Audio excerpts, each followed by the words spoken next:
Chapter 11 of The Column of Dust by Evelyn Underhill. Chapter 11. Martin upon Reality. En cette jonction et en cette joie advient souvent de grands bonheurs à l'homme, et maintes mystérieuses et secrètes merveilles des trésors divins sont manifestées et découvertes. Ruysbroeck, l'admirable, l'ornement des noces spirituelles. From this disposition, from this joy, man's great good fortune so often derives. Many mysteries, many secret marvels are manifested, and divine secrets uncovered. Jean van Ruysbroeck was a Flemish mystic of the 14th century. He brought them late at night by an invisible path to the point at which they could see their village close beneath them. He wrapped the sleepy Vera in his old and faded plaid, and carried her down the fell, saying, "Though my name is Martin, we will not divide the cloak to-night." At the first hint of field and road he parted from them, and turned again toward his friendly hills and the watchful lamp which was before the shrine. It was during this last solitary stage of their descent that the watcher, returning to his long-abandoned mood of mockery, almost as if he, too, were overtired, had whispered within Miss Tyrrel's mind certain bitter, surprising, and contemptuous words. "So," he said, "it appears that you know too much to be deceived by reality when at last you meet it. It is well indeed that they have fed you with illusion, since this is all that you are able to digest. The killing, eating, earning, quarrelling, the meaningless wriggles of life, that is acceptable, it seems, but not the idea. It is offered to you, it is present, it penetrates your very modes of being. Even in the adventures of your body you may meet it face to face. But you prefer the more rational illusions, fashion, and morality, and the intellectual life. I have laughed to-night, real laughter, which is another thing than your disordered mirth. One of you, I suppose, once knew of it, the one who spoke about the laughter of the gods. You have cherished the phrase, and the man.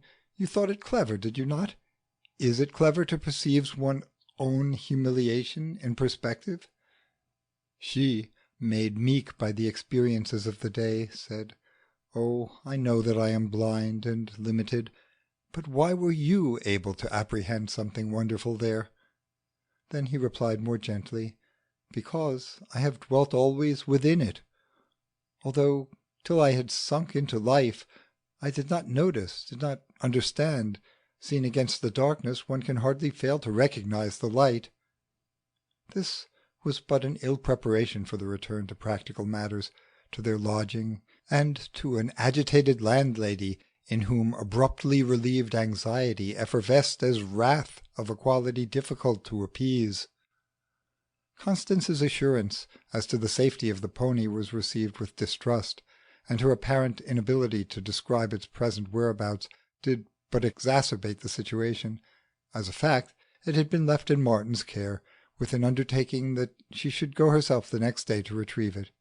Martin had said, "I dare not risk discovery by your village. It is full of summer visitors who go to and fro seeking what secret beauty they may destroy.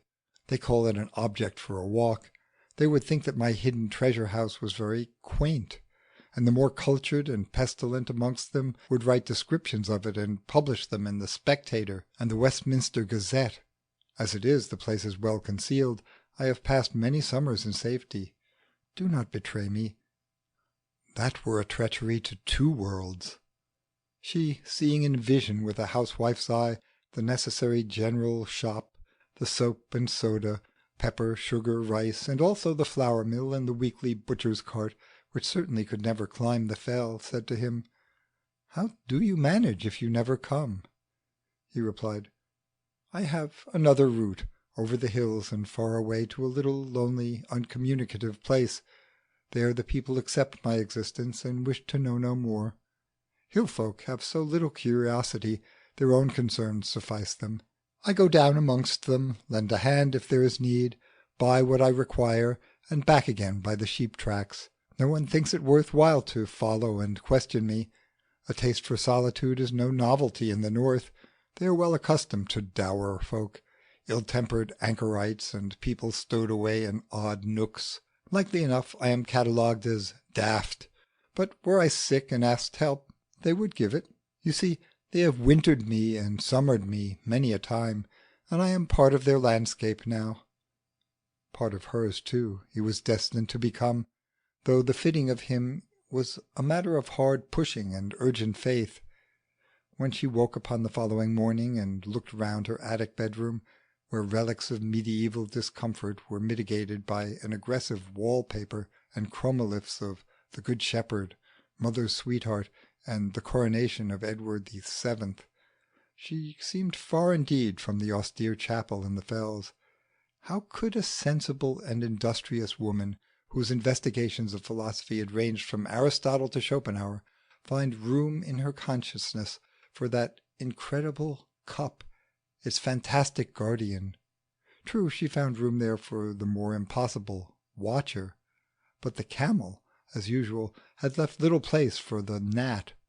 The watcher, after all, came from another universe, where anything might happen and anything be true. But Martin's claim involved the readjustment of a dimension as to which she had already made up her mind.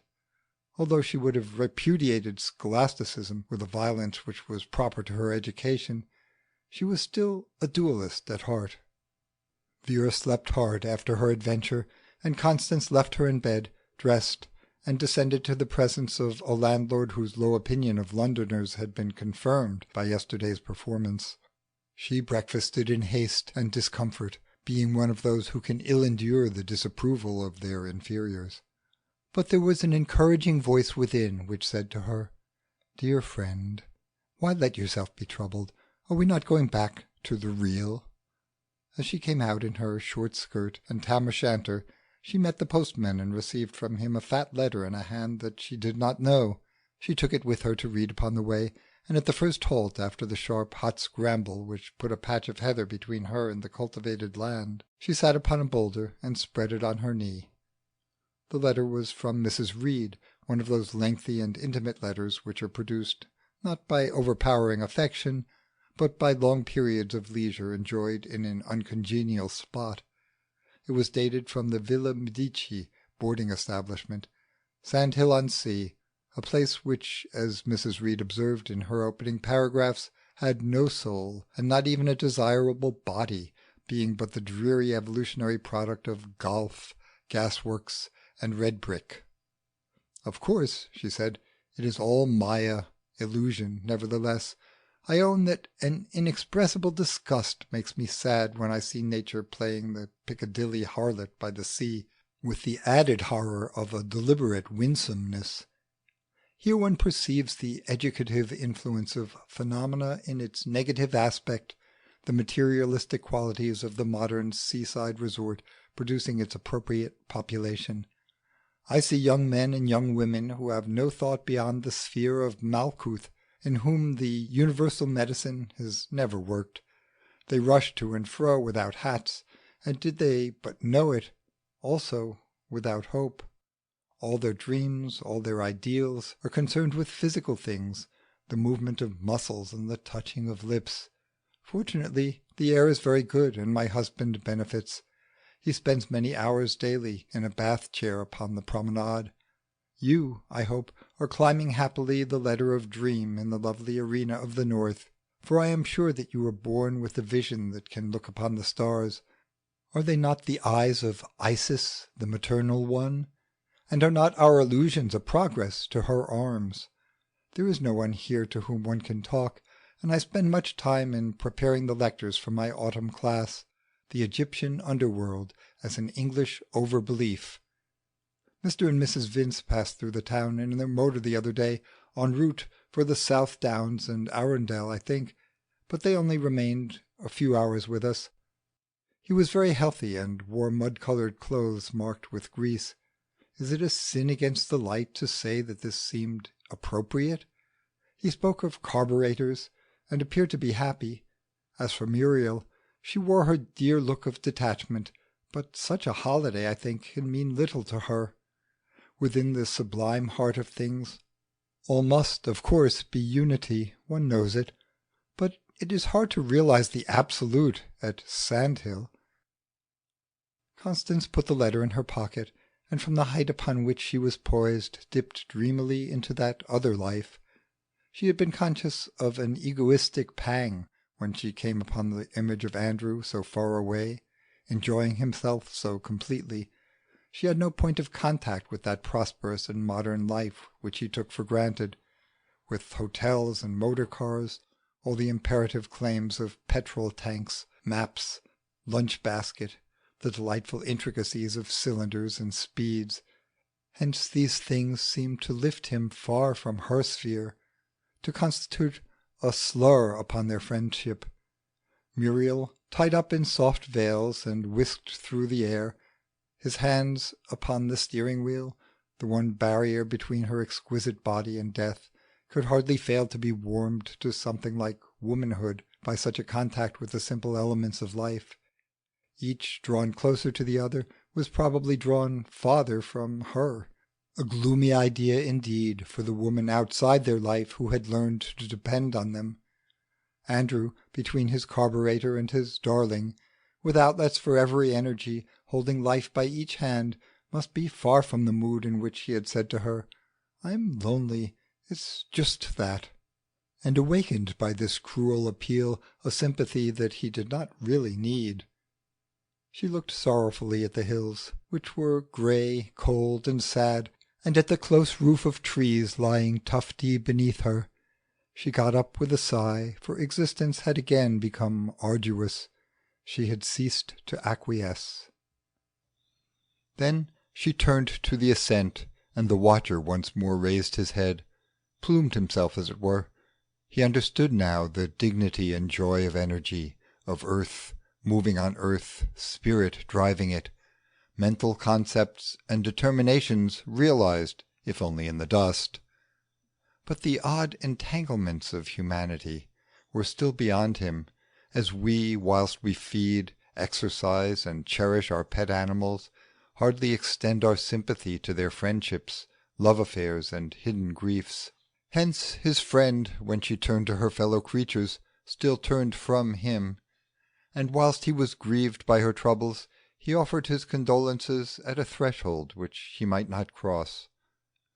The sheep track which she followed took her around the village of the hill and behind a knoll that hid the village from her sight. Then she stepped quickly from the credible to the actual, being hemmed in by the barren and majestic earth, roofed by a very gentle morning sky, beckoned on by the first glimpse of a tiny gable peering above the heathered slope. She knew that in another instant she would see the little window and the faint glimmer of its ritual light.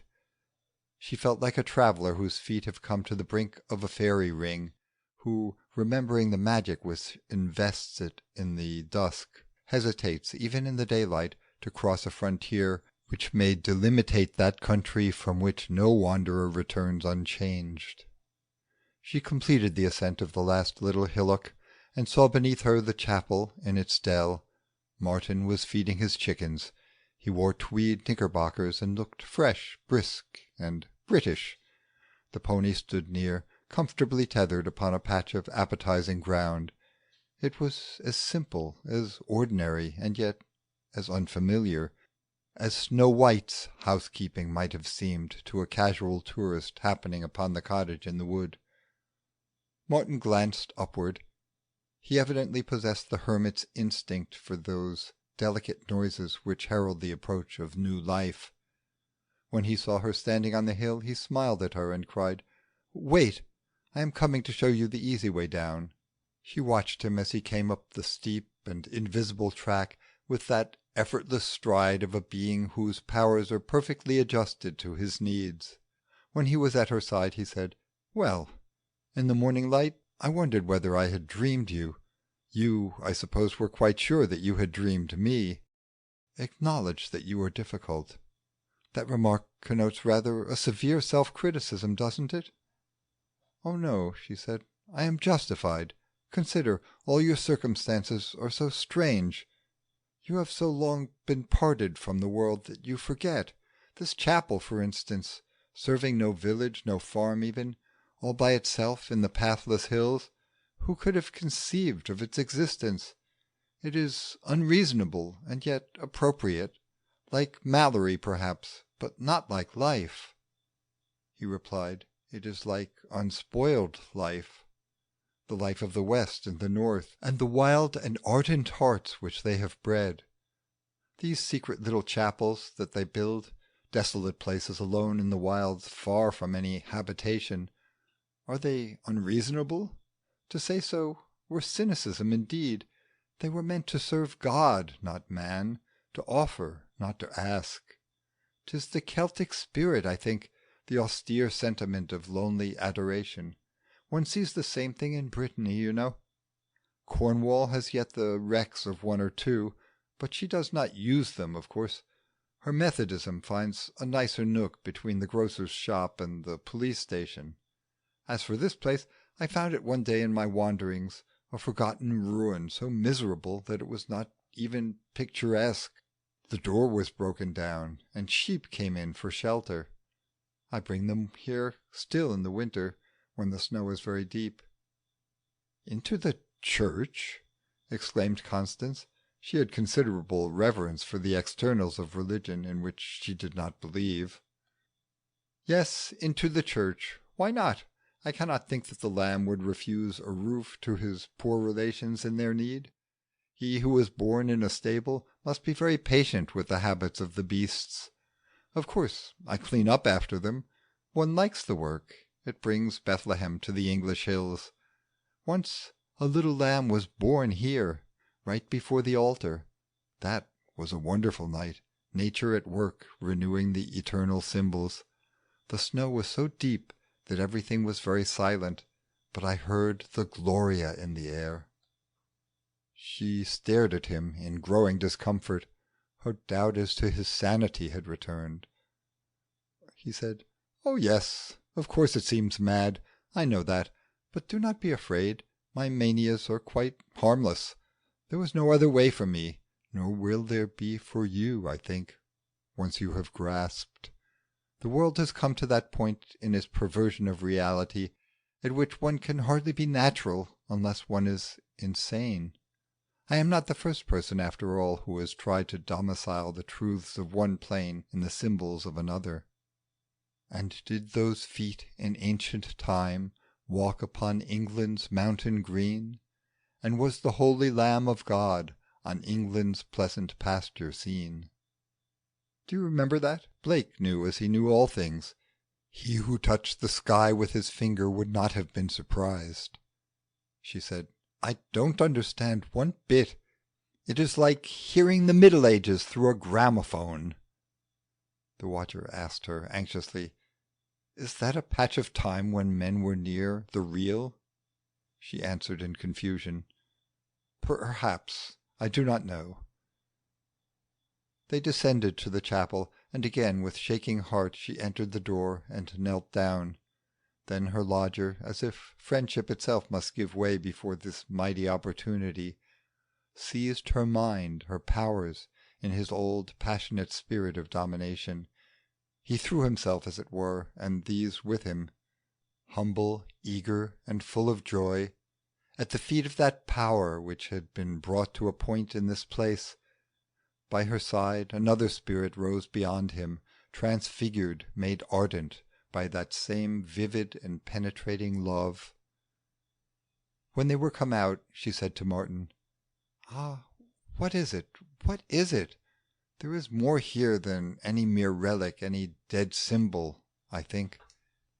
He answered in the voice of one who tells his dearest secret, "Yes, you are in a lover's lair."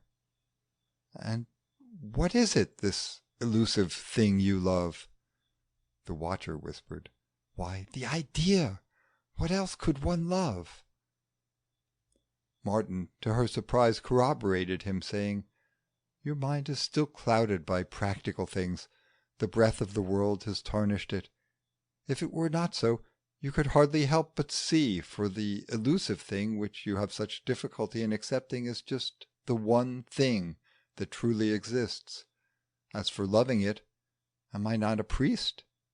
And are not all priests in their essence just lovers, deeply in love, but only with ideas? And she, thinking of the ministers of many denominations which she had met in the course of her work, could not agree with him. "Oh, yes, they are," he said, "at least the real ones, and the others do not count. I'll tell you the life of a priest. He watches and waits, and serves the beloved thing, and steels his heart against the misery of seeing it despised and rejected of men. And after a time it happens that he cannot bear the waiting and the watching any more, and so he runs away with his darling to a desert and a secret place, there to enter into possession of his joy. That is the story of the hermits, and of many and many a person who is supposed to have a morbid hatred of his kind. Humanity is insulted and says bitter things of them, just as many a mother is insulted when her son first casts his eyes upon a woman and wants to leave his home and make a nest for her somewhere in the world. He feels the impulse. He knows he has got to go, and so do we. It is the next stage, to leave the mother of all of us and turn from her to the one and only love for whose possession she has raised us up." "And is that what brought you here?" "Yes. Even before I found the cup, I think that I was destined to come. Sometimes down there I dreamed I was a poet, and then suddenly I woke and knew that I was a parson. One couldn't combine them. So I aped St. Francis, stripped off my clerical clothes, and went wandering. Because I was detached, my destiny came. The love token was put into my hand, and I was forced to find a nook where I might hide it." He broke off, and looked at her with authority. "You are judging me," he said. "But why shouldn't I act thus? I defy you to say why I should not have done it." "You," she retorted, "are judging me, and through me the race, and why, pray, should not I have done it?" "How can I say? You have not unveiled your idol." She answered, "Her name is Life. But unbelievers have another word for that aspect to which I made my oblation." "Was it a happy love?" She glanced back and then said, "No, not really.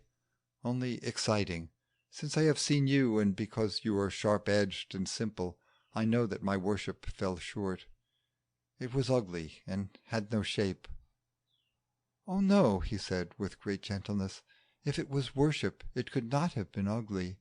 You may have seen it in ugly terms, of course. Wasn't that it? Real worship is always beautiful. The eternal object of it sees to that.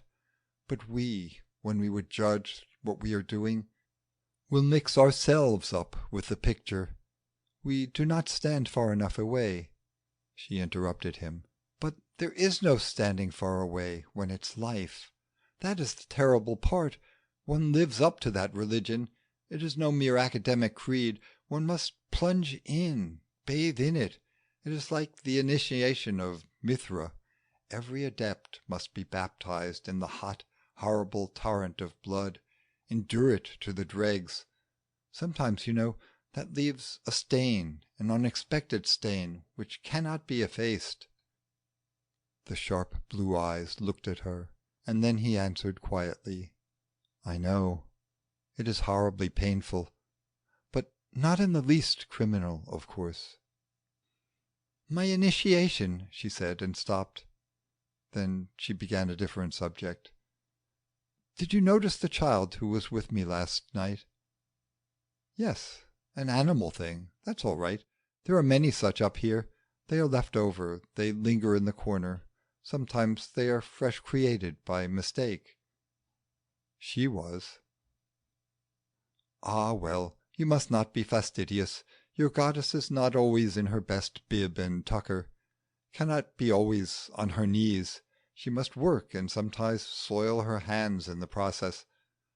As for me, because I have lived close to the breeding earth for many years, I have been taught to abandon that delicacy which demands a constant crop of lilies, but cannot tolerate manure. It is all so splendid, so holy. Oh, it really is, even one's own experience.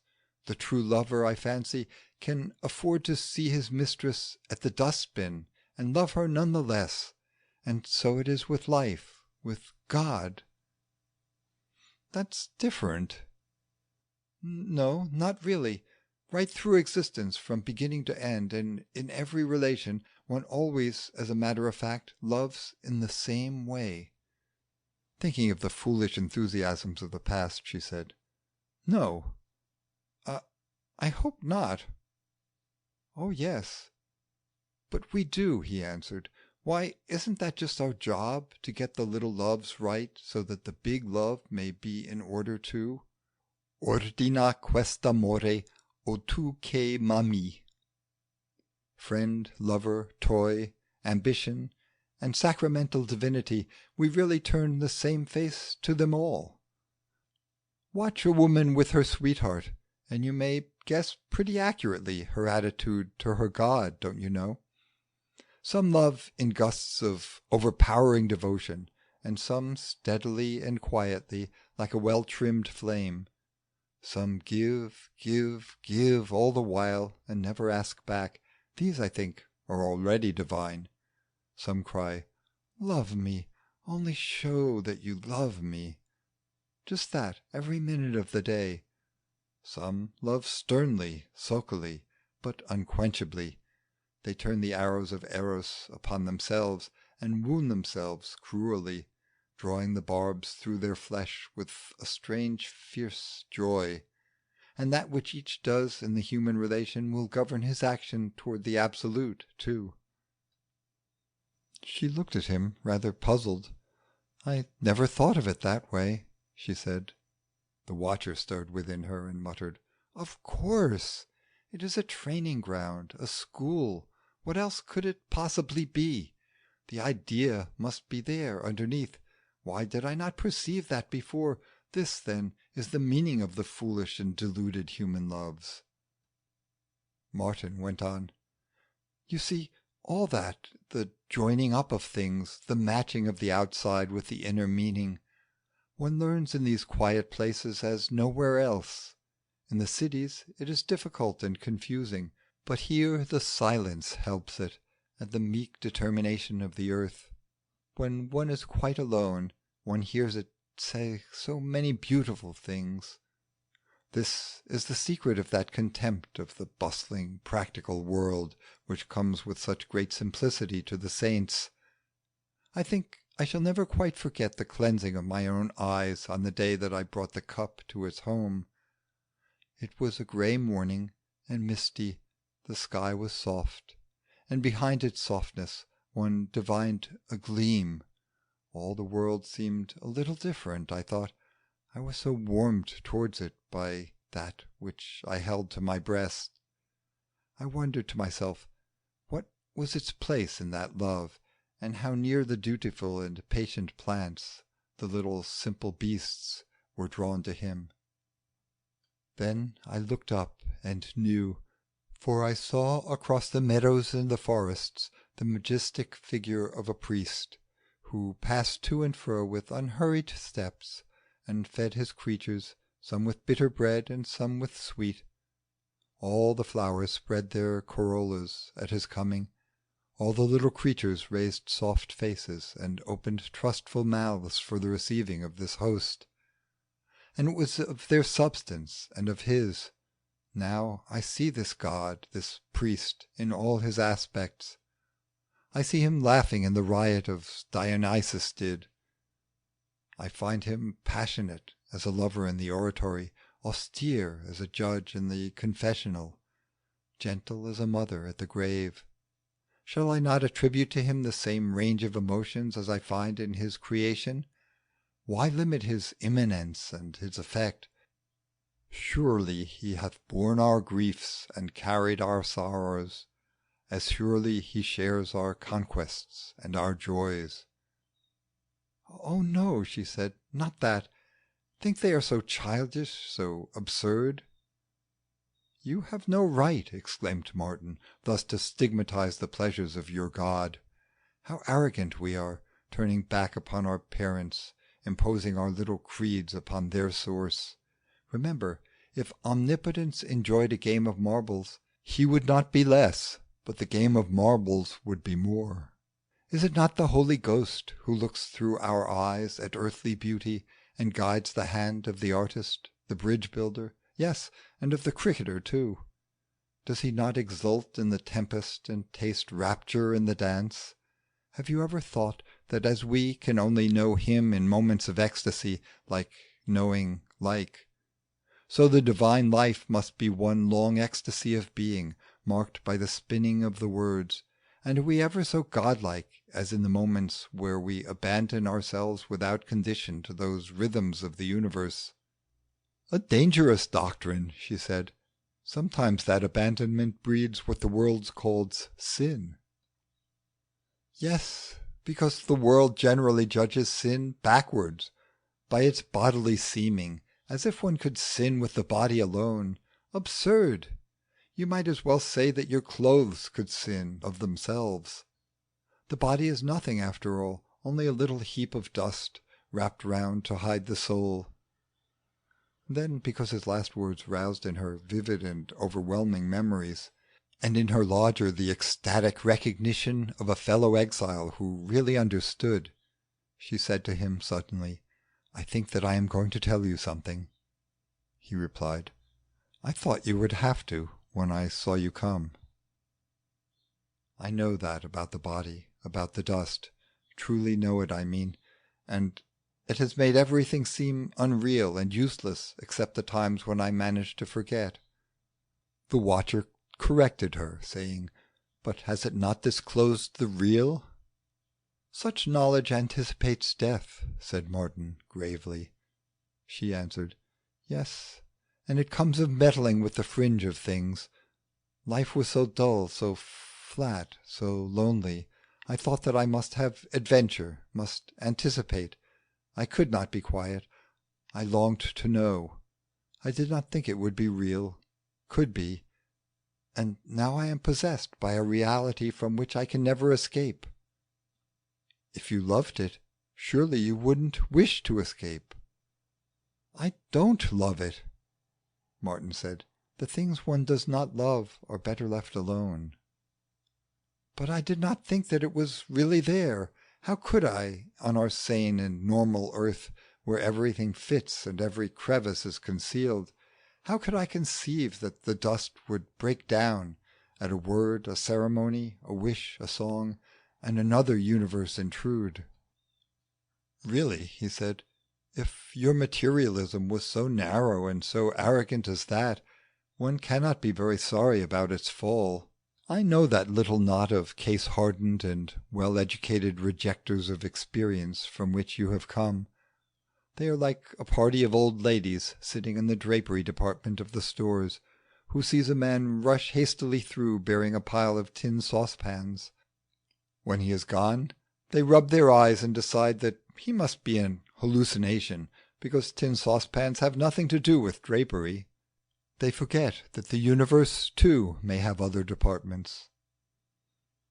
I can't, for my tin saucepan is always there," he said very gently.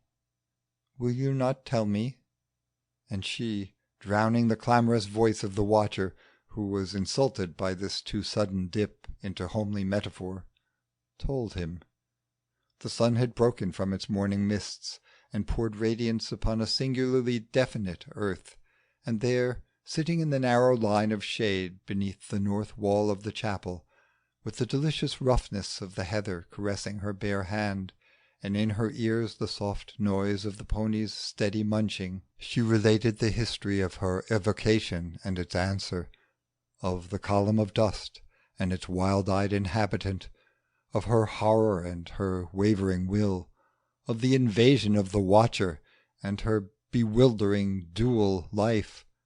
As she told it, the tale assumed for her a shape that she had not perceived in it before. She apprehended a thread within it, the history of a progress for both of them, which, had she been a Darwinian, she might have explained to herself as the natural result of a changed environment. She saw clearly for the first time the slow humanizing of the watcher, which had turned him from an intruder to a friend, warm interest replacing his chill curiosity, sympathy modifying his supersensual contempt. In herself also she saw a change, the liberation within her of some thing, some power, which could dispute his dominion, could meet him on his own plane. At the ending of the tale, Martin said to her, "Well, you have found a destiny. Little cause for discontent with that goddess of yours. She has treated you handsomely enough, giving you no casual help from her stock-pot, but served you a special plat. You know, I suppose, what you are in for. The saving of souls has always been looked upon as a fairly big business, but you have got something less usual than a soul to save." "Do you think so?" She stared at him. "Think? It is obvious." "But how to do it?" "How? Oh, don't worry about that. Just live. Your goddess has a way of solving these problems as she comes up to them. Sometimes she cuts her way, but she always does something, always goes on, always arrives." Constance replied rather sadly, "It is easy to be optimistic here." "Oh no, not easy. The horizon even here is over wide, and one sees many grievous and difficult things. But hope is one of my 3 duties, and without it the other 2 could hardly be performed." She exclaimed involuntarily, "How sure you are! And this lodger of mine, he apprehends your secret. He loves it too, although I cannot find the link and understand." He replied, "There is nothing odd in that, really. It belongs to his world, of course. It came to the spirits in prison as well as to the seed grounds of earth. The curious thing, the interesting aspect, is that he was forced to come here to find and recognize the liberating hand. Behind those terrible myths, how could he find it there, in symbols that deal with nothing but the most hideous animal accidents of our nature, dying, torment, and blood? Surely the real, the divine, what one longs for, what one needs, is a reading of reality that shall be radiant, permanent, serene, that shall offer a promise of deathless and beautiful things." He took her by the shoulders. "Poor squeamish child," he said, "go back to nature. Watch her at the eternal game of death and birth. Life, you say, is your idol? Listen to her, then, as she expounds existence. She is a difficult mistress. She offers no self-evident syllogism to the pupils that she loves. She has but one formula, and that a paradox. It is the paradox of creation, the folly of the cross." In the afternoon, as she led the pony down the hill, she knew herself too to be led, in a new spirit of acceptance, back again from the heights to life, to work, to the constant struggle for beauty, shape, and significance. Behind her in the mountain the light burned, and the cup reigned on its little altar, remote, magical, and serene. A ray of that light went with her, illuminating certain recesses of her spirit which had lurked in the twilight till this day. As Martin bade her good-bye, he had said to her, in a low and diffident tone, yet almost with an accent of entreaty, "Oh, learn to love, do please learn to love. It's such a terrible waste if you don't. You are made of the stuff that does things thoroughly, and this is the one thing which is worth doing well." These words had moved Constance strangely, making her feel humble, cowed, and ineffectual. They had even brought unwilling tears to her eyes. Somehow they reminded her of the shining tree, and the more actual image of creative pain which had crossed it. They addressed themselves to that sleepy inhabitant which had roused itself at that moment to struggle for the possession of her will. That inhabitant took little interest in her personal wants and failures. It was eager to endure all that might be before it, eager to cooperate with life. Vera met her in the garden, joyous and muddy. "Tante," she cried, "I drowned a chicken." And the mother did squeak. End of chapter 11.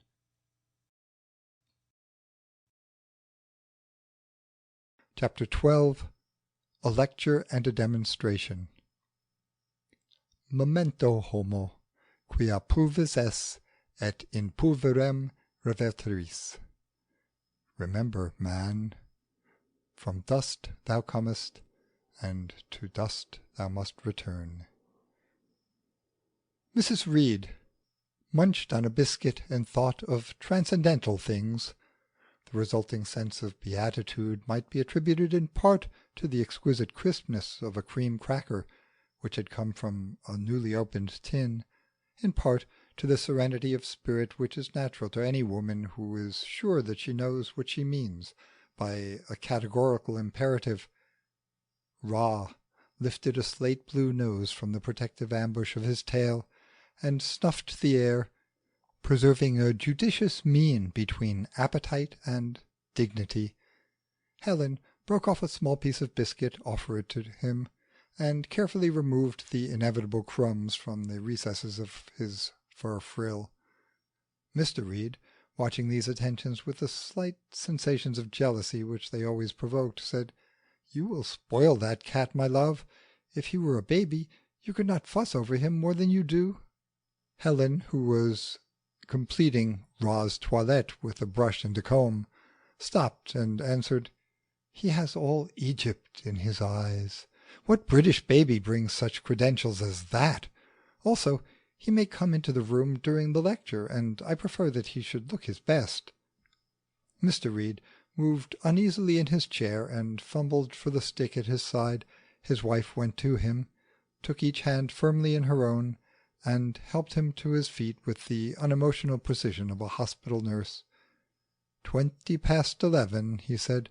"Your young friends will soon be here. I think I'll be going." The woman who supported him waited patiently until the stick was adjusted to his liking. Then she put one arm about his shoulders, caught up a cushion with her other hand, and led him across the room. There was upon her face the guardian look of a creeping anxiety, an apprehension which has not yet been allowed to attain full consciousness. "Poor old dear," she said, "it seems a shame to turn you out like this, but you will really be more comfortable in the other room. I lit the gas stove, and the rug and hot water bottle are all ready. You will feel quite cosy, and as soon as the class is over I shall come and get you ready for lunch." "Very good arrangement, very good arrangement indeed," said the old man slowly. "I take my morning nap while you young people have your class. What is it? The state of the dead, eh?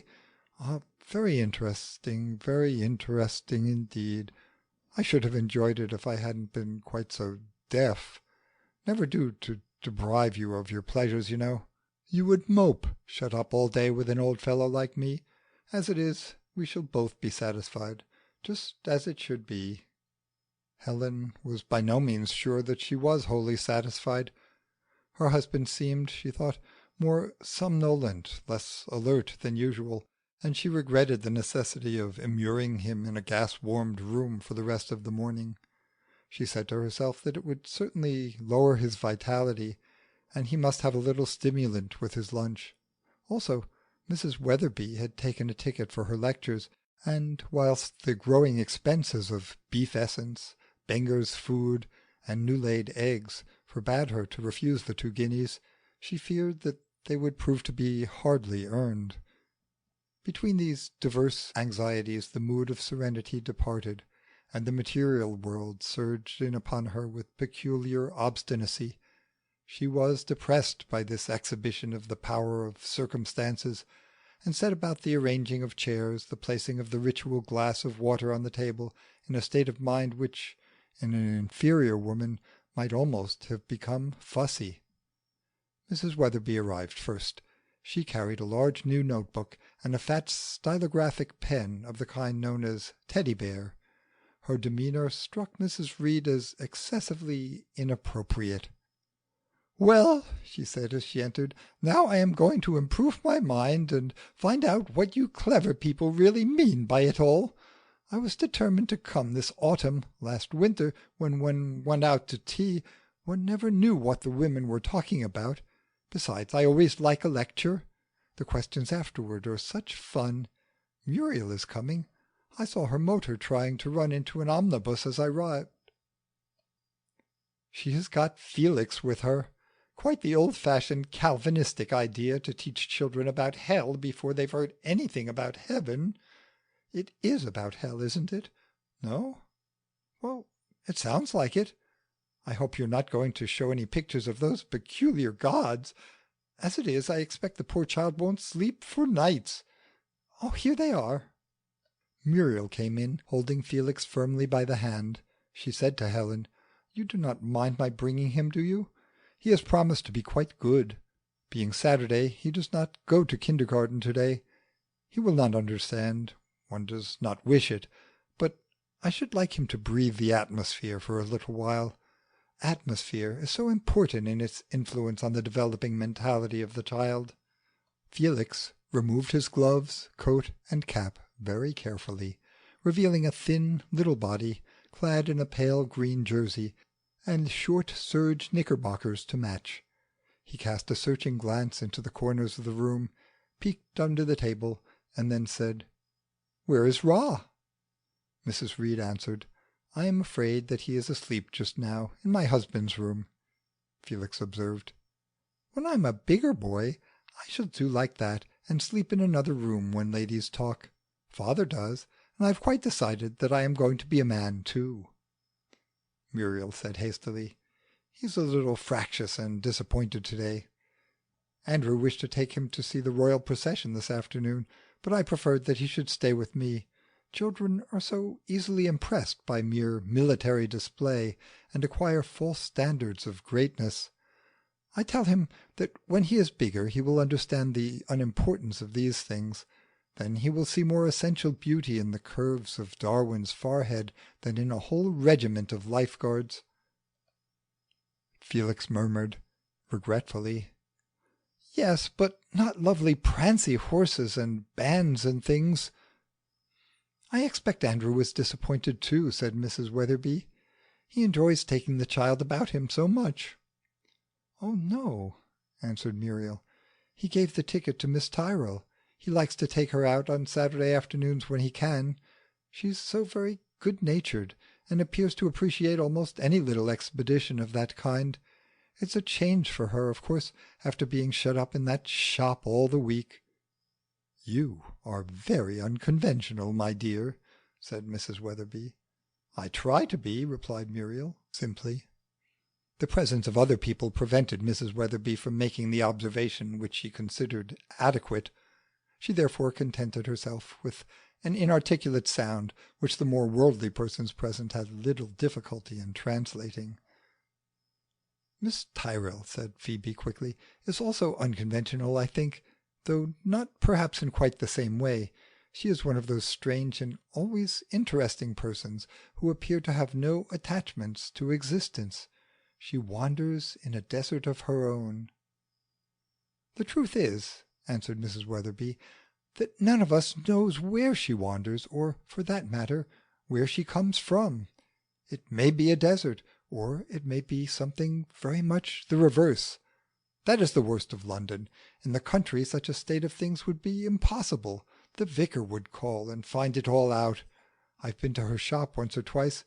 Pure curiosity, I'm not ashamed of it.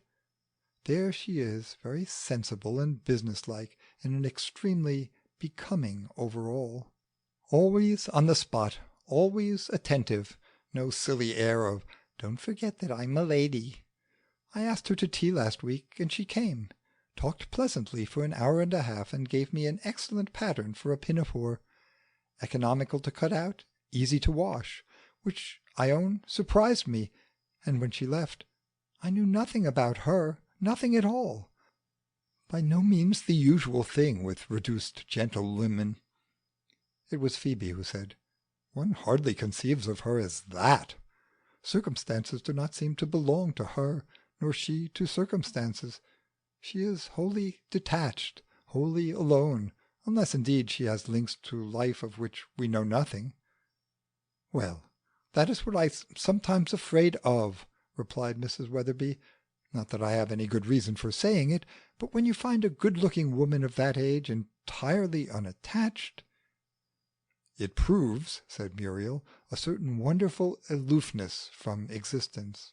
"Not always, my dear. Aloofness of that kind may come from cussedness in the young, but it is generally the result of compulsion where it exists in the mature." Phoebe observed very gently, "I feel so sorry for her. One divines that she is not really happy in her solitude. Probably she has never made her peace between the spirit and the flesh." Mrs. Reed, at last seeing an opportunity, remarked in her sweetest and most penetrating tone, "At best that is but an armistice between irreconcilable foes." "Oh no, I think not," replied Phoebe firmly. "That is a mistake which the contemplation of materialism is so apt to induce. But I see more and more of late that spirit in its purest manifestations is bound to express itself by means of the carnal veil." "I had not supposed," said Mrs. Weatherby, "that Freddie Burrows possessed such educational genius." There was a general sensation of surprise when it was observed that these words had caused Miss Foster to exhibit a quite commonplace embarrassment. Her pretty face grew pink, and she looked almost maidenly. Muriel, whose rather disintegrated nature contained several kindly patches, said instantly, "I think it is so kind of you to go about with him as you do. After all, an uncongenial friendship is bound to tax one's tolerance, exhaust one's spiritual strength. I wonder sometimes whether Miss Tyrrel experiences anything of that kind with Andrew. One can hardly suppose that they have much in common." "If a woman is lonely enough," observed Mrs. Weatherby, "she has something in common with the crossing sweeper. But she would be rather surprised if she were told what that something was." Mrs. Reed was glad when the rest of her pupils assembled and the lecture at last began. She had prepared it carefully, and it combined mummies, metaphysics, alchemy, and the Book of the Dead in a very impressive way. Some of the ladies present were puzzled, but all were interested. "The Egyptian underworld," said the lecturer in hieratic accents, "calls to us for recognition across the chasm of 5,000 years, and now, when dogma crumbles under our touch, the eternal realities of the immortal soul's progress and transmutations, the gates through which it passes to the central fire, the crucible whence it emerges to be united with soul its source, appear to us as the most rational of all overbeliefs." "Do they?" said Mrs. Weatherby as she made her first note. "The birth of Horus is for us the birth of the defied soul, for this is the mysterium magnum of existence, the sanction of the great work that Osiris and Horus are truly one. Death is the coming forth of the philosopher's stone from the crucible of life.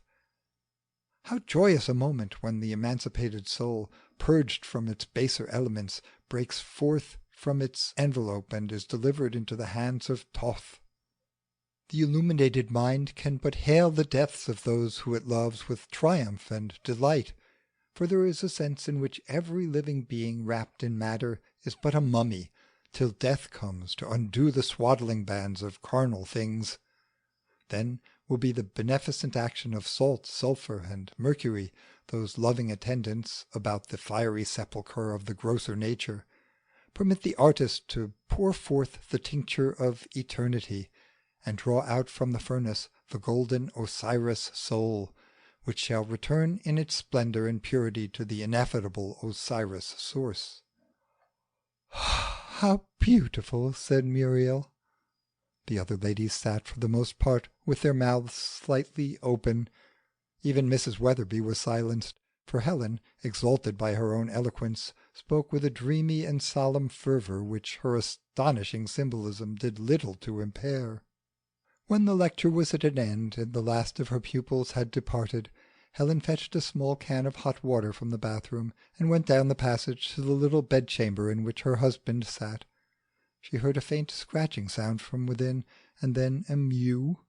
As she opened the door, Ra rushed out and fled to the darkest corner of the corridor. She said in astonishment, "Why, what have you done to Ra? He seems quite frightened." Mr. Reed did not reply, and the hiss of the gas stove made the room seem curiously quiet. He sat huddled in his chair, stooping forward a little. His eyes were half open, and his heavy head rested on one shoulder.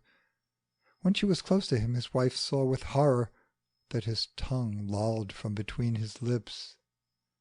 She dropped the little can, and felt the soft warm touch of the water as it poured over her ankles and soaked the thin thread stockings that she wore. She thought vaguely, "How stupid of me! I shall have to fetch a duster, I suppose." But she did not move. She could not, and presently the water spread upon the varnished floor, forming a shining pool which stretched from her feet to those of the corpse. It lay between them like a barrier. She knew that the barrier was an illusion, but it represented a Rubicon which she could not cross. End of chapter 12.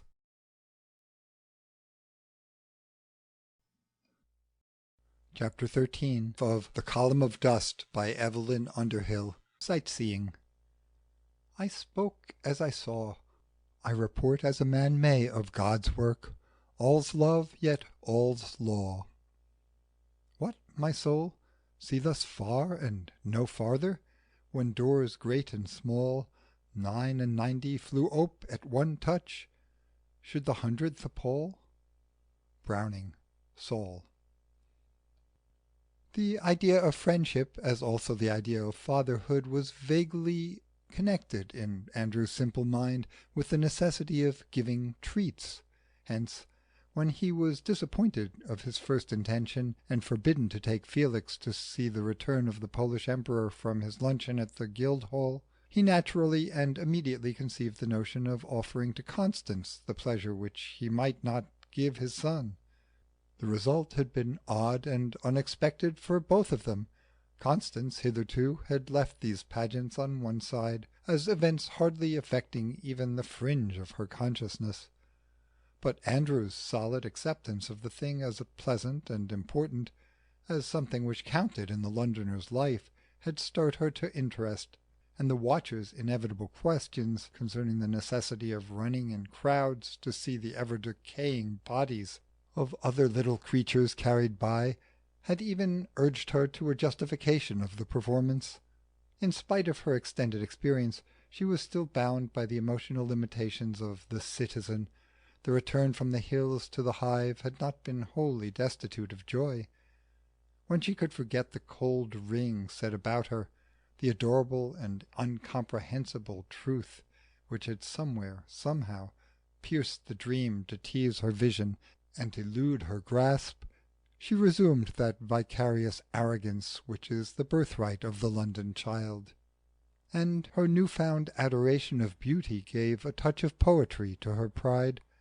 Westminster Abbey, the Whitechapel Road, the river, the shops, the streaming traffic, the blue and golden lamps in the magic dusk, each seemed to her now significant and delightful things, fully charged with the spirit of life. Even the joyous clatter of Smithfield Market, the sixpenny rabbits and ninepenny pines, the shops devoted to instruments of murder, the magnificent offices of the London Offal Company, she had held worthy of exhibition to the watcher whose nascent perceptions they confused. He said, "The chemical side of life, the building up of all your fragile tissues to make them last until you have to go away, all this seems to give great pleasure. You seem to think that the manner of it matters a great deal. It is surprising, but I am glad. I think it is in the ecstasy of eating that many of you come nearest the idea. But having been so kind to your bodies and cherished them, you must find it very hard at the finish to put them on one side. I suppose, however, that there are also many places where you may purchase food for the upbuilding of the soul." At that, in a dutiful spirit, she had shown him a church. Of course it was empty, for there was no service in progress, and she felt that he was becoming unreasonable when he drew her attention to this fact. The place was well kept, though naturally enough it seemed a little dingy when one contrasted it with the bright life of the theatre, the drawing-room, and the street. But there was a thick expensive sanctuary carpet, and an extremely handsome reredos behind the altar, carved and painted in a small archaic style, with early Italian seraphim bearing a long curled scroll. "Therefore, with angels and archangels, and with all the company of heaven, we laud and magnify thy glorious name," said the scroll in golden Gothic letters. It flung this superb declaration down the chill and desolate church, which seemed to laugh cynically in reply. Outside in the sun the spirit of praise might be active, and with it the angels. That web of ministering love which men call natural forces there played without hindrance about all living things, inviting the crescent soul to adoration. Here the stiff militant rows of red hassocks, like vigilant constables ready to check the results of a possible spiritual enthusiasm, reminded intending devotion that an established religion looks to comfort and decorum even in the affairs of the soul. "So people in general do know that we exist," said the watcher. "Really know. Have even gone so far as to give us names and talk about us as if we were true. I'm surprised. And here they say that they unite with us. Unite in what? Nothing seems to be happening. There's no aspect of reality here. If there were, surely some of you would feel it and care about it, as he did whom we found in the hills. But you do not truly wish us to be with you.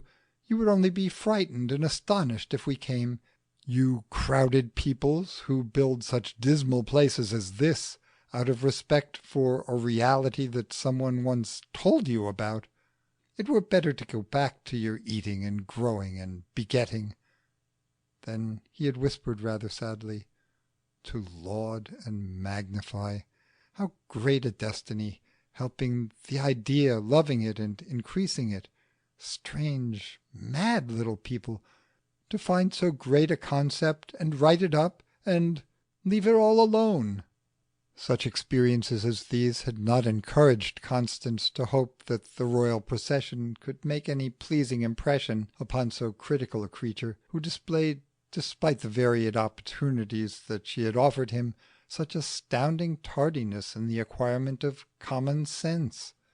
As for her, she looked as a child might for some glittering regal thing, for an exhibition part splendid, part amusing, and for the presence of a crowd which always delighted her.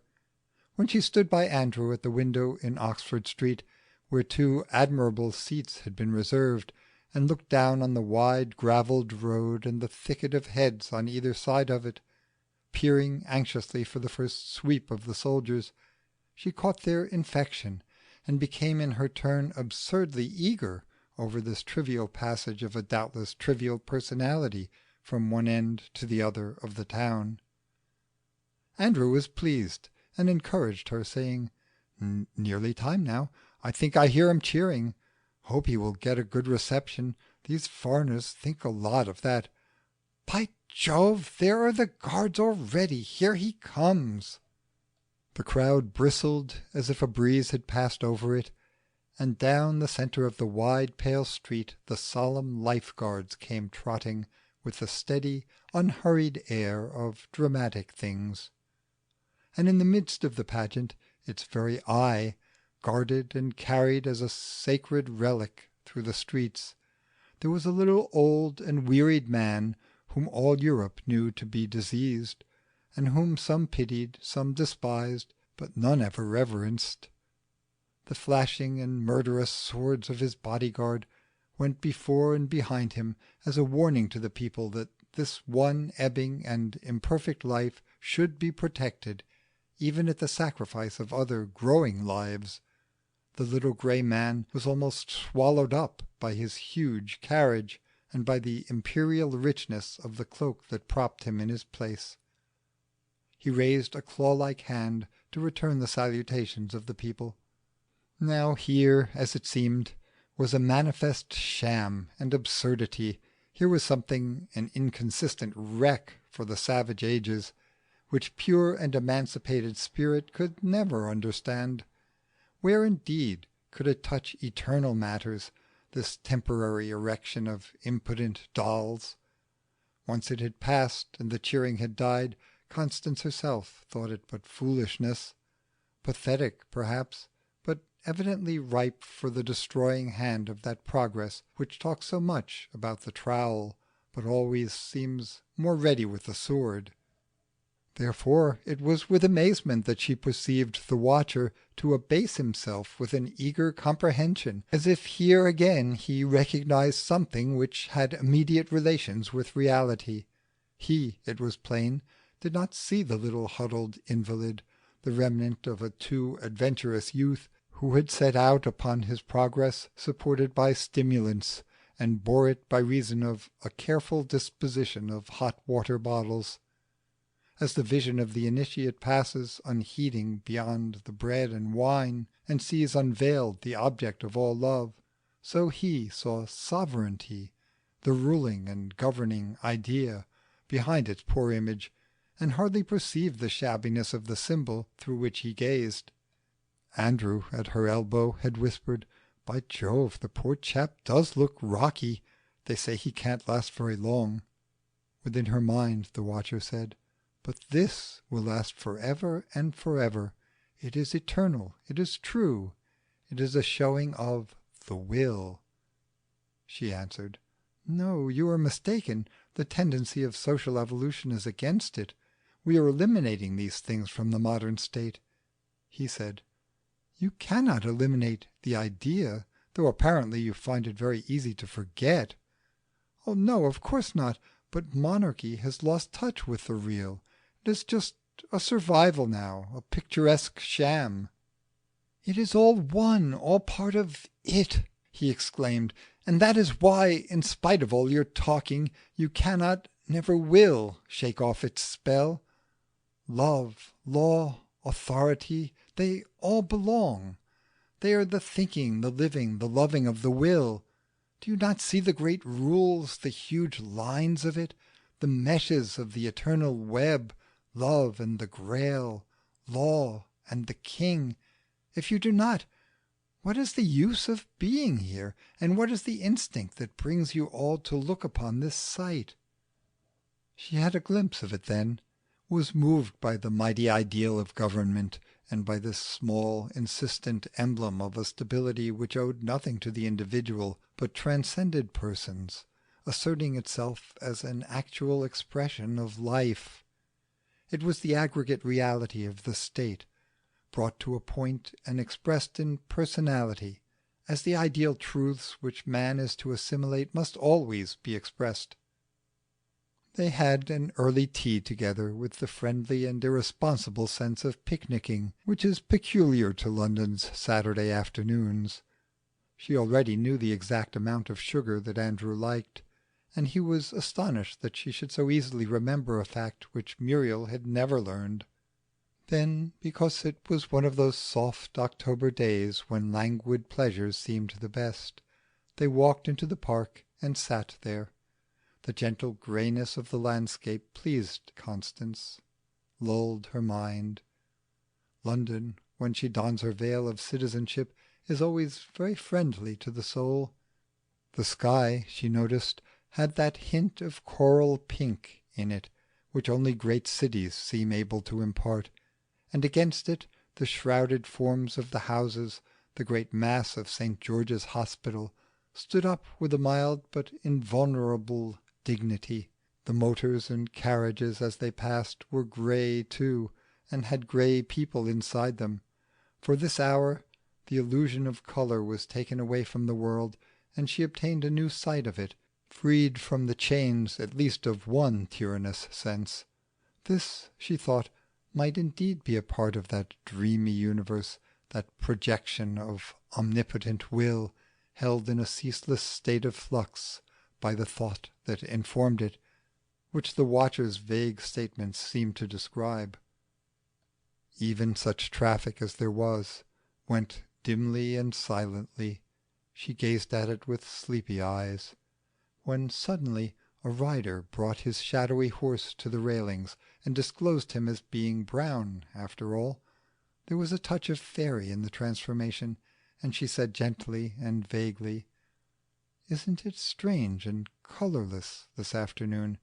When that horse came up and disturbed things, I was beginning to think that all the world was grey." Andrew replied, "Afraid we shall have a foggy night, anticyclonic weather." "It is beautiful. I love it." "Yes, pretty effect," said Vince. "But these early autumn fogs are nasty things for people who are weak about the chest." She returned automatically to the plane which her friend called actual, and said, half to herself, "I suppose they are. I must be careful of Vera. At the beginning of the winter she so easily picks up a cold." "Ah? My little niece, you know, who lives with me." "I didn't know," said Andrew, astonished. "Awfully sorry. No notion of it. Poor little kid. Why didn't you tell me? She might have come with us to see the show." "She has gone to the Zoo with some other children." They were her landlady's sons, but Constance did not think this detail essential. "I'm awfully glad," observed Andrew presently, "that you've got a little girl to look after. It's an interest. A woman all alone, no ties, no future, nothing to pet. One doesn't like the idea of it. Against nature. But children are ripping companions, even when they're not your own." She had never looked upon Vera in this light. She felt that she had been corrected, and, to her ears, there was a new note of humility in her assent. "Can't be bored by kids," continued Andrew happily. "They're a sort of everlasting interest, coming on all the while, developing, don't you know, and so on. Look at Felix, the boy in him just breaking out, a bit hard on Muriel after having him at her apron string for so long. I'm afraid she doesn't altogether like it. But life is life. It can't be helped. You must bring your little niece to tea one day. Good for Felix having other children to play with. Teaches them to give and take a bit, don't you know?" "I don't let her go to parties," said Constance hastily. "You're quite right. It excites them. I don't mean a party, just a feed of bread and jam and a few games." The soft grey city was spoilt for her now, and the pleasant idle companionship. The watcher said, "What is wrong, and why are you grieved? Is not this man your friend, and are you not together? And is this not what human beings always desire? You tire me. You are so full of confused witches and curious little griefs. I cannot help you, for I cannot find the thread." She rose, in spite of Andrew's expostulations, with the evident determination of saying good-bye. It had come into her mind that she might call on Mrs. Reed before returning home, and thus Vince would be unable to escort her to her lodgings and make the acquaintance of the child. She had wished, if she might, to preserve her simple relation with him as a solitary woman about whom there was nothing to be said. But Vera carried with her the note of squalor and confusion which wrecks platonic friendships and causes even the most cultivated and tolerant of hostesses to experience a certain searching of the heart. End of chapter 13.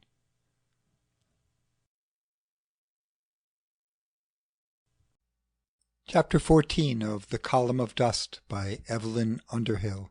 Chapter 14. Death and the Watcher.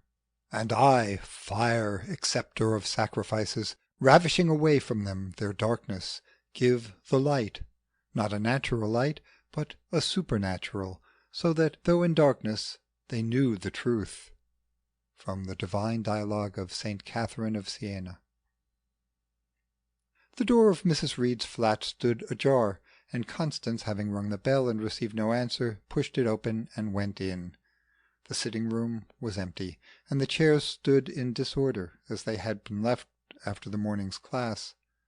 She was surprised and uncertain as to her next action, for even were Helen absent, she had expected to find Mr. Reed dozing as usual before the fire with the blue Persian cat upon his knee. Whilst she stood considering the matter, Ra appeared from some recess of the establishment, and rubbed against her skirt with an excess of affection which suggested extreme loneliness, if not actual hunger and thirst. She stooped to stroke his head, and he raised himself on his hind legs to meet her hand, an unprecedented act of condescension. Then he purred twice, mewed once, walked to the closet door of the bedroom, and sat down on the mat. Constance knocked, waited for a reply, and then opened the door a little way, but Ra would not enter alone. He rubbed against her skirts with increased vehemence, and looked at her with imploring golden eyes. She opened the door wider, and then saw Mrs. Reed, who knelt before the gas stove. Her beads and scarabs hung round her neck and jangled a little as she swayed to and fro. The air of the room was thick and hot, as if the stove had been alight for many hours. Constance, astonished, halted upon the threshold, and then perceived the huddled corpse in the chair, sleeping persistently despite the swaying wretched woman at its feet. Death, it seemed, extended his right hand very gently, and dealt a shrewd blow with his left, tearing away the tidy surface of existence, and disclosing certain raw realities beneath. "What is this?"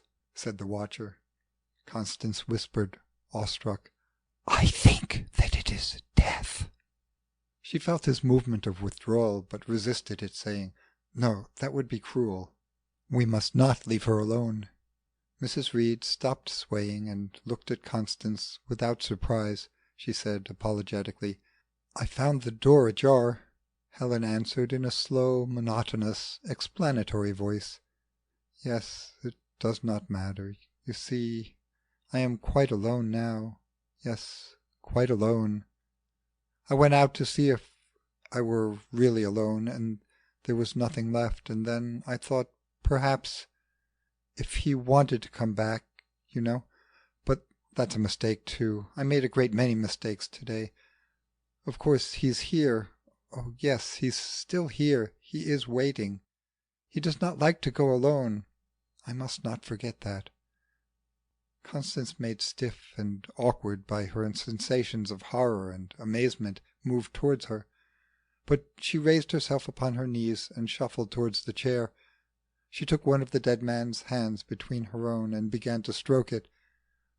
"One must hold on to life by something," she explained, "as long as one can. Yes, as long as one possibly can." "Even by death?" whispered the watcher. "You see, he is all mine, quite mine. I earned for him and arranged things. People think me intellectual, but that is only for odd times. I always washed his hands and brushed his hair. I did keep him nicely, didn't I? His hair is wonderful for his age, so thick and silky." She played with it for a little while and then dropped it and said wearily, "But I have nothing to do now, nothing at all, so that nothing really matters any more." Then Constance found the voice of conventional consolation and said, "But you will always have a beautiful memory of the years you were together, of the happiness you gave him, and all you were able to do. You have nothing to be sorry for, nothing to regret. You loved one another so very well." Helen stared at her. "Did we?" she answered. "Perhaps we did. And it is so much better for him to go like this, to be saved from all the weariness and pain." "Is it? I don't know. I can't see any farther," said Mrs. Reed. Then she exclaimed in a tone of horror, "It has all gone black. Once I believed in such beautiful spiritual things. I seemed to see them. I thought I should rejoice when he died. I always taught people to do just that. But now, don't you understand? It's this that is real. This. She clutched the dead man's arm, and the corpse nodded towards her, and then fell back in the chair with a soft thud. "And it's going to decay. I can't believe it, but it will. I shall sit here alone, and somewhere in the ground this will dissolve, and terrible things will happen under the earth, and it will go, and the bones that I have never seen will be left. I shall not recognize them, and they will be him, and the thing I know will have gone. The greedy earth will eat it. I can see that going on. As long as I live, I shall never see anything else." She spoke with passion, and Constance found no words in which to reply. The sight of Helen's neat universe abruptly ruined appalled her. It seemed fatuous to offer hints of reconstruction in the face of so utter a wreck. She wondered whether life were full of such events, of mistaken creeds crushed by the first contact with actuality, of ordinary people who did not seem to matter, rising at the touch of death to a sudden dominion and ruling the living from under the poppy crown. She looked at the quiet body, which resisted with patience the onslaught of rebellious grief. Its invincible serenity in that feverish room was an earnest of its remoteness. Her vision was clarified, so that she passed by its animal aspect and saw it in its truer relation, as a poor and battered house, ennobled by the memory that it once held one who afterwards became a king. She passed in imagination from this heated and cupboard-like place, where opposition to the idea had quickened to agony. She saw this dead body under the simple and eternal categories, against the amphitheatre of the sky, where no artifice cloaks the august and rhythmic processes of nascent, crescent, and cadent life. Then she perceived how very beautiful, how very intimate it was, as if earth, in claiming her handiwork, had blessed it. She was lifted again into the peaceful dimension where the spirits of death and of life subsist side by side in perfect unison. She and the watcher together rested, as it were, in this lucent place, aloof from the tormenting illusions of mortality. They accepted the vicissitudes of the body, detecting therein certain majestic harmonies which drowned the sharp cry of those from whom this music was wrung. They were at one in this wide and calm vision of things.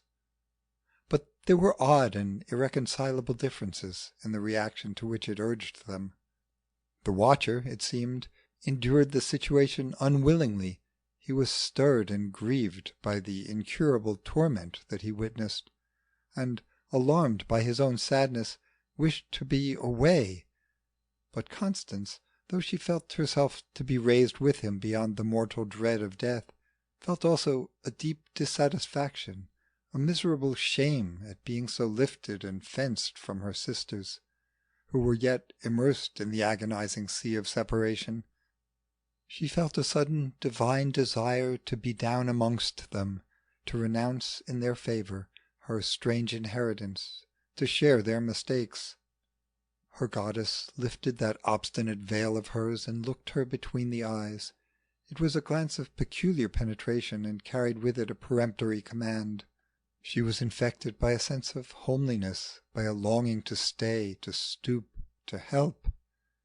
She was in the ranks, and there was an obligation upon her to raise the fallen as well as to prosecute her own advance.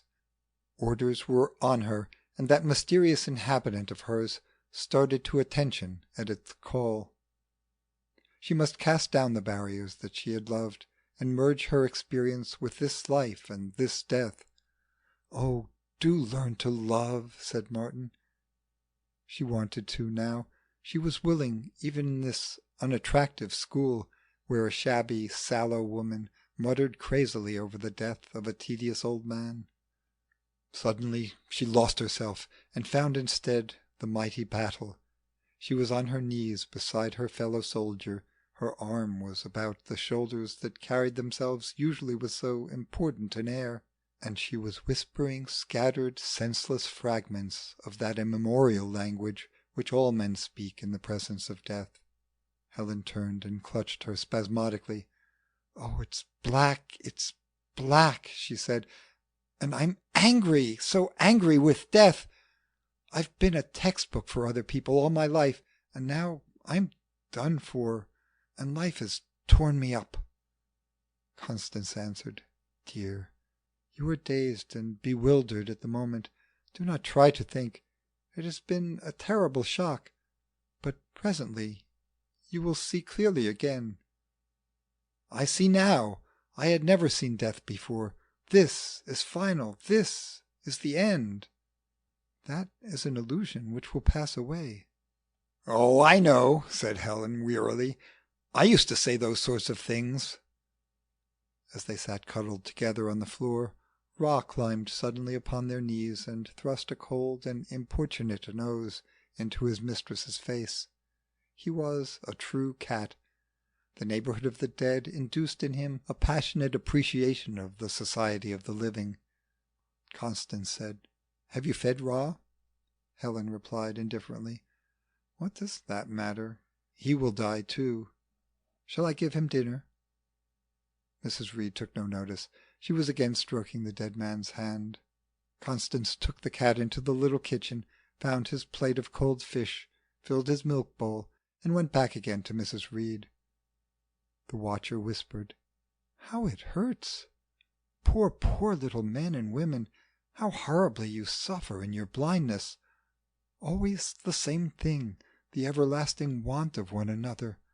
So this is the terrible cry that comes from the spinning earth, the wailing of the souls who are left behind. Oh, what can I do for her? Tell her to let go. She is clutching as well as loving. She is fighting with the will. After all, she will die too. She has forgotten that. That is one of the things which no one can remember when they want to. It is all blurred for her now. How strange!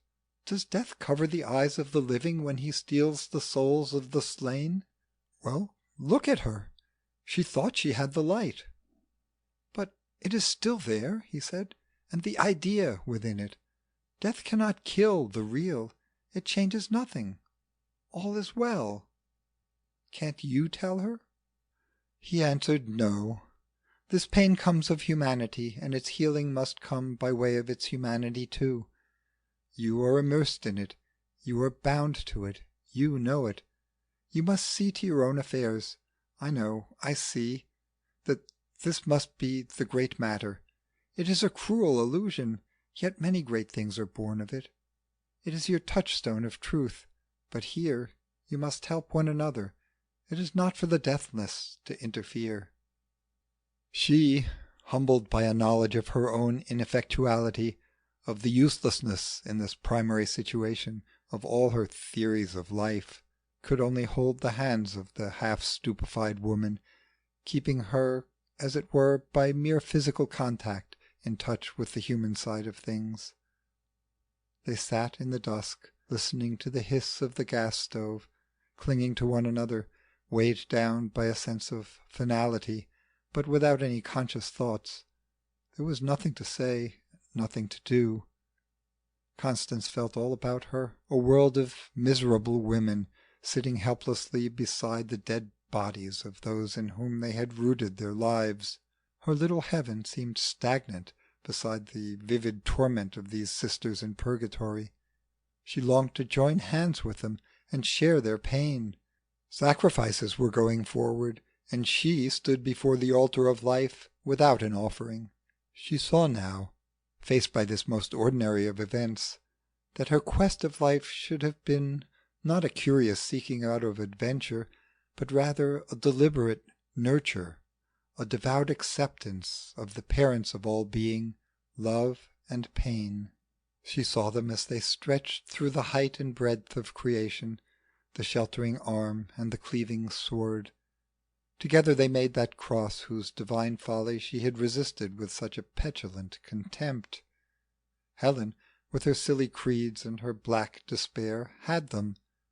She justified herself by their presence, she and 1,000 other writhing and tormented souls who little understood the divine quality of their anguish, the destination of that mourning procession into which they had been pressed.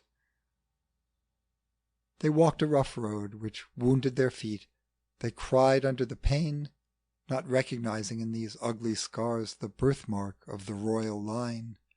As for Constance, she knew that the measure of her serenity was the measure of her failure in the way, and, sitting between the living and the dead, she wept tears of a genuine contrition because she could not weep more.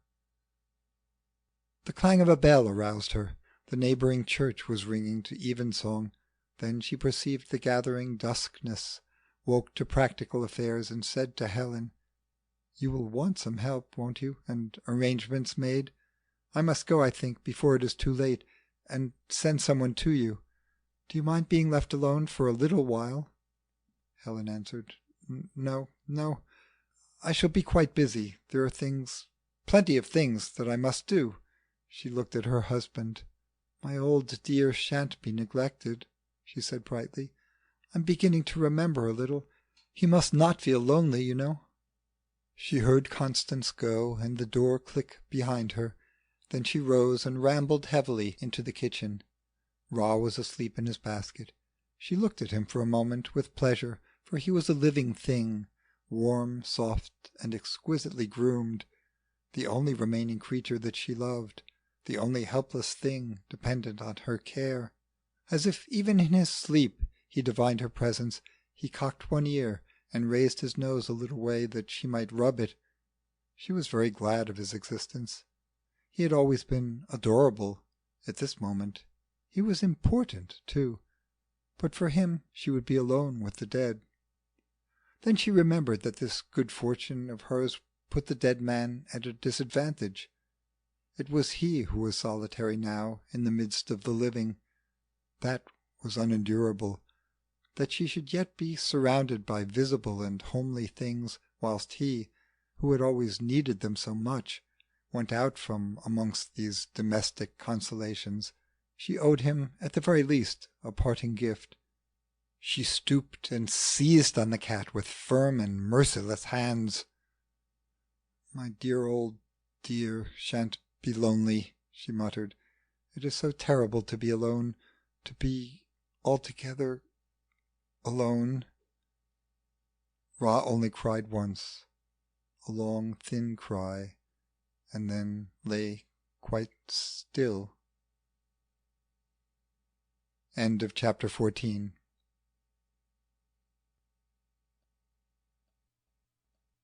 Chapter 15 of The Column of Dust by Evelyn Underhill. New facts for Constance and Andrew.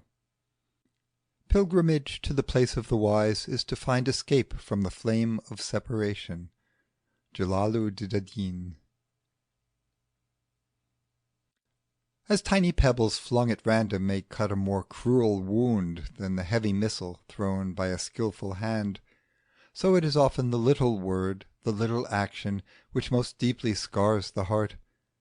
During the following days Constance became aware that two such trifles had hit her mind with a sharp and stinging impact, leaving little bruises which she was not able to forget.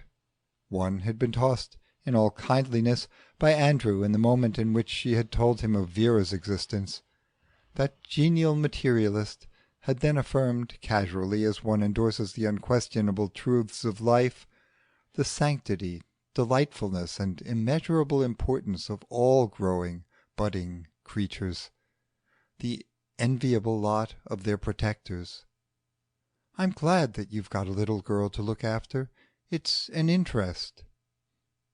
An interest! She, poor Constance, had thought it an embarrassment, and thus missed an opportunity of selfless joy.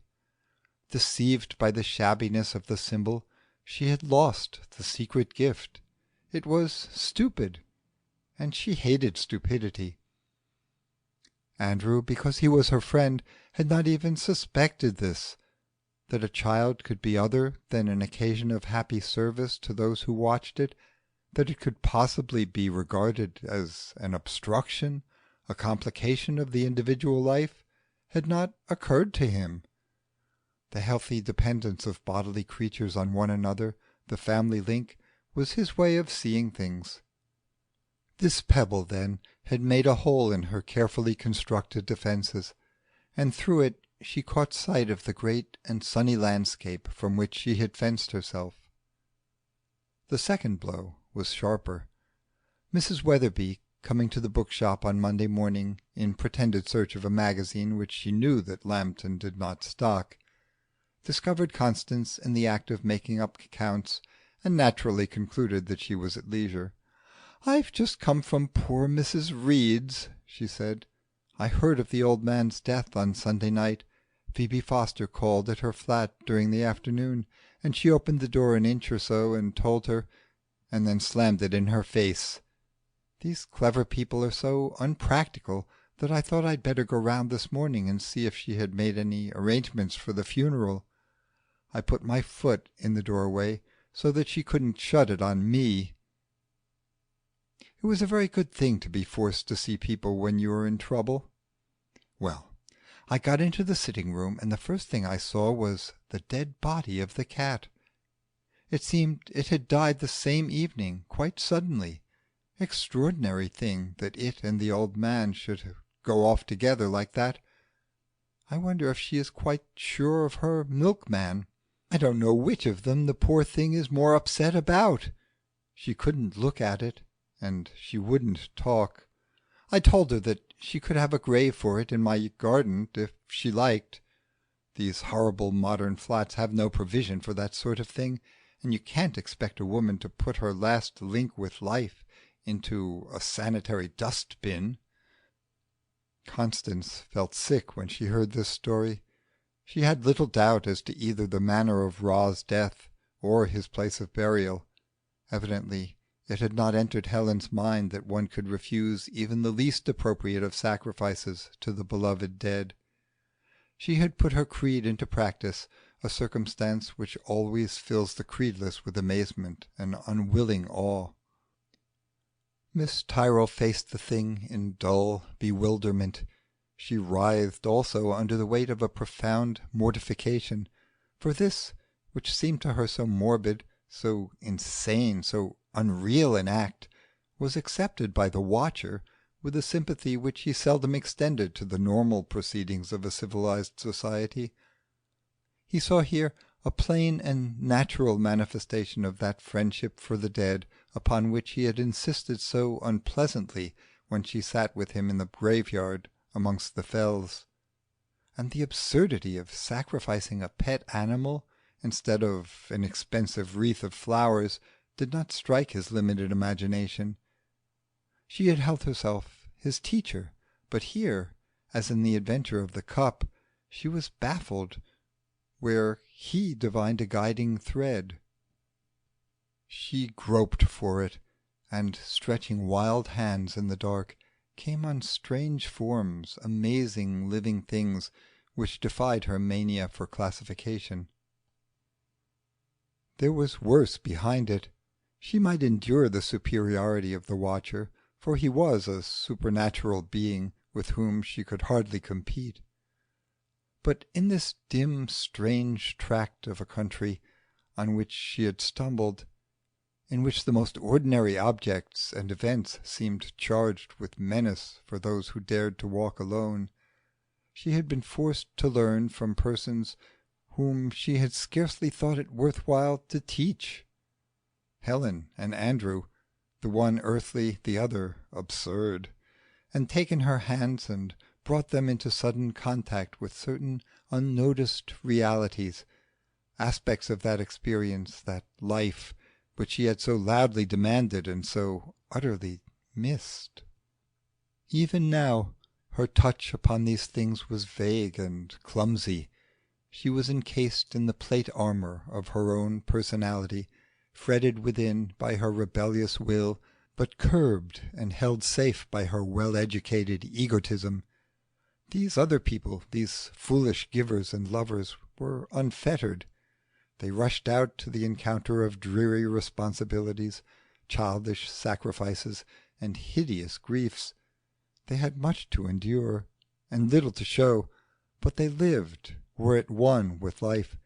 It was the only grace she had asked of her goddess, and now she knew that it had been refused. When the day's work was over, and Vera had been put to bed, the imperative inner voice, which paid little attention to her tastes, urged her to return to Helen, to serve her if she might.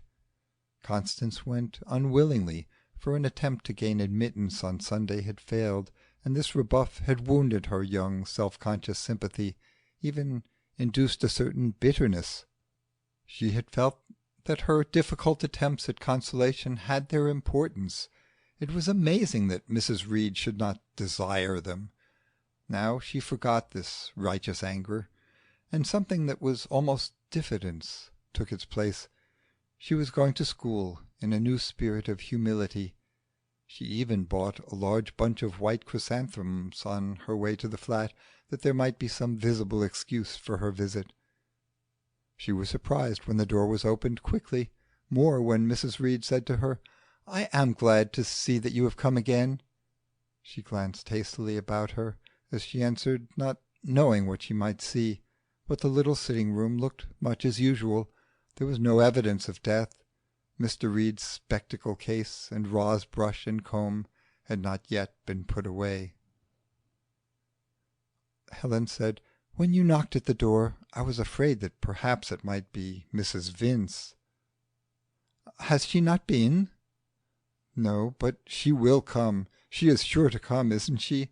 said Helen wistfully. "And then it will be difficult. I must be so very careful what I say." "Why?" "Well, she believes in me. She thinks I am spiritual, you know. I must never let her see it's all gone black. Then she would lose it too, just as I have. She would never believe in mysteries again. I must prevent that from happening if I can. I have been thinking and thinking.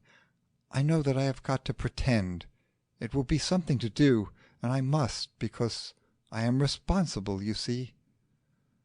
Death, the magnum opus of the divine. Oh, one should never see it if one wants to think of it like that. It's all emptiness. The symbols just melted away, and there was nothing behind." The watcher murmured, "I suppose this must always happen when death touches the teachers of your creeds, and yet they go on." Helen continued, almost as if she would reply to him, "But I taught it, and now I have got to stand up to it. It sounded so splendid. I felt so sure that it was true. One seemed to see it, and now I see emptiness. But they mustn't. They are young and hopeful. It helps them, and perhaps for them it may go on being true." "Perhaps." "You never believed in it," said Helen. "You always seemed to have a secret of your own. That is why I wanted you now so much. You were solid, just yourself, just alive and warm, and I can say what I like, foolish, dreadful, hopeless things. But with the others, what am I to do? They fed on me. They had no experience. They were convinced by the rhythms of the words. To tell them the truth would be cruel, and I don't think being cruel can be right. It would not be right to teach them your new lie." "Is it a lie? Why can she not see it?" exclaimed the watcher. "Are blindness and suffering also of the essence of the idea?" "Is it a lie?" asked Helen again. "Oh, I hope it is. Only there's nothing else." She approached Constance, held her arm, looked into her eyes. "You know something, don't you? You are different," she said. "Oh, tell me if you know it. If only he is all right, if he lives and is not lonely, I don't think that I mind being hurt, having nothing to do." Constance answered, "I know so very little. I too am blinded, but somehow I am sure that we are all together in one friendship, the living and the dead. You have only got to wait a little while. Presently the light will come back, and you will know it too." "No, it will never come back for me any more. But that does not really matter if my old dear is all right, and if I am able to pretend."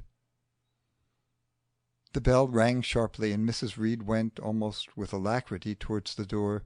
Her mood had changed, and she looked expectant. "I knew," she said, "that Mrs. Vince would come." Constance heard a heavy footstep, and the sound of an umbrella placed with decision in the stand. Then Mrs. Reed came back, and Andrew followed her into the room. "I came," he said, "for Muriel. Bad headache. Awfully sorry. Not fit to go out. Wanted to know if there was anything we could do." He sat down awkwardly and eyed Constance. "Rather expected," he remarked, "to find you here." Helen looked crestfallen. In the midst of her misery, one corner of her mind had remained aware of her importance, both as a teacher and as a widow.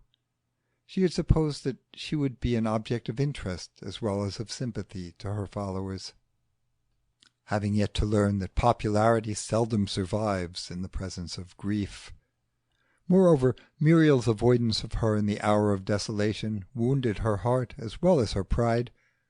She was fond of her, and had thought of Mrs. Vince's delicate personality as one may think in moments of weariness of soft cushions and unattainable sense. The mere fact of her prettiness would have made her visit comforting, would have restored to Helen's darkened universe something of the light of life. But Muriel had a headache, and the other woman understood. She rejected Andrew's advances very gently, wanted nothing, would tell him nothing. The arrangements, she said, were made. No, not cremation, the other was not so bad. She looked appealingly at Constance, who interpreted the message as a request to remove Mr. Vince as quickly as she might. He rose, as she had expected, when she did, shook hands warmly with Helen, and muttered hastily, "Awfully grieved, don't you know? Dear old Reed, man I always respected. One of the best." He opened the door, and Constance would have preceded him, but Helen clutched her hand, held her for a moment, and Vince went out into the little hall. "Come back," she said. "You will come back, won't you? Promise that you will come back. You see, the others are no good." Constance replied humbly, "I'm no good either, but I want to help you if I can." She was reminded curiously of Vince's first overtures of friendship. She seemed destined to take Muriel's leavings, to console them for their idol's indifference. It was hardly the part she would have chosen, but life thrust it into her hand, and she knew that she must not reject it. "I rather fancy," said the watcher reflectively, as they went down that long flight of stairs, "that you make it worse for yourselves by being so obstinate about it. Do you not? I see the will plating you together, forcing you to interpenetrate each other's lives, to pass through, to let go, to move amongst experience, perpetually to lose life and to find. And you will not. You make yourselves rigid, you resist, you clutch at one another, crying, 'Mine, mine,' and then you must be torn apart." "But don't you see," she answered, "that they care for one another? If I only could learn to care like that!" "That is foolish. Do you wish to suffer? Stupid little creatures, swept so quickly through the dream, and feeling your chance encounters to be important, and making such a fuss. Does no one amongst you love that which dies not, that which is before instead of that which is behind?" Vince replied for her, saying, "Shocking thing, that poor woman left all alone, nothing to look forward to." "Only her death." He looked at her with concern. "It has evidently upset you a bit," he said. "Not like you, to have these morbid ideas. Shouldn't think about death. Might as well think about the dentist. Trying things, these visits. Muriel funked it, poor girl, when it came to the point. Said it left such a mark on the subconscious mind, so she sent me along in her place. I fancy she was afraid Mrs. Reed might show her the old chap's body. These people have such queer ideas. One thing, her views and so on will be a comfort to her now, not like a woman without any religion. She's very wretched." "Bound to be," replied Andrew. "Bound to be, poor thing. After all, he was her husband." "Do you think that makes any difference?" "Why, of course. said Vince, astonished. "A man, don't you know, who marries a woman, sticks to her, and so on. She's bound to repay that with affection." "Husbands and children. One takes care of you, and you take care of the other. And so decent women, even if they're clever, always love 'em at the bottom, and it is just at times like this that they find that out." Constance brooded a little, and then said, "It is because she took care of him that Mrs. Reed is so desolate now. Being his wife does not come in, really." "Always counts. Must do. After all, she had the protection of his name." "Do you think one would mourn for that?" "It counts. Counts more than you think," said Andrew again. "Of course, poor creature, it's all the worse for her because she has no family. Pity she didn't adopt a child as you did. Most sensible thing I ever heard. Admire you for it. Muriel is most interested, anxious to talk to you about education, character building, and so on." "I know nothing about that." "Just as well, just as well. Bad for boys, all this modern drivel, and worse for girls, in all probability. Give her plenty of dolls and teach her plain sewing, and she'll never miss the myths and nature study and all that other rot." "I should like for her to turn out satisfactorily." "Of course you would. Main object of your existence. Bound to be. Something to leave behind you. Just my feeling about the boy. Must keep an eye on him. See that he gets a proper chance in spite of the women. Easy enough for you. Got it all your own way." "She is rather a difficult child." "I like them to have spirit. Shows they're healthy. Namby-pamby children are no good." "Well, she isn't that."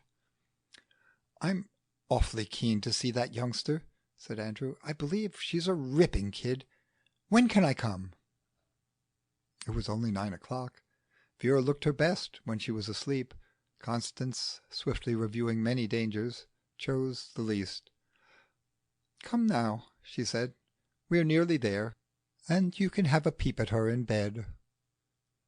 So they climbed the shabby stairs, came to her sitting room, and Andrew helped her to light the duplex lamp. Its smell did not seem to annoy him, but he looked with pity and surprise at the poor and dingy room, at the worn carpet, at the paralyzed Venetian blinds. He wished all women to be comfortable, and was shocked by this glaring testimony to the poverty of his friend. It came suddenly to Miss Tyrrel's mind that Vince was the first guest to be admitted to her lodging since the April night on which she had brought the watcher home. He sat by the fireplace in the chair whence that wild-eyed thing had first gazed with fear and amazement on the life in which it was entrapped. He too came as an inquisitor, demanding admittance. But for him there were no paradoxes, no difficulties, above all, no mysteries. Only the plain, straightforward, natural things. How comfortable a destiny, she thought, to see life single-eyed and see it wrong. She crept to the bedroom, assured herself that Vera slept, and called Vince softly to her side. They stood together, looking in silence at the head sunk deep in its soft pillow, at the scattered locks of black hair, so like Miss Tyrrel's own, and at the little cruel face that they framed, which seemed to have come from some alien strata of life. When Andrew turned to his friend, there were tears in his eyes. He took her hand and squeezed it. "Thank you," he said, "for allowing me to come." End of chapter 15.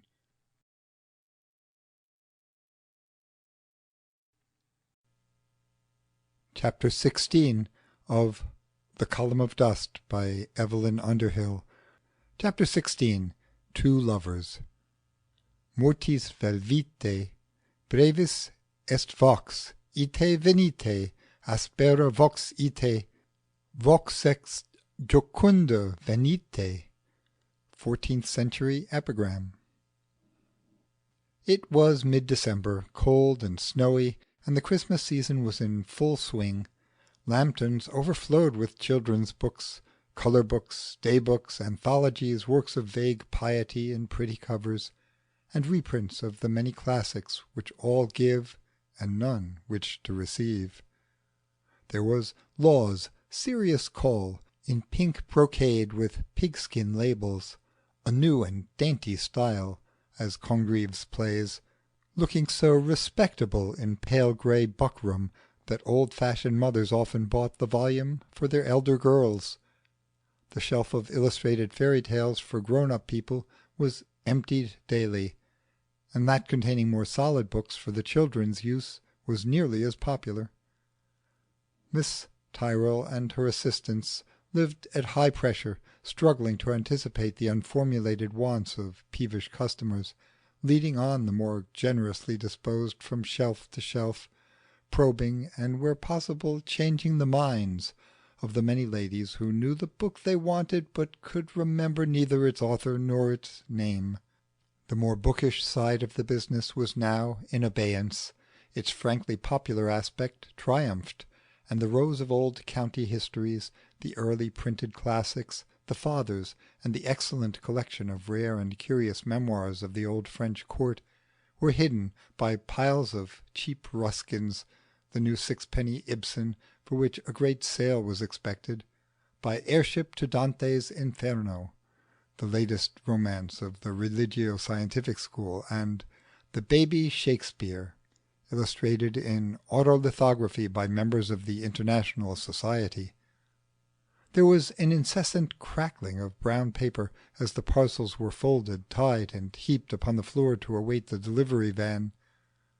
Exercise, mental and physical, hardly ceased, save for the slack interval at lunch-time from 10 in the morning until an hour or so after the shutters were put up for the night. Helen Reid, who had been engaged at Constance's suggestion as an extra assistant during the busy weeks, found that she had little time in which to brood upon the destinies of the individual soul. She was continually at the orders of persons who seemed unaware of her intellectual importance, and utterly ignored her point of view. Their acceptance of her as an ordinary shop assistant was insulting. The impervious ear which they turned to her advice disappointed her, but the resultant irritation restored her interest in life, and Constance felt that this first step in philanthropy was not to be wholly unsuccessful. It had its disadvantages. She was compelled to act as a buffer between Helen and Mr. John, who detected in Mrs. Reid an unbusinesslike inclination to direct the public attention to those thoughtful works which are always published at net prices, and therefore represent a small profit hardly earned. "Your friend," he said, "has a very superior, indeed a clever appearance, which is of course a great point in a business of this kind. It is a pity that she is so irresponsible. She seems unable to grasp the importance of pressing the Christmas stock on the public as much as one can." "She is inexperienced at present." "It isn't inexperience, it is idiosyncrasy," replied Lambton. "I watched her with an old lady yesterday. I should have made her buy The Gracious Gardens of Our Land, a book that ought to be going very well. Instead of that, Mrs. Reid actually allowed her to order Danby's Development of the Spirit of Man, single copy, small publisher, net book, hardly pay us for the trouble of supplying it." "I'm sure," said Constance meekly, "that she tries to get people the books they really want." "One doesn't run a house of this kind on the people who know what they want.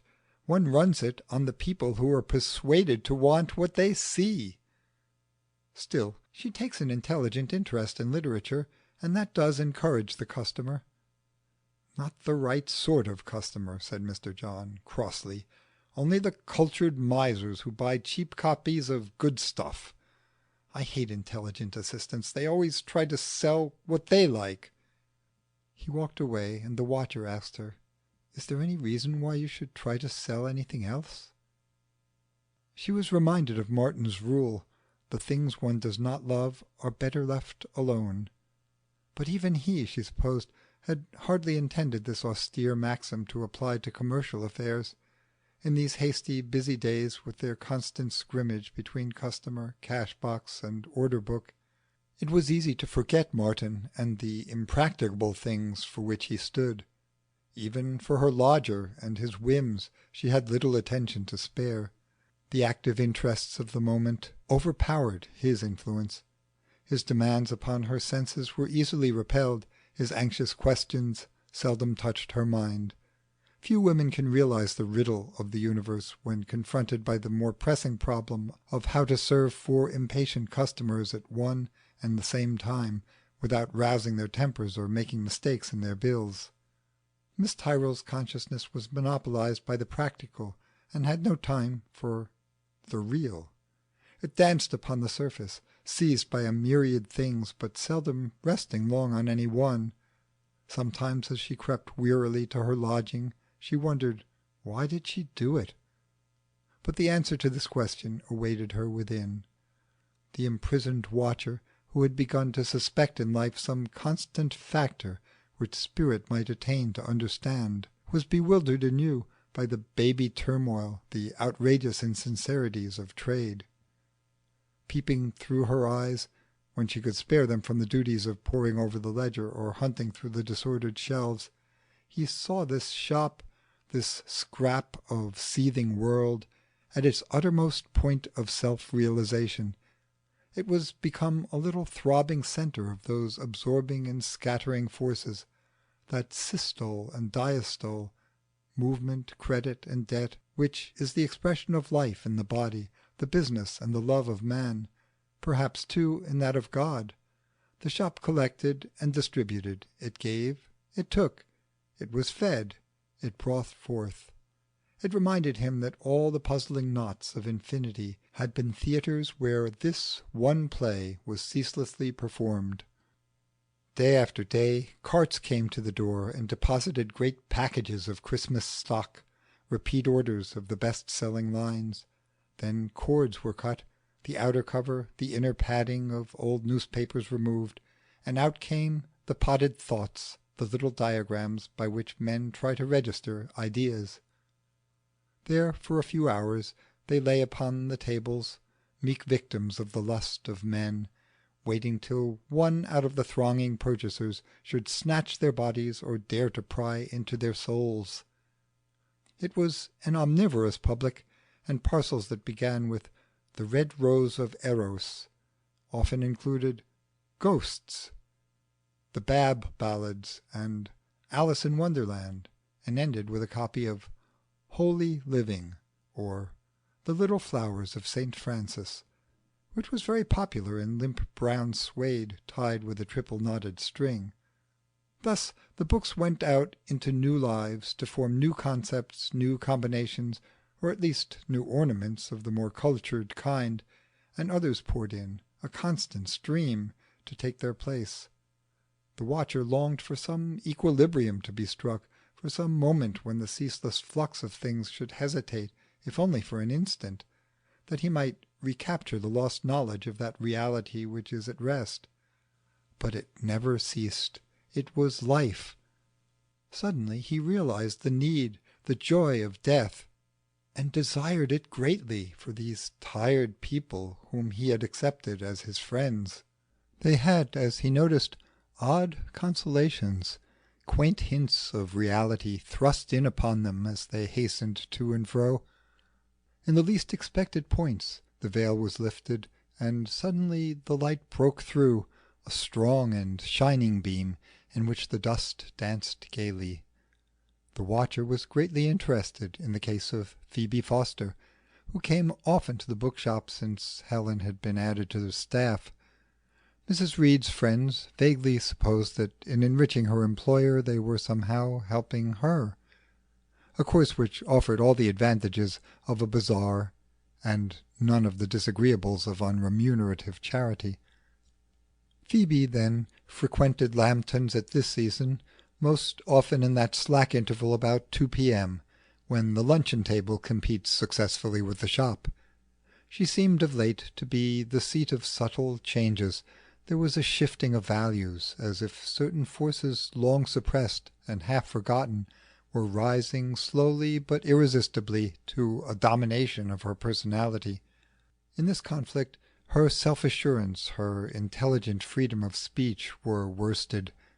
Her acquaintances saw with astonishment a new and inarticulate Phoebe emerge, a gentle, shamefaced, and primitive thing, who was no longer able to speak of the unspeakable with the scientific indifference which is proper to her type. Muriel, who was distressed by her friend's condition, attributed it to some obscure psychic disease, to the sudden uprush into conscious life of unfortunate ancestral traits latent in the subliminal field. "It is," she said, "a case of pernicious atavism, all the more acute because her education has held it in check so long." Expert opinion is not always correct. About a week before Christmas, Phoebe came to the bookshop. There was upon her face a bashful radiance which seemed to mark a new stage in her infirmity. It was like the humble yet fiery joy which might invest the newly inspired apostle of some singularly ecstatic faith. She kissed Constance and Helen with fervour, in spite of the disapproving presence of Mr. John. "How splendid it is," she said, "to be a woman!" Helen replied with a touch of her old solemnity, "I cannot attribute great importance to the accident of sex." "Oh, can't you?" exclaimed Phoebe. "I can. An enormous importance. It is more than important, really. It is deeply and wonderfully significant, mysterious almost." Constance said, "Yes, that's true. Horribly mysterious, full of splendour, and full of evil too." Phoebe looked at her with soft eyes that were full of a slightly patronizing sympathy, and spoke in the quiet, authoritative tone of a person who is quite sure of her ground. "No," she said, "not evil. That's a mistake. In itself it is wholly beautiful, because it's a vital, unchangeable thing, much too noble and beautiful to be evil as well." "I hope," said Mrs. Reed, "that you are not going to be led away by merely sentimental views of life." "Some sentiments count," replied Phoebe obstinately. "They arise in the soul and show one the meaning of things, and there is a strange enhancement of life that comes from them, from realizing one's essential womanhood." She looked at the other woman appealingly. "You don't know," she said, "or you would have to agree with me. I wish I could describe it to you. It is extraordinarily interesting. I mean, of course, from the psychological point of view." Helen observed, "These transitory ecstasies are seldom important to the soul." "Oh, not transitory," answered Phoebe. "I knew you did not understand. This is true. One can always tell the difference. At least I can. Nothing else matters. It changes the values of life, makes everything perfectly plain." She thought that she saw signs of amusement on Constance's face, blushed, and added hastily, "As one penetrates below appearance. It is in the simple and elementary things that one finds the deepest metaphysical meaning, I think." "And then—" Miss Tyrrel did not hear the end of the sentence. The shop door had been pushed open, the bell rang, and she turned automatically to tend to the incoming customer. He stood for a moment with the pale light behind him, staring into the shop. She stared back at him, vaguely conscious of the arrival of some familiar, unexpected thing, whilst he continued his keen peering into the dimness, as if his coming had some finer objective than the mere spending of money and garnering up of books. The watcher, too, moved eagerly in her mind, as to the encounter of a friend, and before she had time to sift these sensations, Martin had discovered her and taken her hand. She said, "You? Here in a city? It's incredible." He answered, "I in a city. Well, why not? There's a hiding place for everything here." "But why have you come?" he said in a lower tone. "Because I dared not wait longer." She looked at him then.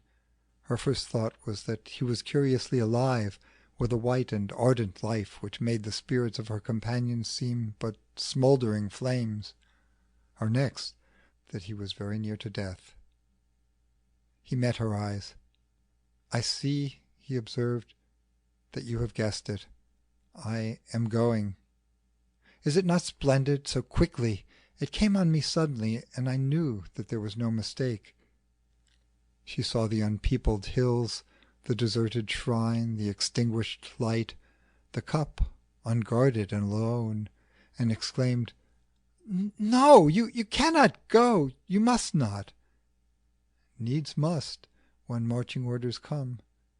"But you, with a guardianship that cannot be forsaken, that you should be snatched." "I too." "How cruel it is! We are all slaves to this." "Slaves?" he said. "Slaves to death? What a strange idea! Why, it is our one earnest of liberty. Without that, how could we be more than self-conscious mildew, cumbering the wholesome surfaces of things? And it is actively beneficent, too, the way, the truth, the life, the real life, not the dream. It was through death that the cup came. It is the true discipline of the secret." "But not for all." "For all," he answered. "Each of us lives toward that initiation. Every instant of our day it is going on. We cannot be deprived of it. We cannot miss it, however stupid and cowardly, however evil we may be." "And you are glad to go, you with your wonderful life?" "Why, yes. There was a wise physician once who said, 'The misery of immortality in the flesh he undertook not that was immortal.' So how could we want it? How awful a fate, to wait the home-going ship even in the Fortunate Isles, and never sight it! The wandering Jew is really the only denizen of the only hell."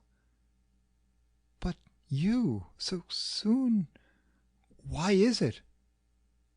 "I always knew that it would not be long, and this winter the snows have been heavy. It has been an Arctic business there these many weeks, an everlasting fight with the drifts, and plenty of rescue work among the flocks in evil nights of the storm. I've come near to anticipating my burial many a time, and it has put on the clock rather quickly. That is all." "Is it inevitable? Are you sure?" He answered mockingly, "Do you wish to hear the name that is given to this particular method of crumbling?" Then she saw with dismay the purest spot in her world shine out, adorable, only to be snatched from her. The watcher exclaimed, "What! Will you now clutch at the dying and risk the blackness and the pain?" She turned from him and considered anew the radiant face of Martin, that thin and eager face, smiling into the very eyes of corruption. She looked with him and saw Death, the faithful servant of true lovers, preparing the bridal chamber of the soul. Martin leaned forward with a gesture of gratitude and ecstasy to the fruition of his long desire. He was glancing about him now, full of the zest for little things which is peculiar to the utterly detached. He said, "So this is the place. I have often thought of it, and of you since the day on which you came." Helen and Phoebe were looking at him with a very human curiosity, for this was the first time that they had detected Miss Tyrrel in the possession of a friend outside the limits of their own set. Phoebe said to Mrs. Reed, "Do you think? I wonder. She has never mentioned him, but they seem to be great friends. It would be so nice. I am sure that her life is not a very happy one." Helen replied, "No, but no life is really happy." "Oh, it may be, it can be," exclaimed Phoebe quickly and clumsily. "If you give yourself altogether, I mean, and join in, then you find your place and are at peace." Mrs. Reed received these words in silence. They were delivered with an accent of authority which she disliked. But Martin, who had heard them, turned and smiled. Phoebe smiled back. There seemed instantly some link established between them, as if they had common possession of a secret which the others sought in vain. "Yes," he said, "that is it.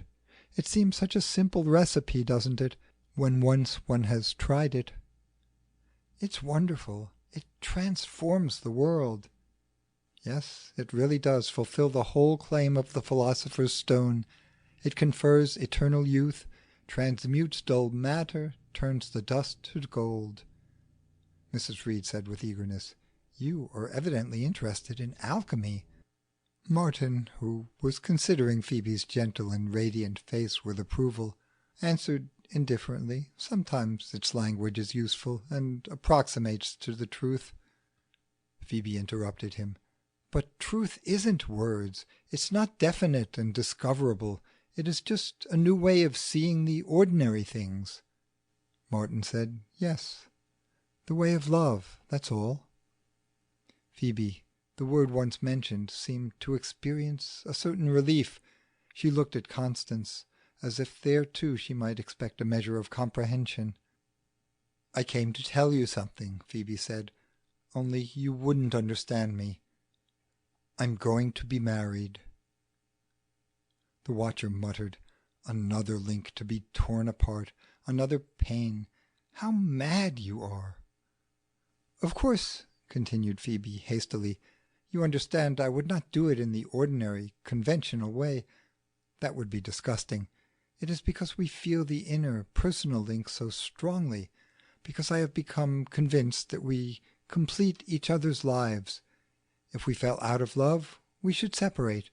I told Freddie that a mere material prolongation of a tie whose reality is gone would become blasphemous, the sin against Eros." "I suppose," observed Martin, "that by falling out of love you really mean falling out of passion, don't you? How can one fall out of love any more than one can fall out of heaven? It may be very tiresome, very onerous, generally is, I think, in the end. But it clings tight, you carry it with you, even to the deeps, and it flames up when it is wanted. Flamma aeternae caritatis." "Yes, I think, I'm sure, it is like that, really," replied Phoebe, addressing him directly and in a very low voice. The shop bell rang again, and she became alert. "I expect that must be Freddie," she said. "He promised to call for me at 2:30." Mr. Burroughs entered. He bore himself with a new possessive air, at once absurd, charming, and pathetic. The ladies congratulated him, and he answered with conviction that he was a lucky fellow. "I've got a taxi at the door," he said, "and I thought, Phoebe, that we might run down to the Palace and hear the new singing girl. She's got a matinee to-day, and then tea at the Carlton, and stroll home in the dusk. That is, of course, if you are quite sure you'd like it." Helen, who knew Miss Foster's tastes, waited with interest for her reply. But Phoebe agreed with enthusiasm. She was radiant, plainly eager to be gone. Freddie waited upon her with great care and gentleness, hooked her fur coat, adjusted her muff chain comfortably beneath the collar. She accepted his ministrations with obvious pride.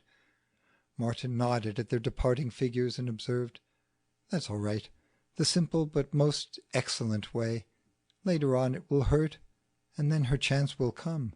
She will emerge a completed animal or a transfigured saint." Constance said in a low tone, "Oh, why did I miss it? That's the way in, to give up one's will, to be touched like that, with respect, by someone who cares."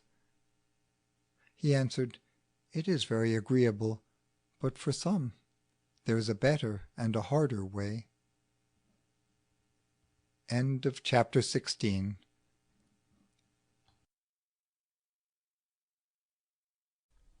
Chapter 17 of The Column of Dust by Evelyn Underhill.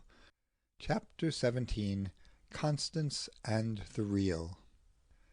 It is our own notion of the first and only fair, yet embodied in a substance, yet dissolving again into a sort of imagination. It is beyond me. Newman, Callista. Martin sat by the fire. Once he shivered a little and coughed suddenly, and Constance looked at him with terror. It was an evil night of sleet and icy winds.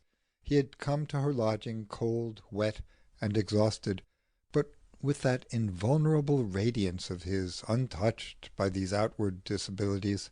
The watcher looked at him with sympathy, with envy almost, comprehending the haste and ardour of the escaping spirit, hotfoot for the real. Martin now shone for him with a simple light, the more noticeable amongst the cloudy personalities of the town. He was assured in his possession of something to which this comfortable wage-earning horde had never attained, something which even Phoebe, lit by her selfless passion, even Constance with her eager peering, could not see. The source of this splendour was not far to seek. The shrine of the cup stood upon the table between them. Its doors were closed. A heavy covering of tooled leather shrouded the jewelled angels and winged animals, and the mystical plates that went about them from an inquisitive world. Even thus disguised, as it were, in travelling dress, it seemed alien as any pilgrim angel amongst the nomads' tents, from the busy, shabby civic life into which it had been thrust. So remote and starry a thing might be actual in the city of Sarras. It was impossibly fantastic in cheap lodgings near Notting Hill. Yet it stood there as it had stood upon its altar, defying the competition of material things whilst meeting them on their own plane, a tangible link between two worlds. The spasmodic thunder of the motor omnibuses on the main road, the rattle of the lighter traffic, the crescendo of the postman as he came, house by house, down the street, these sounds, broken at intervals by those sudden, hateful, inexplicable cries which puncture the London night, had but thrown into a greater relief the deep silence in which the Grails dwelt apart, ringed in by its invulnerable reality. She had exclaimed when Martin stood with it in the doorway, "Oh, not here, not here! There's no place for it in this world." He had answered, "This world is its home. No, no, the pure earth, the clean country, perhaps, but not this foul city." "This foul city," said Martin, "is many worlds, not one. It lies fold upon fold, and white folds are hidden amongst the rest. And where there is one mind left that can love it, it has a resting place. Can you find such a lover, such a safe guardian here?" It was the watcher who answered this question, crying out in her mind humbly and urgently, casting himself down before the exile of eternity, clamouring for the control of his friend's human forces, that therewith he might serve, even from the deeps of the dream, the idea which he loved. Now they sat, as it were by consent, in silence. Martin's words, the watcher's answer, had loosed activities too urgent to find issue in speech. Constance glanced perpetually from him to her other guest and back again, trying hard to orient her mind amongst these incredible adventures. She knew now the reason of his coming, knew, resented and opposed it with the whole strength of her will. She was beset by emotions, alive with them. Each by turns claimed dominion, announcing itself as the accredited agent of that self which sat shrouded within. They grouped themselves, as it seemed to her, into two camps, the army of human things spread very widely, terrible with the banners of life, and over against it a little company, most strange of aspect, to which as yet she could not give a name. From the camp of humanity, that sad vague longing for the warm touch of common life, for respect, protection, the peaceful domination of a cruder, stronger will, which had tugged so cruelly at her heart in the moment of Phoebe's sudden exhibition of normal and irrational love. It urged on her the joyous necessity of a descent to the sweet and trustful intimacies of the earth, to no fierce appeasement of instinctive passions, but rather to the gentler commerce, the domestic pieties of mutual help. It whispered Vae solis, woe to the lonesome, and glossed this bitter warning with a reminder of the years that she had missed. It suggested to her, as no mean objective, the completing as far as might be, upon this human plane, of a life that was clearly incomplete. She foresaw the careful forging, the consolidation of friendships, of the human social link. She saw Andrew, through the long years, coming to her for the understanding which she could never return, Muriel taking an affection that she would not repay. She conceived of herself giving and spending, a centre of selfless activities, accepting on every hand love, obligation, duty, in the sacred name of life, and of life herself as rewarding the faithful initiate with new and mysterious gifts. She saw also the one blot upon this prospect, Vera, and decided that she too must become the object of a wholesome but not inconvenient interest, material for the builder's hands. All her late adventures had but seemed to endorse the propriety of these emotions, their vast opportunities, the finality of the experience on which they converged. They broke it to her, as it were, that the little things of life were, taken collectively, worth while for the little animals which life had bred, that the amenities of camp life mean more to the private soldier than the far-off idea for which the war was waged. This powerful attack was met by other forces whose action she would have resisted had she dared. Their battle was set against the claims of individuality, against all the tossing banners of the senses, however cunningly disguised. They came like auxiliaries from oversea, borne on a strong tide, cold and pure, that seemed to have risen in the soundless deeps, and as a great ship coming by canals into the heart of fertile country, where the watery path runs fine between the serviceable mangold fields, will bring landsmen certain tidings of the hidden sea, a hint of far-off adventure lurking in the tarry ropes. So, with the intrusion of this company from unseen immensities, Constance felt upon her face the chill spray of the formless ocean beyond time. She knew but too well whence came these urgent powers. Once she had been shut with them in the chapel of the fells, and they had poured forth upon her, overwhelming her judgment and her will. Then she had fled their arms, though she could not escape their remembrance. They had followed her. They were not to be eluded. They pursued, they caressed, they held torches, from which a new radiance was cast on the army of life, so that its ranks took another proportion, its very standards shone with strange tints. The centre, it seemed, of their influence, its symbol, was that enshrined chalice which Martin, leaving the dream, must leave behind. Its coming had brought close to her this terrible yet adorable world. It threatened to impose that world in its unknown obligations upon her mind.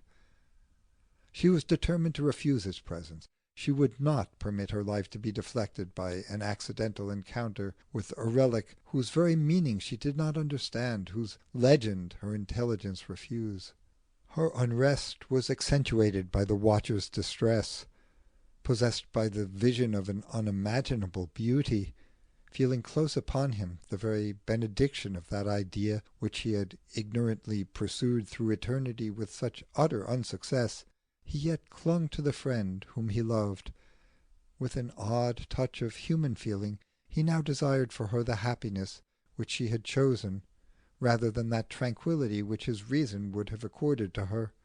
She was bent clearly on tasting it to the full, this tangle of love and death, this terrible combination of intimate union and utter loneliness.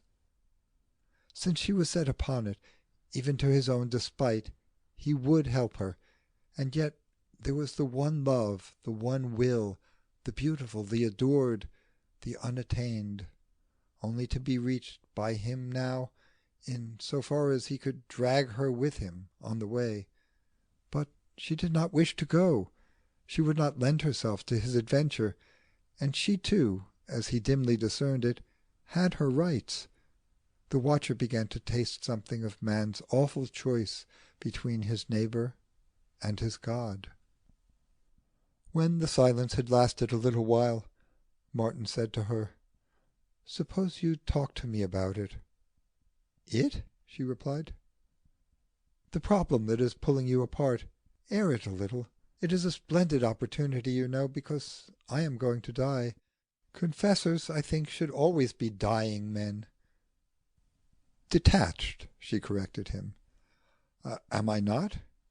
"You are a lover," she said, "and a fanatic, which is the same thing. You will show no mercy because you are convinced. But I'm not, and I don't wish to be." "Your lodger is." "But there is another side to my life, a real, warm, actual side, and I want to live it. You would think it commonplace, foolish, unworthy, but it's alive. It means that I matter to another human being. It means that one is not alone. I have tried solitude. I can't bear it. And you would drive me back to loneliness for this." "You would not be lonely." "I should. Alone with invisible things, the most terrible solitude of all. And now I am nearly happy. Let me be. I've got a friend, a stupid, ordinary friend who is kind, and another, a foolish woman who's lonely, who I can help. It is something to lean on and something to do, something solid in life. Oh, I know it seems absurdly vague and scrappy. I know that it will go when we are dead. But I want it now, all the same." "Well, why not?" "I don't know," she said, "but I'm afraid. I think that when the white light is poured on it, everything will change. There will be a shifting of values and deepening of shadows, a lighting up of hidden things, and I should not be able to go on. And yet, surely, my little satisfactions are innocent and reasonable on their own plane. May not my heart know what loyalty, gentleness, and gratitude mean? Once I gave my body the privileges of womanhood. That's over. But my life is not over. It goes on, and there are all the subtler senses to be fed, the delicate joys of action and intercourse to be tasted, the savories of the emotional feast. I suppose they seem incomplete and unimportant, but they are important to me. They are small. You would find that a bigger love would answer best." She understood him and exclaimed, "Don't make me take it. I can't. You do not know. I will not have it. I am not worthy." "No one is worthy. Was I?" "I think you must have been, because you love it. But I don't think that I love it, and I know that I don't want it." "You don't know that. You can't, because you don't know it," he said. "And you never will know it until you care a bit. It's worth your while, too, just for the beauty, the intense, the incredible romance. Why, the discovery of it, and you've got to discover, you know, to do your own hunting from the first, is the most splendid, the most thrilling, the greatest adventure in the whole world. It's the one love affair that never wears out. It's ecstasy on ecstasy, the world remade for you. Fiat lux, fresh every morning, and new things gleaming in the ray. How dull not to have it in your universe. The dream and the discipline, the everlasting rapture and the never-ending quest." She caught for an instant his excitement, trembled under it. She had a glimpse, as he spoke, of that high romance, that splendid passion. Martin's phrases played upon her nerves as music might. She blushed and breathed quicker, because they were beautiful and exalted her. She heard behind them the wild, solemn, and exultant song with which the ages move to their destiny beneath the hand of love. Then the walls of the room ran back into perspective and caught her as in a vice. The piercing music faded, the sullen noises of reality returned. She said to herself, "Don't be a fool." And to Martin, No, it's no good. I dare not. It is too overwhelming. Against my will, against my belief, it crushes me." "It is," said Martin, "very inconvenient. And that is what you really mean. You are afraid of it, afraid of being deflected, of hitching your wagon to a star and being dragged perforce up stony hills. Don't be a coward." "I am not. But I can't react to this. That inhabitant of yours can, will. It is his chance. Do you owe him no duty?" "That's dreadful too. Here he is, too strong for me. He is pushing, eager, he divines things ahead of me, and I am confused, in clouds. Won't you help me out? Tell me, explain." "Enter the atmosphere of reality. You will get your explanations there. That is all I ask you to do, and all that he asks. You are stifling him with your frittered emotions, your little inconsequent loves and hates. Get into the clearer air, the purer light, and from there love life as much as you will." "That is impossible," she said. "This is a strong thing, a terrible thing, pulling. But the other, the thing I really want, is pulling back. They are both life, I suppose. They should both be part of it. But they can't be for me. I am sure of that." "Best not to be quite so sure," answered Martin, "and to trust life a little when you cannot see your way. There is a cosmic economy, you know, as well as a political one. The angels have their reserves. Here is your opportunity, a unique one, a very mighty thing. Take your talisman, live from that centre, love from it. Throw down the barriers, merge yourself in this. Don't quarrel with it because you do not see how it is going to fit. The wind that bloweth where it listeth never fits in. As well quarrel with that, because you do not see how you are going to extract from it the oxygen that you need. You can't get it in any other way, you know, and you can't get the real except in its rare perpetration of the dream. Et verbum caro factum est, et habitavit in nobis. And the word was made flesh and dwelt among us. And we said, how very inconvenient, how disturbing, how hopelessly incompatible with practical life. "Well, it is," she said obstinately. "It makes a cleavage. You cannot blend it with the rest." "Not a cleavage. It is plated right through, the very essence, the actualization of life." "But earth's got to be in it, in human life, I think.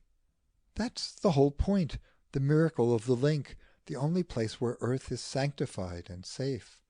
"And how," she asked, "is your link to be kept safe in the flux and tangle of the dream? How, when we come to the concrete, am I to preserve your relic of reality here as it should be kept? Where is the altar, the solitude, the adoration?" "I am glad you put that one essential last. As for the rest, they matter nothing. It pleased me whilst I could to make things orderly and appropriate, to evoke again the atmosphere of the age that had loved it best. But of course the whole world, more than the world, all being, is just a sanctuary for this." His eyes were upon the shrine. They seemed to look through and beyond it into the very eyes of the beloved, as if he had already begun to make his farewell to the dear visible sign of his joy, and passed in imagination to the secret moment of rapture, the extinguished torch, the silent embrace. Presently he said in a meditative voice, considering as it were from far off her curious case, "How odd it must seem to the angels. There you are, you, the clean and glorious soul of you, imprisoned, fettered, peeping out, and you who might break the fetters, might escape to the sunshine, the splendour, the dalliance for which you were made, are held back because you have persuaded yourself that your fetters are delightful, educative, even necessary toys." "Ah," she exclaimed, "the pretty words! They make me restless. They remind me of the bars. But if I am imprisoned, It's in a strong and cunning fortress. How can one slip the fetters? How can one escape? If you're honest, you will know when the hour strikes for it. Each goes out by his own gate. It is always just wide enough to let one through. Impossible to prophesy anything more than that. Yield yourself to love. Don't shirk it, that is all. You are on the very verge of waking, you know. You have fear and amazement, and that is the initiatory touch, the peep through the bars. But awe is for those who only look upon the mysteries. There is a rapture within, and satisfaction of every desire, a place of refreshment, of light, and of peace. The watcher cried in her heart, torn between this fierce, all-satisfying love, the appeasement of his torments, the end of knowledge, the unknown object of his quest, and the troubled, dim-eyed woman bent still on feeling her way by the touch of material things along that pathway to reality which he discerned, straight and shining, before him. Martin rose. "Well, you have got to do it," he said. "You found the cup, and you recognized it, you and your lodger. You are the only efficient guardian, merely because, in spite of yourself, you know. But can you trust me with it? Anything might happen." It was her last unavailing wriggle under his hand. "Yes, and if it does, it is all right." "Don't you want to tell me what to do?" "No. Why should I know best? I have finished my trust. I hand it on. Now it is yours. You hold the key. Not for me to dictate." As he was leaving her, she ran before him, barred the door. "I am afraid," she said, "to be alone with it. Oh, how wise the people were who invented rites and priesthoods to shelter them a little and stand between. I cannot endure the light, the power. Shut in the room with it, day after day, alone with the real. It is too strong. I dare not." "The rites and the priests," he answered, "are no good once one cares. Then no shelter avails." "I fear it." So gentle, he said, and so passionate, his feet amongst the lilies, his head girded with the thorn, humble yet omnipotent, desirous and elusive, the most intimate of mysteries, the most mysterious of intimates, a servant of his servants, drinking with them the loving cup of pain, transcendent personality, self-limited to the small powers of your soul. Is it this that you fear? The watcher cried, "No, it is this that I seek, that I love." She put her hands over her eyes, then, desperately, as if she feared to share his piercing vision, would draw across his only windows the heavy curtain of the flesh. That by this action she blinded herself also did not weigh with her. She was at a moment in which too great a darkness seemed less terrible than an excess of light. The blessed dimness shut her in, soothed her. It lulled for an instant the torments of her unavailing thought.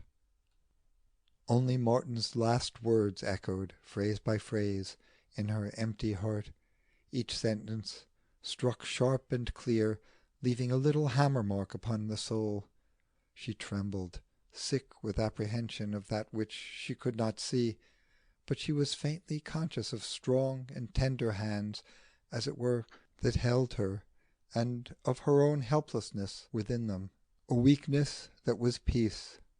The meshes of the will were close about her. She divined them. They were plaited into the amazing patterns which she could not understand. They clasped her crumbling body firmly, linking it with the furthest fringe of things. The darkness thickened, and the silence. Far away, as in a dream, she heard the sound of a soft closing door. Then within her mind she felt the gentle movement of the watcher. He said, "Dear child, poor little one, have no fear. Do not resist. I am your friend. I desire your happiness. But without the idea, happiness is impossible in a world that contains both love and death." She stayed yet a little longer in the darkness, hesitating on the verge of the new life. When she looked up, she was alone with the Grail. End of chapter 17.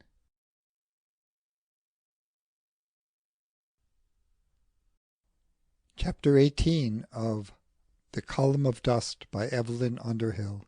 Chapter 18. The Mistress of Novices. O rash one, pause and learn my name. I know not love, nor hate, nor ruth. I am that heart of frost or flame which burns with one desire, the truth.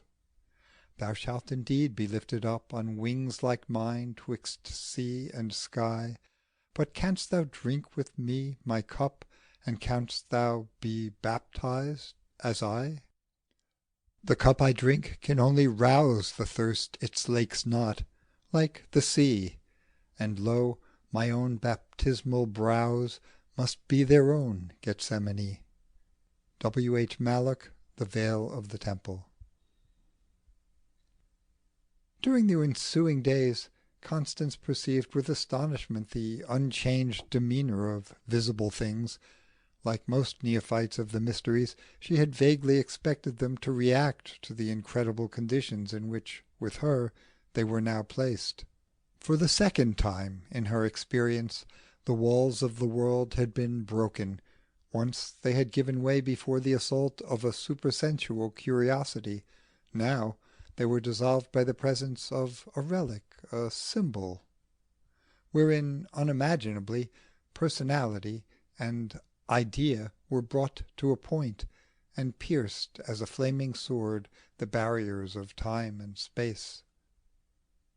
A terrible and starry perfection dwelt with her now. Yet such was the stubborn quality of the dream that the shabby room, the shabby daily life, were much as usual. The long exhausting hours of work, the cheap and hasty lunch, 2 poached eggs and a penny roll, eaten amidst the perennial crumbs and cocoa stains of a thriving tea shop, the homeward tramp through the sodden streets, the grate which smoked persistently since the northerly winds had set in, the pile of mending with which she could never keep up. All these things were still there in the forefront of her consciousness. The strange light which shone in her home did not alter their values. They appeared insensible to its rays. Even Vera, as recalcitrant to spiritual forces as the least animate of things, seemed unaware of any change in her environment. The snowy season had added a chronic cold in the head to her usual disabilities, and she took full advantage of this weakness in pressing her claims upon attention and indulgence. She spoke greedily and persistently of Christmas, and mentioned the exact profit in food and toys which the landlady's children usually extracted from this celebration of holy poverty. "I've used 5 hankies to-day, as well as all the times I did without, and hundreds of sniffling. Billy had a little gun last Christmas, one you can hurt with when it shoots. Tante, can't I have a little gun?" "What would you do with it?" "Hit things. Billy hit a puppy, and it bled." "That was cruel." "Don't care," said Vera. "I want to hit things, and cats and sparrows. Do let me have a gun and try to shoot." "We will see." "Oh, I know about seeing," cried Vera stormily. "The toys you see about are the ones that never come." "I want to shoot. I want to hit things like a boy. Say I'll have a gun, or else I'll suck paint off my soldiers and be sick when you isn't here." "Santa Claus," said Constance with authority, "brings whatever he likes. People have to take what they get and say thank you, else he does not come at all another year." Vera muttered rebelliously, "Billy says there ain't no Santa Claus." Nevertheless, she was half convinced, and retreated. The watcher, contemplating the scene, said, "Strange. Yet I suppose that this also has its place in the idea." Constance exclaimed, "Yes, but where? But how? Where is the beauty, the love, and the law? "I want a link, a guide," he answered. "Is it not here?" It was, but because she could not apprehend it, it exasperated her. She stood, as it seemed, outside the true field of its power, perceiving the light, dazed by it indeed, but untouched by those chemical rays whose fringe reached the watcher, were received by him with so humble a thankfulness. He said to her with disappointment, "I had thought that it would have made you very happy, that the real might have solved the discords of the dream. But since it does not, I think you had best leave it alone." From the depths of her spirit another voice replied, "I cannot." "Far better," he said. "It is not for you. It does not belong to your world. I see that now. I had forgotten it. The stir and effervescence of this life are against an understanding of its quietness. You must wait for the settlement of death. It belongs to us, it calls us, it awaits our knowledge. You cannot cope with it from the midst of the dream." The inner voice answered, "If we cannot, why is it here?" "Some of you may. To do so you must leave all else, I think, and go away, as Martin did, into a secret place where there can be no scattering of your love. But you hate solitude, and this is a solitary's affair. So leave it alone until you die. Turn to the life that you wished for which your body was built. That is best. Try your own recipe. Be happy with the other little creatures. I wish you to be happy. In this too there may be some secret elixir, some syrup of truth. I will help you. You shall forge links and join with the others, as that man and woman did who looked at each other with so quiet and strange a joy. We will put the difficulties away. I see them where you cannot. I am determined to undertake your life." She listened to him with astonishment, for he seemed at this moment almost human.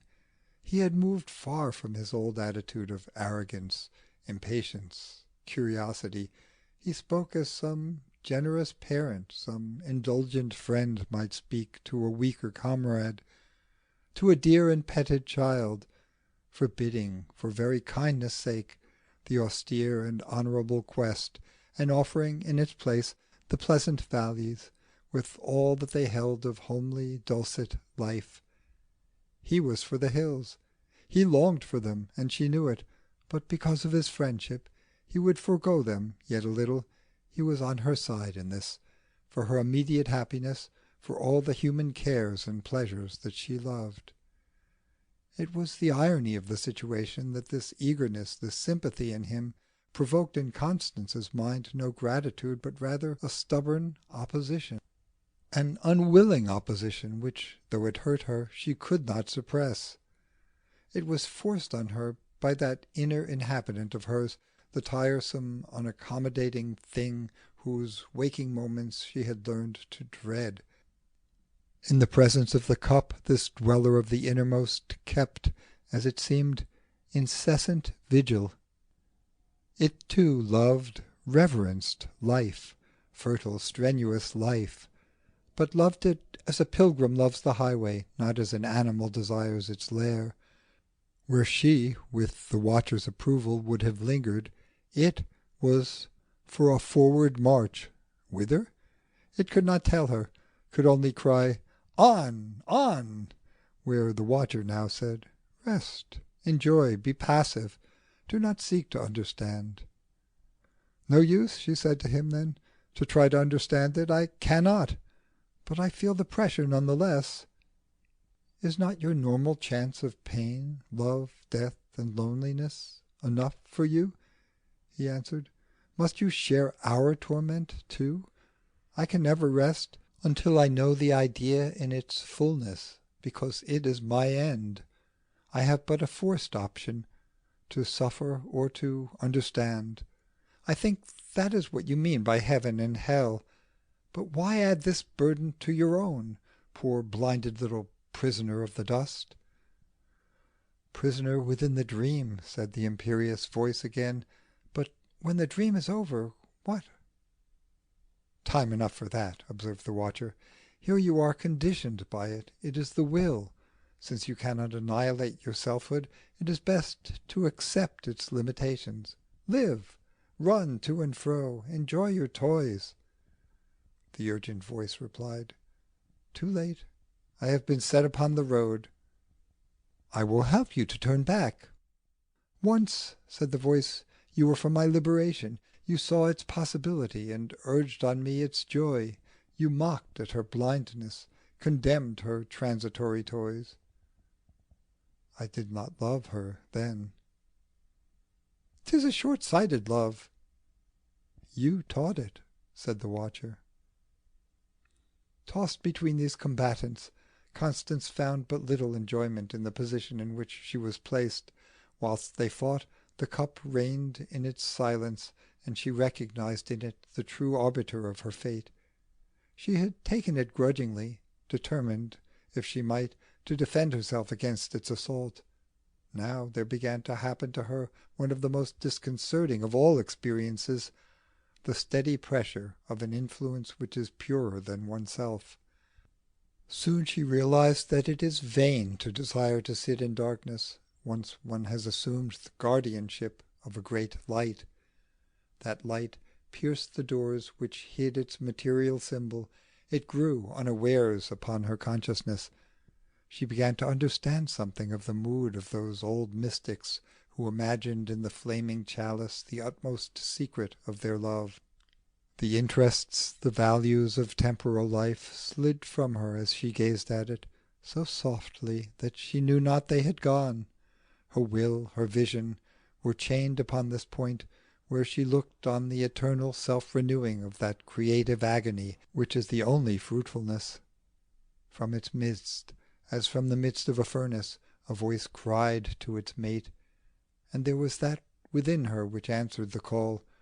Through the window of the Grail, through the sad colours, the cloudy, faulty glass, she now gazed upon that ocean of reality, that soundless sea whose waves had teased and buffeted her blinded soul. She was gathered to a contemplation of that still activity. She felt the searching tide of that inexorable yet compassionate love. She was of it, and within it saw in the mental light that bathed it the tiny and various flotilla of life, as it moved upon the quiet bosom of eternity, the very foundations of its being submerged and supported in these mighty and unsuspected deeps. All the pageant of creation was shown to her then, as in a picture, the beautiful, the cruel, the sublime, the obscene. She saw the plants in their still and lovely acts of worship, the vivid marvels of dappled beasts and glancing birds, soft fur and sharp talons, clash and encounter, hatred and joy. Life bred them, cast them forth, and claimed their dust. She saw the teeming poor, maimed bodies, stifled spirits, blinded eyes, patiently, stubbornly, starving and breeding, the cross-bearers of the race. She saw their rare brethren, the toilers of the spirit, enduring all anguish that they might give birth to an idea. She saw the wise and the foolish, the dreamer and the worker, the creedless and the credulous, critic, fanatic, artist, those who went log over taffrail and sextant in hand, and those who voyaged without reckoning, sailing because they must. She saw also the crowded, aimless vessels behind them, drifting inert before the kindly breeze. Seen thus, the thing had an amazing aspect of simplicity, an air, amidst all its fussiness, the trimming of canvas, the eccentricities of the helm, of moving towards one inevitable end. One wind filled all the sails, though each wide swinging compass might give it a different name. To be faithful to their chosen course was plainly the one duty of these navigators, to steer by their sealed instructions, each one of them, however bizarre the evolutions which those secret papers might ordain. in the terror, wonder, and majesty of that voyage, each sailing spirit on exploration bent, yet homeward bound, courage was seen as the supreme virtue of the seaman. The demands of the individual, the mean and peevish cry for pleasure, self-expression, for smooth waters favouring tides, sank to nothingness. She looked deeper, considering her own life, her own path upon that sea. She studied it dispassionately, glancing backwards, as it were, upon her wake. She saw it began with daring and high courage, the setting forth upon the crest of an erratic wave which had carried her far into the deep. Then she saw the long and solitary days in the rough waters, the constant effort, the monotony, the fatigue, and then the twisted course which she had tried to snatch at a chance of smoother going, when she had disguised her flag that she might range with companion ships and leave her isolated voyage. In the cold pure light of the cup, in the great vision of the measureless spaces, these natural and human actions, these concealments, adjustments, little tackings to and fro in search of consorts, comforts, change, suddenly took on an unendurable aspect of meanness. To choose your course and forsake it, she saw this as the unforgivable sin. She had called life her goddess, she had dared to take rank as a worshipper at that shrine. Yet her behaviour toward life had been against all the canons of divine courtesy. Honesty, says Richard Rolle, is mistress of the novices. It was honesty who now stood before this postulant, and her scourge was in her hand. She said to herself, "I knew when I took it that something would happen, but this, that I should have to pay now, so cruelly, so late." "What now?" said the watcher. "Are you not satisfied yet?" "No, I can't go on being comfortable and dishonest. It shames me. I have got to go straight." "Straight?" "No concealments. Tell the past." "Well, what then? Is that also a grief?" "It is hell. It's final. It cuts me off." "Then don't do it." "I must," she exclaimed. "It's my way, my path. I have got to go on. I can't bear this accusing light. It is too pure, too cold. But it burns me." "But how strange an idea," he said, "that you should mind showing the other little creatures the actions of your past, mere things that you have done, impulses of the mind and movements of the body. These surely have no importance, once they are complete. Yesterday's dinner is digested now. It does not count any more. It reveals the taste that chose it, I suppose, and I am different because I ate it. My make-up is changed." "But people know you, see you," said the watcher. "Does a description of the processes that you have passed through alter that result?" She answered sadly, "It does, for some of them, and that is why one has to tell." "But these actions of the past, these things that made you, they are in the idea, they are aspects of the real, so why fear to reveal them? At the utmost you do but reveal the making of your soul." "I don't wish to reveal it." "Then do as you wish. Keep silence and be happy." "No, I must not." "You shall."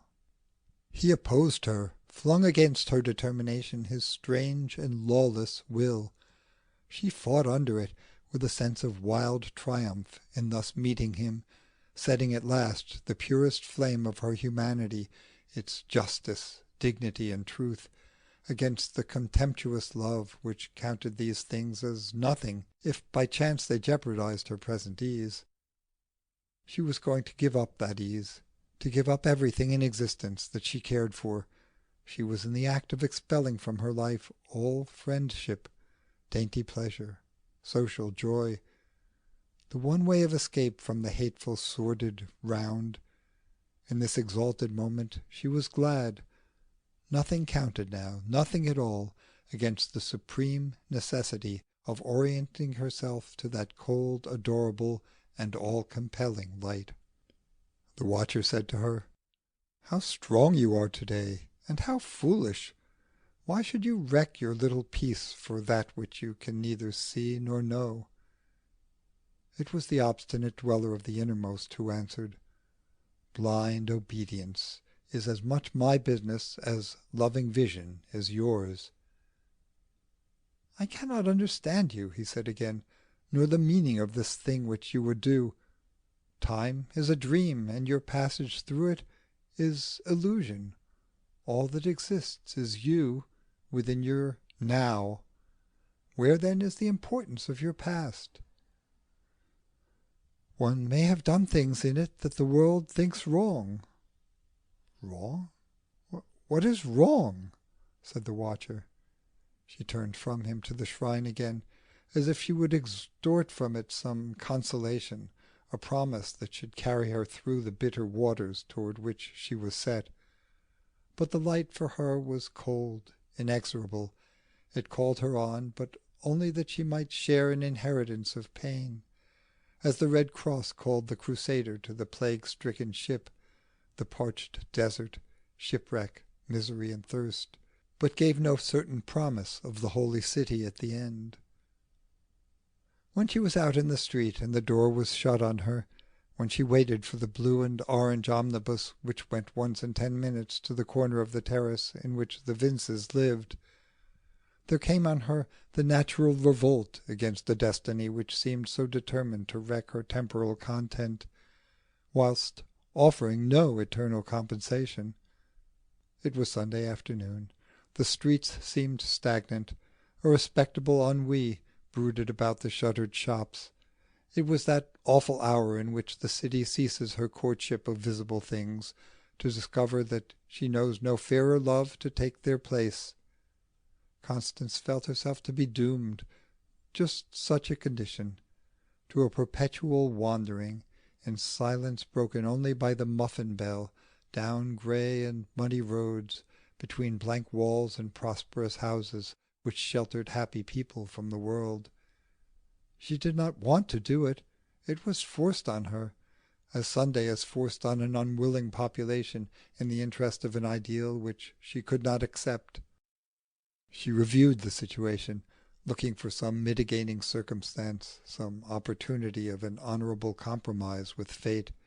She began to reassure herself, remembering Muriel's liberal point of view, that openness of mind which was ready to receive all things, even at the cost of retaining none. Her insistence on the true dignity of womanhood, the importance of individual concepts of life. Muriel, who loathed conventional standards of morality, would feel bound to pretend a certain sympathy, or at least to say that she understood. All then might be well. Courage and honesty vindicated, at a trifling cost. These considerations upheld her during the journey, and she rang the bell with alacrity, almost with cheerfulness, when she arrived.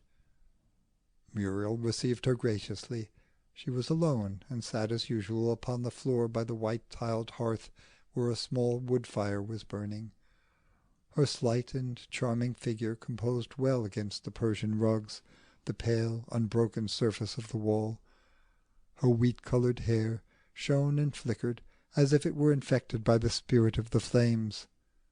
Constance, big and solid, heavily and plainly dressed, determined upon a hateful sincerity, depressed and very tired, was conscious of the absurdity of her encounter with this dear and pretty thing, this adorable butterfly which she was about to place upon the judgment seat. "I am so glad," said Muriel as she entered, "that you came in this afternoon. You have saved me from writing you a note, and in the stress of this terrible season one is always grateful for that. Is not the tyranny of Christmas one of the least desirable legacies bequeathed to us by our ancestors over beliefs?" Constance, obsessed by her horrible errand, full of fear now that the moment was so nearly come, longed only for immediate opportunity of speech. She also wished to kiss Muriel before it was forever too late. Instead, she sat down and replied vaguely and calmly, "It is a busy time." One does not regret the expenditure of energy, for energy is always beautiful in some way. One feels that. And the celebration of a birth, a fatherless birth, seen in the light of our modern concepts, it might well be the typical feast of womanhood. "Yes," said Constance eagerly, "yes, it might. I'm so glad you think that. I felt sure—" "But the acquisitive faculty of man has seized on it," continued Muriel, "and there its poison lies. It has become a festival of greed, of our most materialistic instincts. Our intellect may revolt, but tradition addresses itself to the subliminal mind, and there meets a too willing response. Is it not degrading? Do you know that I, yes, even I, have felt forced to send away 6 hampers and several dozen picture postcards this year?" Constance refused to be deflected. "I wanted to see you if I could before Christmas came," she said, "to tell you something that I—" Muriel interrupted again. "I hoped that perhaps you would come to us for Christmas," she observed, "unless you are engaged to other friends. In fact, I was going to write to you to night. I haven't mentioned it to Andrew yet, but I know that he will be pleased too. He was telling me that you lived in a furnished room, and I felt sure you would find a certain difficulty in getting your meals at such a time. Here we shall of course make no changes in our menu. I could not stoop to that. I should not wish Felix to associate ethical ideas with alterations in his diet. And there is no reason why this digestion should be upset because he is celebrating under an allegory the emergence of his spiritual powers into conscious life. You must only expect our usual simple fare, but better a dinner of herbs than a drunken landlady after all." "It's very kind," said Constance, rather breathlessly, "but I'm afraid I could not come. You see, there's Vera." "Of course, that was one reason why I invited you. The children will amuse one another, and besides, I am anxious to see her. An adopted child is always an interesting experiment. One obtains the results of pure theory, unthwarted by that terrible parental instinct which seems to militate against all educational reform." Constance answered, "I cannot bring her to this house. It is unthinkable. Once I intended that you should never know of her existence even. I wished to divide my life, to keep her apart. But now I feel, before we go any further, I should like you to understand, to know the truth. Vera is not an adopted child. She is my daughter. I came here today determined to tell you that." "Oh, do you mean, have you been married?" "No." Muriel looked at her, first with great surprise, and then, to her own intense annoyance, with an uncontrollable horror. In her attitude toward both sin and religion she had always exhibited that breadth of mind which is the prerogative of well-read and experience. Now she remembered, for the first time after 10 years of this intellectual freedom, that her father had been an archdeacon of the Established Church. Memory, in its most sardonic mood, reminded her of much that she had said in the interval concerning the pure nature of maternity and the unimportance of the sexual tie. But this did not mitigate the dreadfulness of a visitor, worse, an intimate, who confessed to the possession of an illegitimate child. Constance went on speaking. She seemed to be talking about it, explaining her point of view, but unconventional opinions on such a subject are only decent in those who have never put them into practice. Muriel did not listen. She was thinking hard, trying to square her natural feelings of propriety with her official theories of life. They refused to adjust themselves, those violent and irrational prejudices which she recognized as arising from the subliminal mind, as representing with a painful accuracy the Victorian ancestors whom she despised, took charge of her consciousness. They said very plainly that it was impossible for Mrs. Vince to continue Miss Tyrrel's acquaintance. Presently, without looking at her visitor, she stretched her hand towards the bell. Constance got up and went away. End of chapter 18.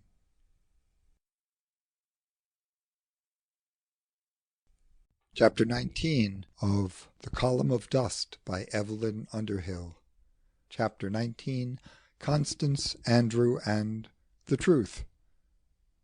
Truth, I cried, though the heavens crush me for following her, no falsehood, though a whole celestial lubberland were the price of apostasy.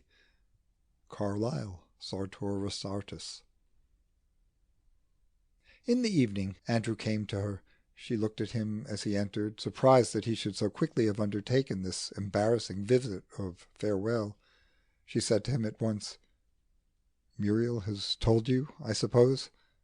Yes, she told me at dinner-time," replied Andrew. "At dessert. So I thought I'd just come round to say I'm so awfully sorry it's happened, don't you know? You must have had a beastly 10 minutes of it. No notion that you meant to confide in her in that way.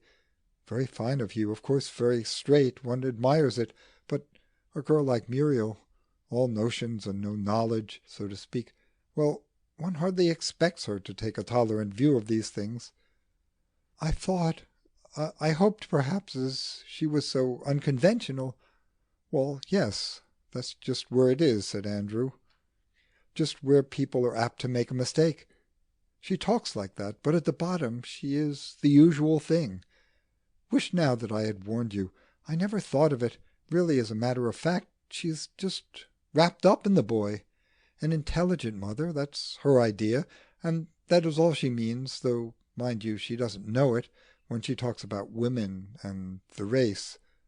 Contrives somehow to forget the rest.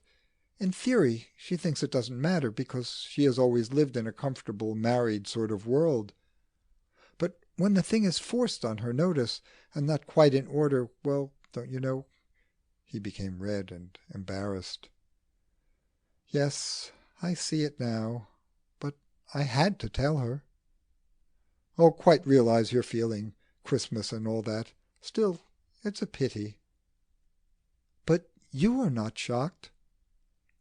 Her wreck, it seemed, was not the total loss that she had feared. "Well," said Andrew, "in a way, if you'll forgive my saying so, one guessed, don't you know? Little niece and so on, so papa. Quite a natural idea, mind you, and in my opinion quite a justifiable deception.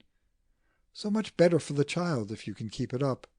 But shocked, that's hardly a man's feeling. Very sorry, for your sake, of course. Hate to think of it. Can't bear to see a woman badly treated and left in the lurch. Like cruelty to animals. Makes one sick. It's a beastly shame the way some cads behave, and one has no hold over them, worse luck. Poor girl, poor Constance." She said very quickly, "Don't pity me. I was not badly treated." But he thrust the subject on one side. There was determination as well as delicacy in the action.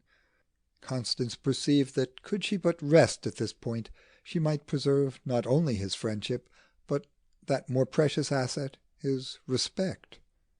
Nevertheless, she insisted, "Please, make no mistake, it was my own fault. I did it." "Girls get infatuated," said Andrew, "and then they lose their heads, ignorant of the world, very properly so, of course. They don't know what's before 'em, by Jove. I often wonder that more of them don't get into a mess." "I was not infatuated." "Eh?" He was astonished. "It was altogether different from that, and I am going to make you see it. I won't keep you with half confessions, foster pathetic illusions, let you be kind to me. This is not a confession either, for there's nothing in it of which I am ashamed. You shall understand, and then you can sympathize or leave me, as you please." He expostulated.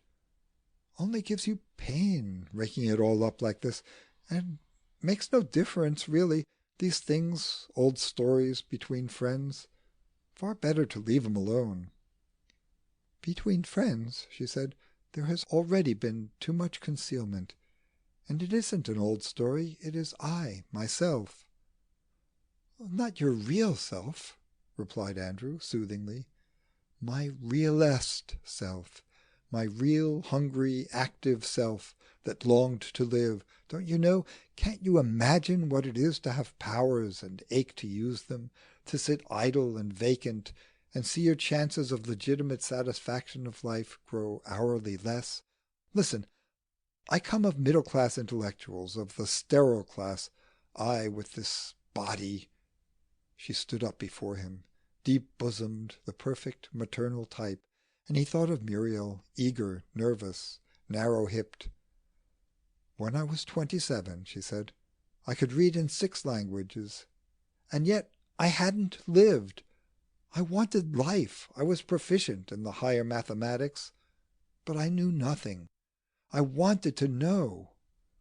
Can't you realize the fate of such women as I am? Whole, sound women, perfectly matured creatures, penned, cooped up, wasted."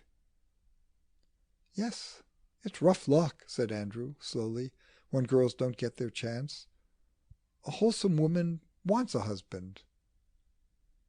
The words were kindly meant. He was all for excusing her, but they disclosed instantly the ground upon which she faced him, that foundation of mutual contempt on which the relation of the sexes is raised. They lit antagonisms. He ceased to be Andrew, the friend whom she would enlighten, comfort, and keep. He became man, who dared judge the vital womanhood which life had placed at his mercy, and who should now, she was determined, hear her case. Something took charge, spoke. Constance, amazed, saw her life unroll before her as she defended it, and suddenly perceived a nobility where once she had only supposed a mistake. "And if no man needs us," she said, "what would you have us do? Read French novels? Had I not a right, the right of all living tissue, the right of all conscious flesh, to dip myself into life, deep in, to touch the ground, stir the muddy depths if I chose? I did it, and paid for it. I don't regret it. Love? This has nothing to do with love. I had machinery at my disposal, the powers of an expert, creative powers. I chose to use them, and there's the result." She held up the washed and faded frock that she had been patching. "Nothing very grand, was it?" she said. "I know that. Don't blame me. Blame the accursed and artificial world. What man of my own class, what being on the upward grade, would have done that which I asked? Would you? No. You would have talked about chivalry and left me to find a navvy to father my child. Anyhow, I made her, and it's the soundest, solidest, humanest bit of work that I ever did. I'm justified now. My body is ready for death because I have handed on the torch. It hurt, too, and so I was sure that it was right. She shall be saved in childbearing. Paul knew something when he said that." She stopped, rather breathless. She wondered what had driven her to this astounding candour. Andrew was gazing at her, trying plainly to extract some endurable meaning from her words. His first sympathy was crossed by a crescent anxiety. When she paused, he said to her, "Why in God's name didn't you marry the man? I suppose he wanted to marry you?" "No." She was herself again. "More blackguard he. What was he?" I don't know," said Constance slowly. "I never knew his name." "Never knew his name? Great heavens!" "Is that unforgivable?" "But how could you?" "Oh, because I longed for life," she said, "for something actual and aboriginal, something that one could not alter by thinking about it.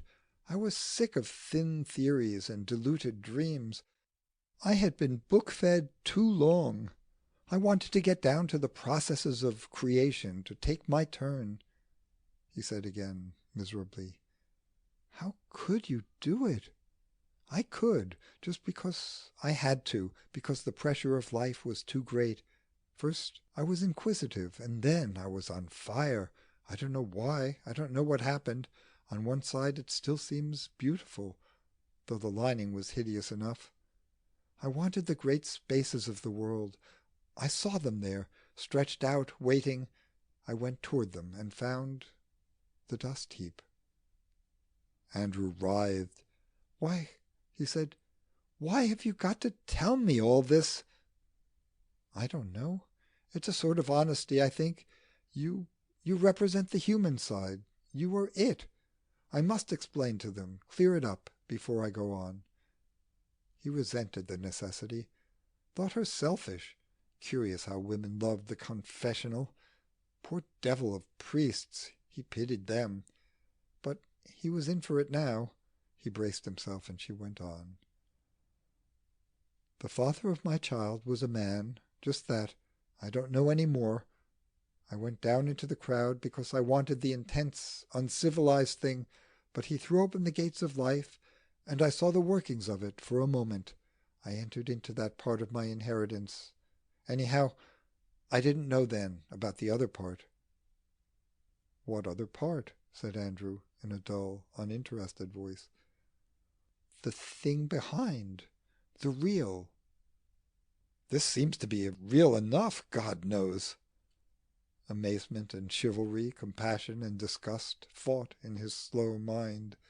He was deeply unhappy. The loss of an ideal is a serious matter for practical men. He still wished to be very kind, very friendly. One does not turn on a woman when she is confessed to incredible, even to horrible acts. The past, after all, was past, but he did not look at Constance as he spoke. She saw it. She saw his wretchedness. She came up to him, put her hands on his shoulders, her first familiarity of touch. It was a dominant action, and coming at this moment he found it both astonishing and unfair. "Oh yes," she said, "I am going to touch you, with my body at least. That is different, and if you understand it, you would leave off being disgusted and grieved. I know you think me soiled, tainted, little better than—" He stopped her and denied it, too clumsily. "Oh yes, you do," she said. "Poor Andrew, how little you understand it all. About as much, I suppose, as a breeder of white rabbits understands the evolution of the cherubim. One has got to work out one's own way, and life, mere physical life, is the raw material of that, nothing more." "But need you have done this?" "What else?" she asked. What else was I to do?" Vince answered almost sharply, "I don't see that. Don't see that at all. Nowadays there are so many opportunities for educated women, useful careers open to them, and so on. Very different from what it was in my poor old father's time. Then there was some excuse. I don't say you need have sat at home doing fancy work all day. Single women do a lot of good." "Oh, a lot," she said bitterly. "Paint and scribble and cosset the imperfect. Games to distract their attention and make them forget.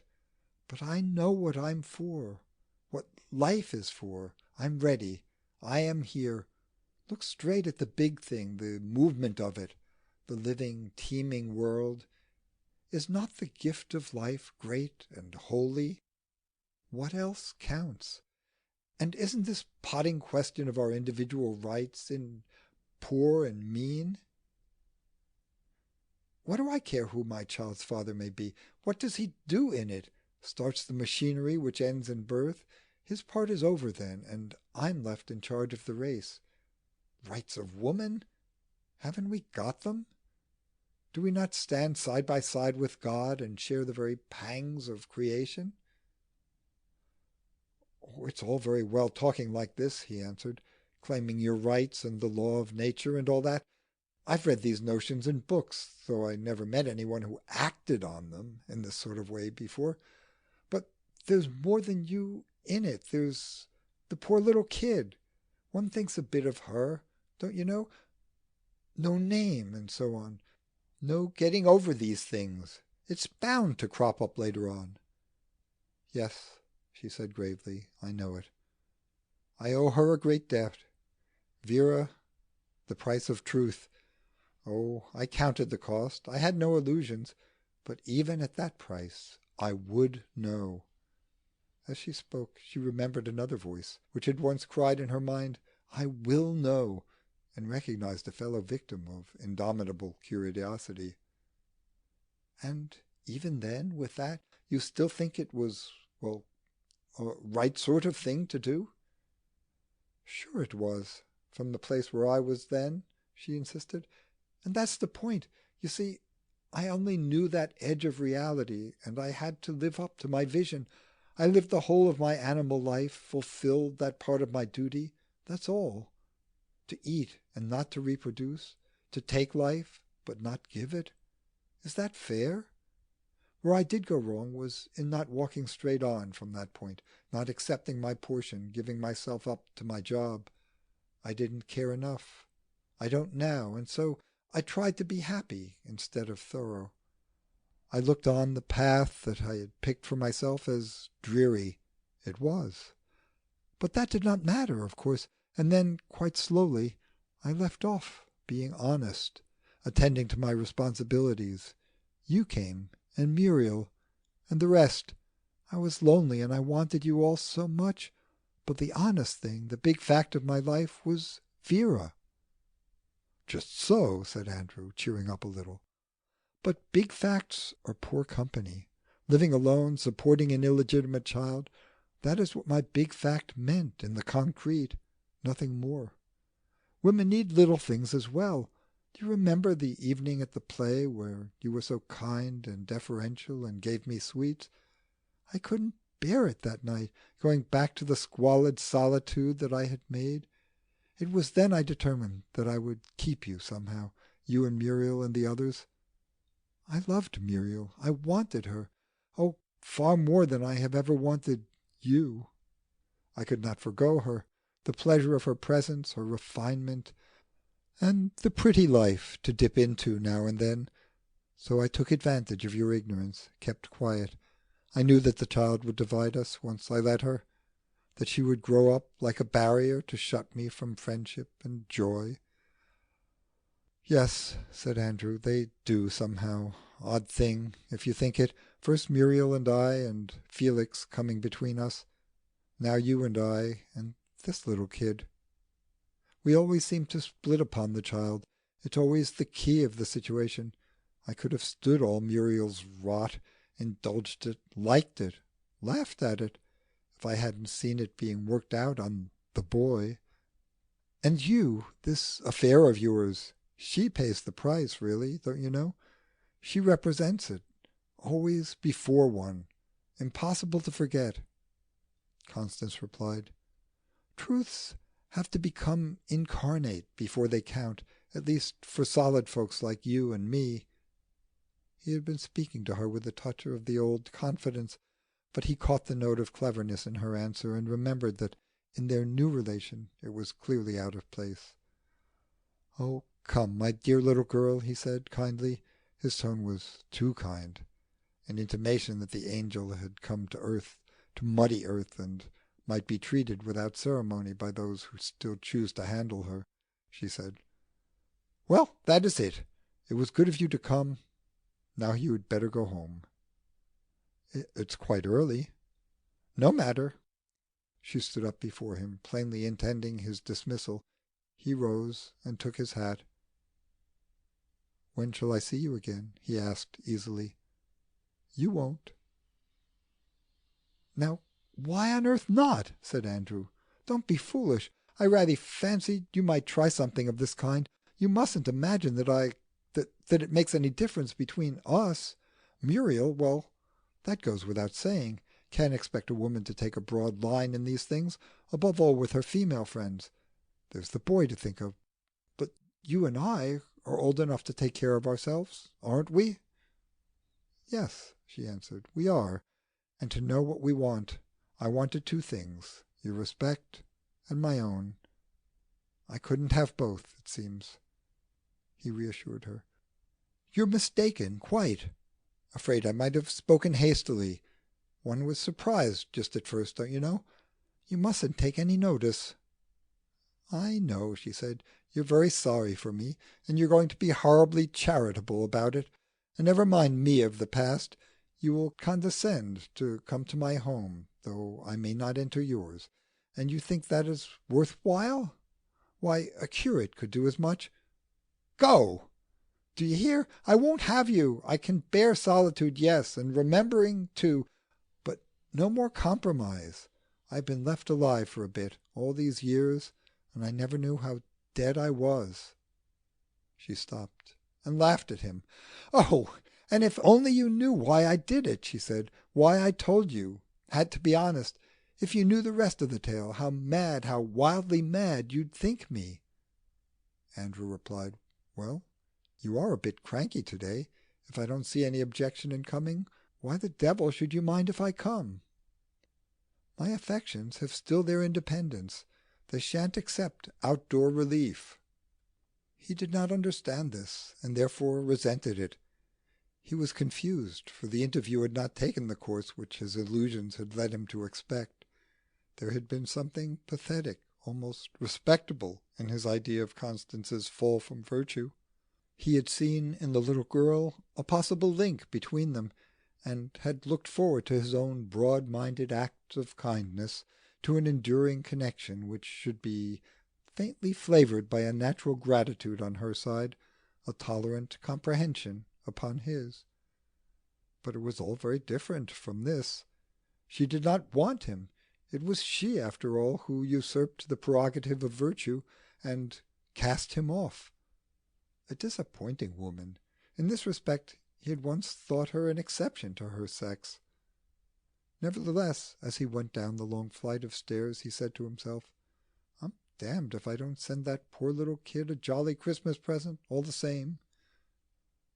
As for Constance, once he had gone, her high courage left her quickly.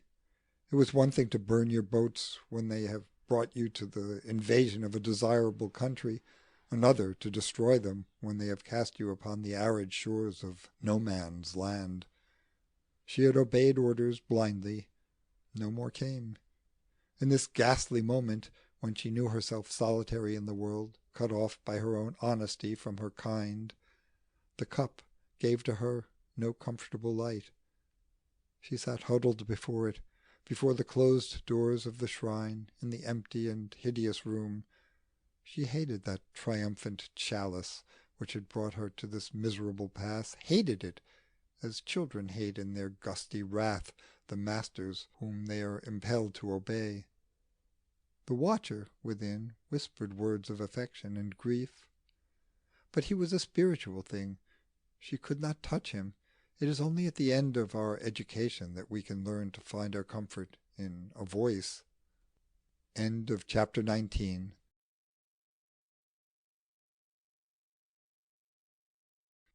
Chapter 20 of A Column of Dust by Evelyn Underhill. Chapter 20. How Constance Kept Christmas. Êtes-vous couvert de blessures mortelles, que l'amour vous embrasse et vous voilà sauvé? Be you covered with mortal wounds, love will kiss you, and you will be saved. On Christmas Eve, Constance returned late from the bookshop to find Mrs. Reed sitting before the fire with Vera, rolled in blankets, in her arms. Helen said, "I came in after supper to see whether you would want me at the shop tomorrow morning. Mr. Lambton had not decided when I left. The child was awake, I heard her crying, so I could not help going in to see whether there was anything I could do. Sometimes, you know, a little drink of water will send them off to sleep. But she seemed so restless that at last I got her up and stayed a little while to comfort her." Constance unpinned her hat, took off the cheap fur and ready-made coat of grey tweed, went to the mirror and patted her hair into place. 10:30, she said. "What a day! I'm sorry you have to wait so long. No, we need not go tomorrow. All the arrears are cleared off at last. I've been doing up parcels ever since we closed. You're free till Monday now. Let me take Vera back to bed. You must be tired out. She's far too heavy to nurse for more than a few minutes at a time." "I don't think she's very well." Constance parted the blankets and looked at the child more carefully. Vera slept with her head sunk forward, her mouth open. Her face had an odd and waxen pallor. There were brownish shadows under her eyes. Every now and then she gasped for breath, and curious twitchings ran along her limbs. At once the watcher stirred eagerly and whispered, "The child is very sick. Perhaps she will die, and then you will be free to live." Helen said, "Let me keep the little thing for the present. I'm not overtired. She's sleeping now. She likes the warmth. If we move her, she may wake again." She replaced the blanket with infinite gentleness, brooding over her burden with that profound and impersonal love which comes naturally to those who have been disciplined in the service of the weak. She looked, in spite of her uncomfortable attitude, utterly contented and utterly at rest. Constance felt herself cast out from the magic ring which was made, easily and naturally as Giotto's circle, by the women's arms about the suffering child. She, the mother whose sublime opportunity was here, knelt at Helen's side, agitated and helpless. Confused and horrible emotions, hopes, fancies, fears, chased each other through her mind. "I'm glad that I came tonight," said Helen. "It's so terrible to be alone when anything one loves is ill. You will let me stay now, won't you? You may want some help later on." Oh, I can't do that. It may mean sitting up all night with her, and you've had a hard day. You need rest." Helen answered, "Rest? Why, I have had nothing real to do since October, and I like it. I like to feel that I am useful. It takes the loneliness away.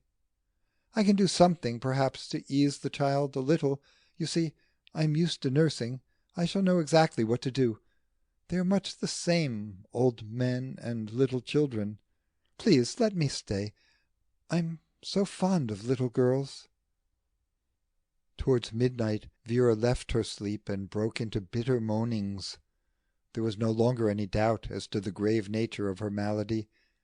As Christmas bells began, Constance made up the fire, set about the heating of blankets, the boiling of water, and entered upon a night of struggle and suspense. Helen had gone out in search of a doctor. She was alone with the three mighty forces which disputed dominion over her life. There was first the hidden cup. It reigned in its austere silence, sequestered from the troubled plain of human endeavour, surveying it. It gave her no help. Contrasted with the actual griefs, the harsh problems of life and death which she felt clamorous about her, it seemed unreal, an incredible thing. There was the child in her arms, appealing at this moment to all that she had of responsibility and protectiveness, of simple natural love. There was the watcher in her mind, vividly conscious of an approaching crisis. He sought, it was clear, to govern her weakness, to save her from the worst consequences of ideals which he found quixotic, even insane. His attitude was marked by an affectionate vigilance. He was like a kindly guardian, determined on the social salvation of some young, bewildered creature, who is ready, in spite of prudent counsels, to sacrifice his happiness to some wild notion of honour or truth. All his supersensual powers of discernment concentrated now upon her service. He perceived in Vera the one tangible obstacle to that full and pleasant life which she desired, and he would help her to attain. He saw her chance at hand, his chance to act for her, to straighten the tangle of her life, that incomprehensible past which militated, as it seemed, in this mad world against all pleasurable intercourse, could be shut down, annihilated by the friendly hand of death. The child was desperately ill. The watcher, for whom physical symptoms had no meaning, yet discerned unerringly the loosening of the ties which bound her little spirit to the dust. As a life she was without value, ugly evil, an abortive thing. He felt that it was reasonable, clearly implicit in the will, that the imperfect should be swept from this teeming world in order that the perfect might have air and food and space. The watcher was unaware of any reason why the principles of natural selection should be applied in the jungle but neglected in the home. Eye to eye with him, Constance saw it too. Her freedom, the disappearance of many embarrassments, social and financial, of the dreary and difficult future from which there was no other escape. Then the emergence of new opportunities, a fresh lease of that life, those chances of free action which she loved. She saw the kaleidoscope abruptly shaken, and new and glittering pictures made, with this one bit of ugly glass eliminated from the scheme. Then she realized with horror the prospect which she had been contemplating so calmly, the prospect of her own child's death.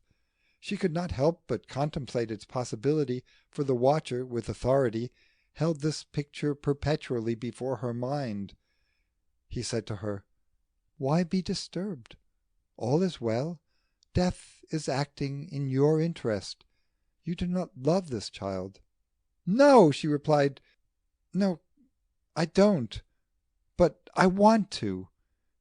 If only I could." "Then, since you do not love, where is your reason for clutching? Why keep and cherish that which you do not even need? In this you are more foolish than your fellow creatures. Surely it were best to let her go." "I cannot. You do not understand. Death is the one thing in which we may never acquiesce. We are bound to fight it, keep it at bay. Human life is sacred." "How absurd your illusions are," said the watcher. "Human life? What do you mean by life? The crawling dust? Is this sacred? If you mean the spirit which it imprisons, that cannot die. It can only emigrate." "And what is the difference between one side of the veil and the other? They are both in the idea." She answered, "Perhaps that may be true. I do not know. But I must go on, must keep her as long as I can. She is a bit of my life, my bit of life, given into my care. I've got to save her. I know it is unreasonable, but I must." "Even as a life she is not worth saving. She is twisted, imperfect.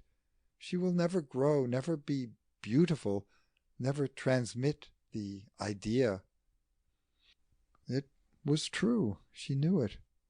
"Where then," he said, "is the value of this distorted thing, of its little scamper through the dream?" "It must have a value somehow, somewhere. Each of us counts." "How convinced you are of your importance! Yet each one of you, at a touch, an incident, may crumble to the dust, and another soul will come, snatch your dust for its clothing, linger a little while, and then away. This is your destiny. So why not accelerate the process? Help the will. Imperfect, misbegotten things embarrass life, confuse it. Surely it were best to expel them from the dream." She answered, "Perhaps, but I can't have a hand in it. I must not interfere. I may bring forth, but I dare not undertake to destroy, to permit a destruction that I can by any possibility prevent. That is beyond my province and life's. We can only hand on." He disdained to answer her. His will, as she felt, was already active in this matter. Even whilst he disputed with her, he was pressing the child's spirit from existence, forcing it, as it were, into the shadowy dimension beyond the confines of the dream. It came to this: if she were passive, Vera would die. She had but to acquiesce, and the issue was already decided. If she would save her, it could only be at the sword's point, all her will, all her strength, infecting that little feeble body and fighting in it and for it against the oblique charity of her friend. She was appalled by the strength which he brought to bear on her defences.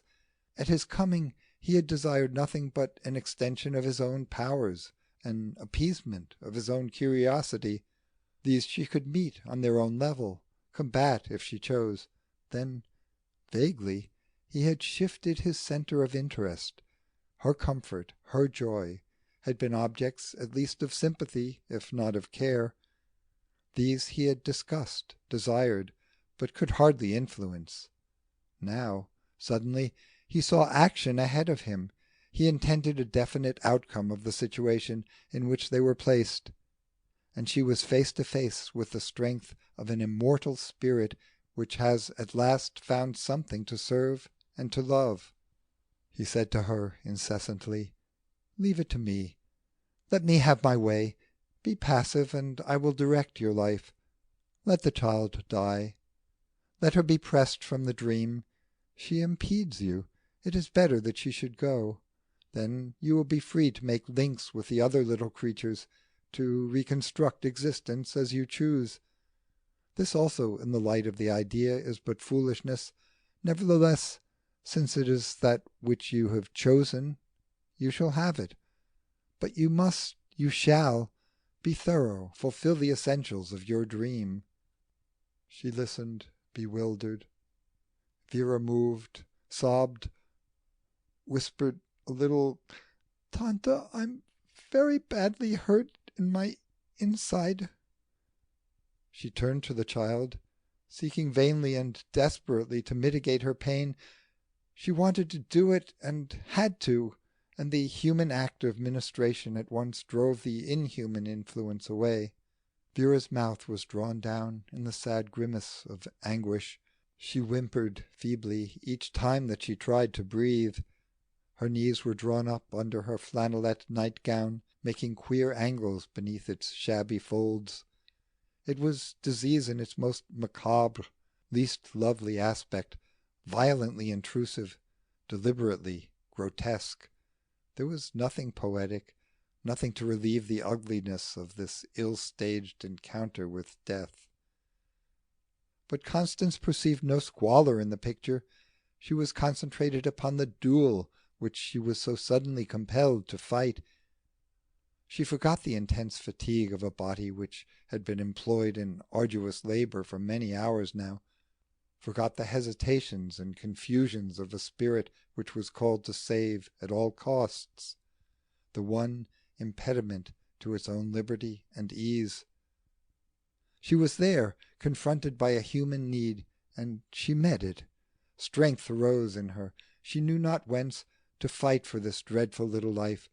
As she worked, the inward voice spoke words of encouragement. She hardly heard them, as soldiers in the ecstasy of battle are unconscious of the commands which they obey. But in the midst of her labours, the wringing out of fomentations, the arranging of pillows to keep the weight of blankets from Vera's tortured little frame, she became aware presently of a change in the room, in the air of it. These determined acts of menial service had, as it seemed, introduced her automatically to a new dimension, where she found her senses to be adjusted to the rhythm of a more extended life. On this suddenly revealed plane of being, all the old objects of her perception had their place, but they were no longer quite natural, quite earthly. The walls and furniture, the hasty litter of bath and kettle, towels, pillows, rugs, the fire which burned like an ardent vision in the unsubstantial grate, were thin, strange, and shadowy. Yet the life which they decked seemed profoundly, amazingly real. As once before in the adventure of the tree, she had penetrated appearance, and stood suddenly surrounded by truths. These truths, she observed, were sparsely distributed. They were 4 in number: herself and Vera, the Watcher and the Grail. These things hung, actual, in the abyss of being. They were at once veiled and supported by the webby matter of the dream, which shook and trembled incessantly about them. The misty earth, the papery houses, the shrine and the hearth, these were there only that they might demonstrate or conceal the thing which mattered, the choice which she must now make, the adjustment of her soul, her immortal reality, to the three companions who went with her on this way. Suddenly the will of the watcher was upon her again fiercely. He put the thing before her with remorseless logic, saying, "Since appearance, movement, change, the life and death of the body are but illusion, why fight to avert the meaningless but inevitable sequence of things? Check this absurd impulse whilst yet there is time. Let be. Do not take sides, do not trouble.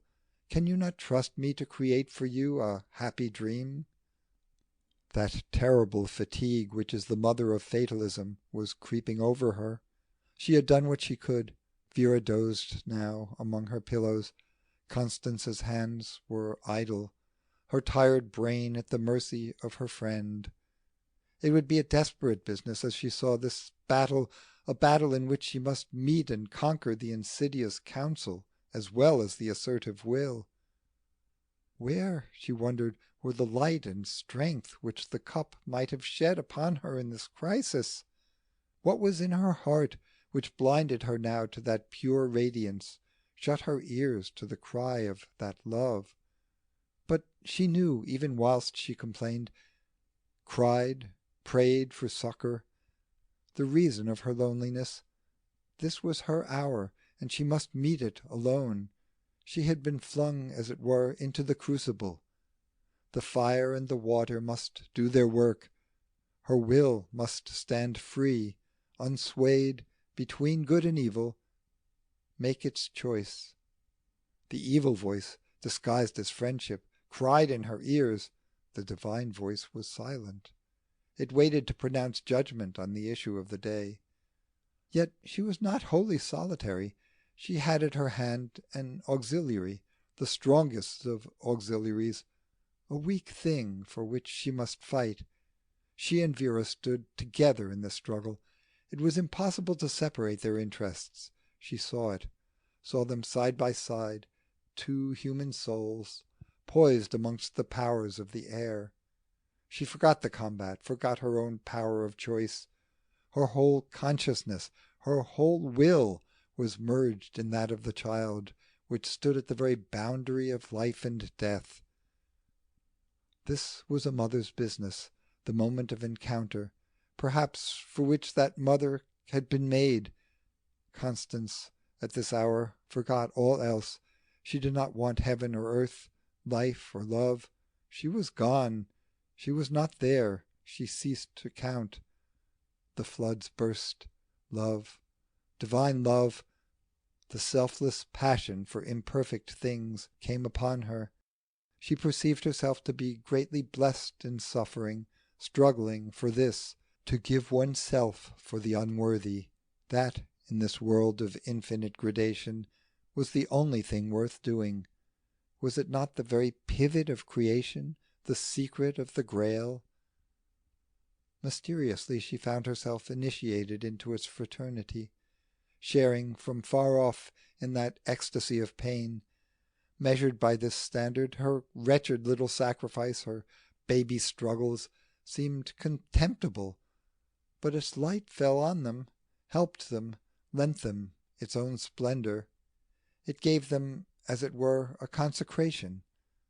This circumstance did not make her happy, did nothing to smooth the path that she must tread. She did not want that, asked for no personal reward. She was on the right side of this eternal battle. She knew it, and that was enough. She understood now why all knightliness, all honour, the pure quest of perfection, had ever centred in the Grail. She seized and adored and acknowledged it as the only thing that mattered. The folly, the quixotry, the humanity of the cross, its transcendent chivalry, its joy in anguish, shamed her. In her own quixotic fight with death, for the useless life which would but spoil her own, she drew near it, and there found her lost maternity, her selfless love. The sun rose, hard and frosty, upon Christmas Day. Its rays pierced red and level between the houses, and lit the chill streets where the lamps of the night offered to it the faint and evil opposition of artificial things. It shone into Constance's room, where there was no visible preparation for the honouring of the feast. The doctor had come and gone, leaving a verdict which obliterated all memory of times and seasons. Suspense was in the air. Vera's state was declared to be critical. The very forces of disease, it seemed, were on the side of the watcher.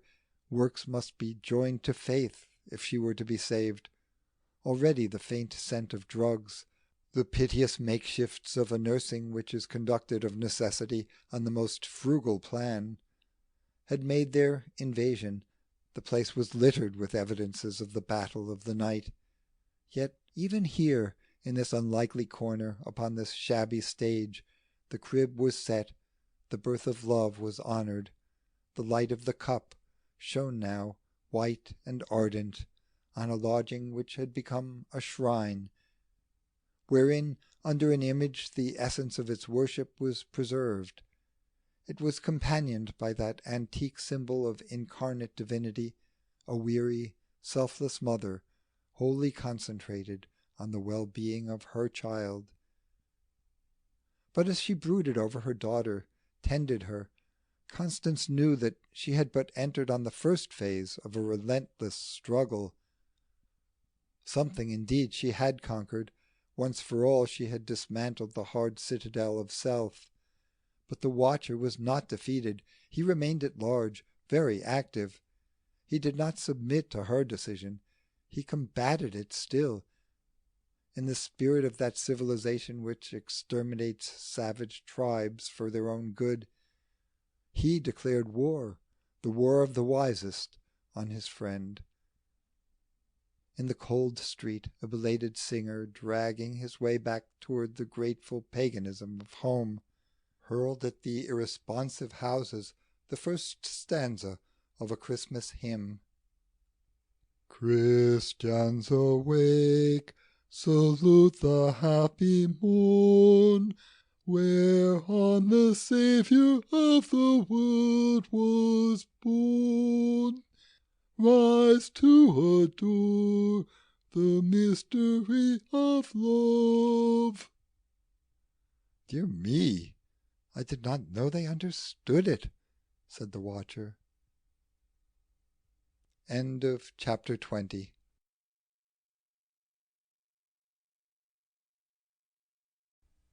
Chapter 21 of The Column of Dust by Evelyn Underhill. Chapter 21. The Helpers of the Holy Souls. Intravi et vide qualcunque oculo anime mei, supra iundem oculum anime mei, supra mentem meam lucem Domini incommutabilem, qui novit veritatem novit eam, et qui novit eam novit eternitatem, caritas novit eam. I entered and beheld with the eye of my soul, such as it was, above the same eye of my soul, above my mind, the Lord's light unchangeable.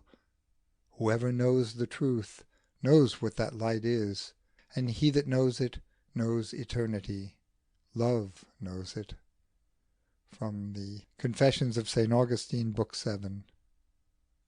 The new year was come. Vera's sickness had lasted for nearly 10 days, with fluctuations of hope, with sinkings and rallyings, as the silent battle for her life went on. Her mother's strength was poured out in this struggle, as if in the travail of a new and more terrible birth. The snowy weather had left them, and a dark fog brooded all day in the streets. It invaded the house, adding to the difficulties of the nurses and to the misery of the sick child, struggling for breath. Constance, whose weary mind was at the point in which any superstition seems more natural than reason itself, was almost prepared to see in this some new machination of the watcher, whose malignant love still sought to free her from the life-giving chains to which she clung. She was tired, sick at heart, desperately anxious.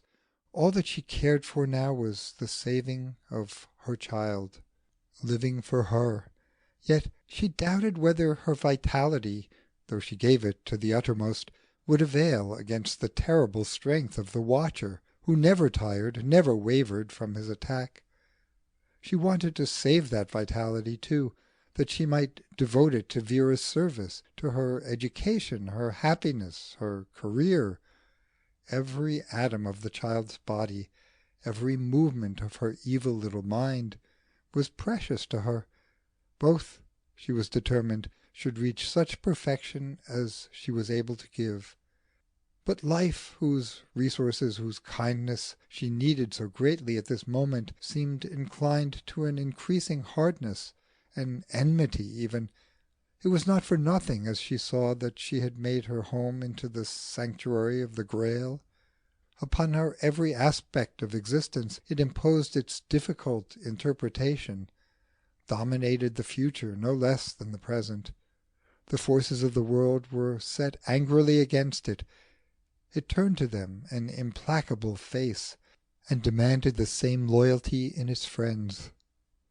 It was a stern nurse. True to the tradition of chivalry, it inculcated the great and military virtues, valour as well as love, crying, "Cibus sum grandium cresce et manducabis me."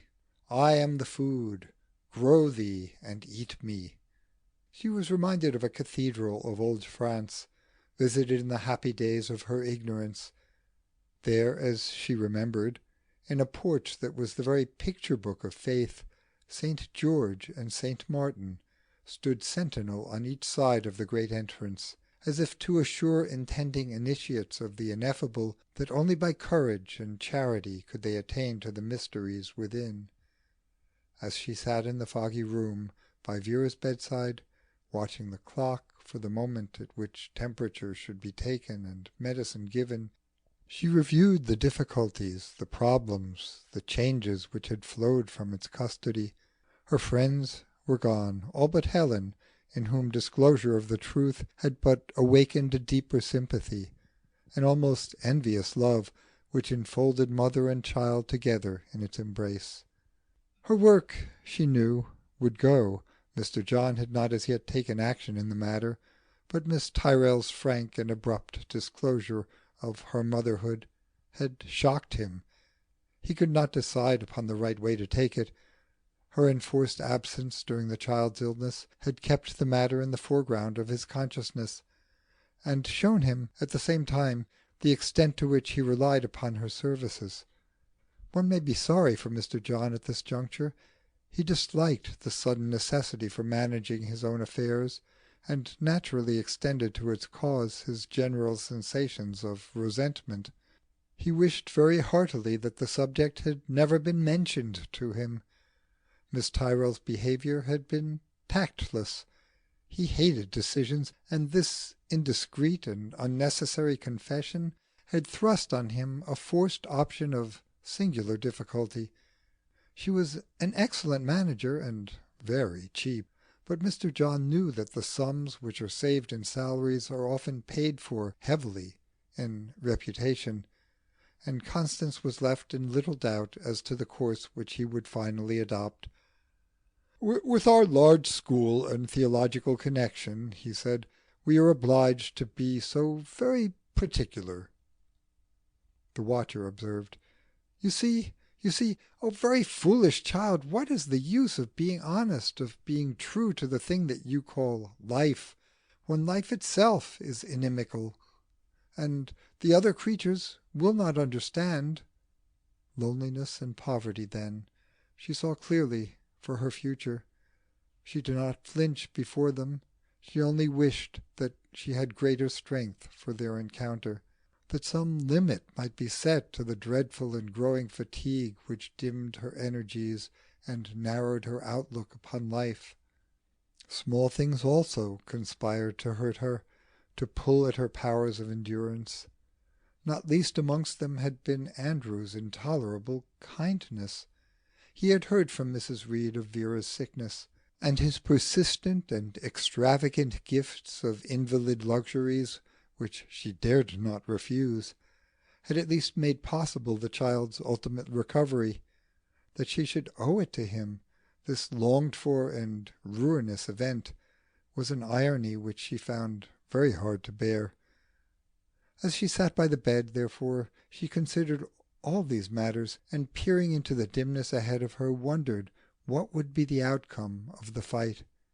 She looked to it with zest, whatever it might be, for now her old love of life had received a stimulus which it had never known before.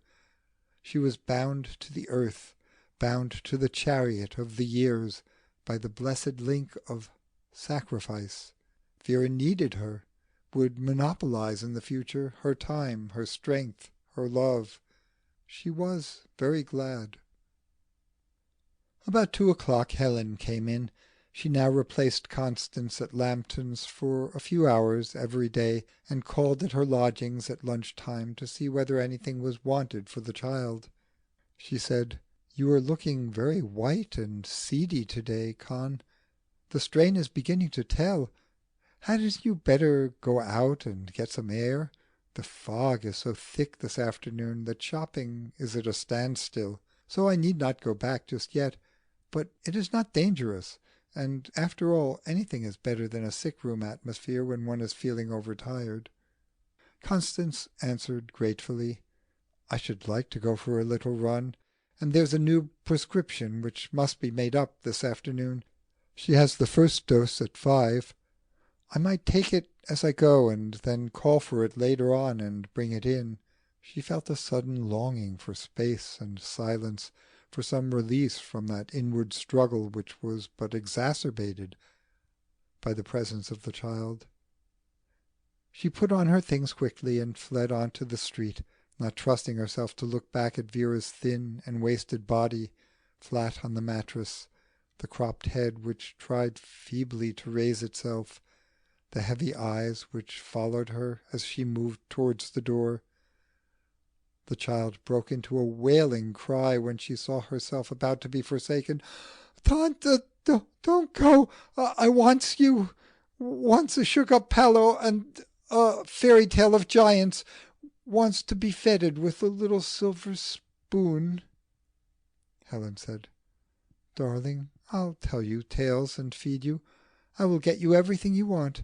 Tante's going for a little walk, but I shall stay with you all this time."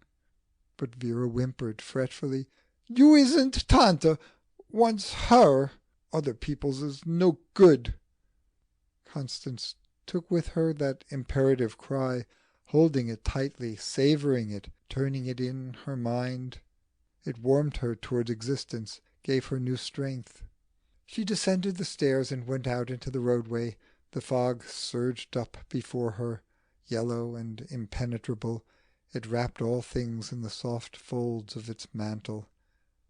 At first she was blinded by it, but after a moment of careful staring she saw the high dim cliff of a house against the tawny sky, and then a spectral cab that went slowly past her.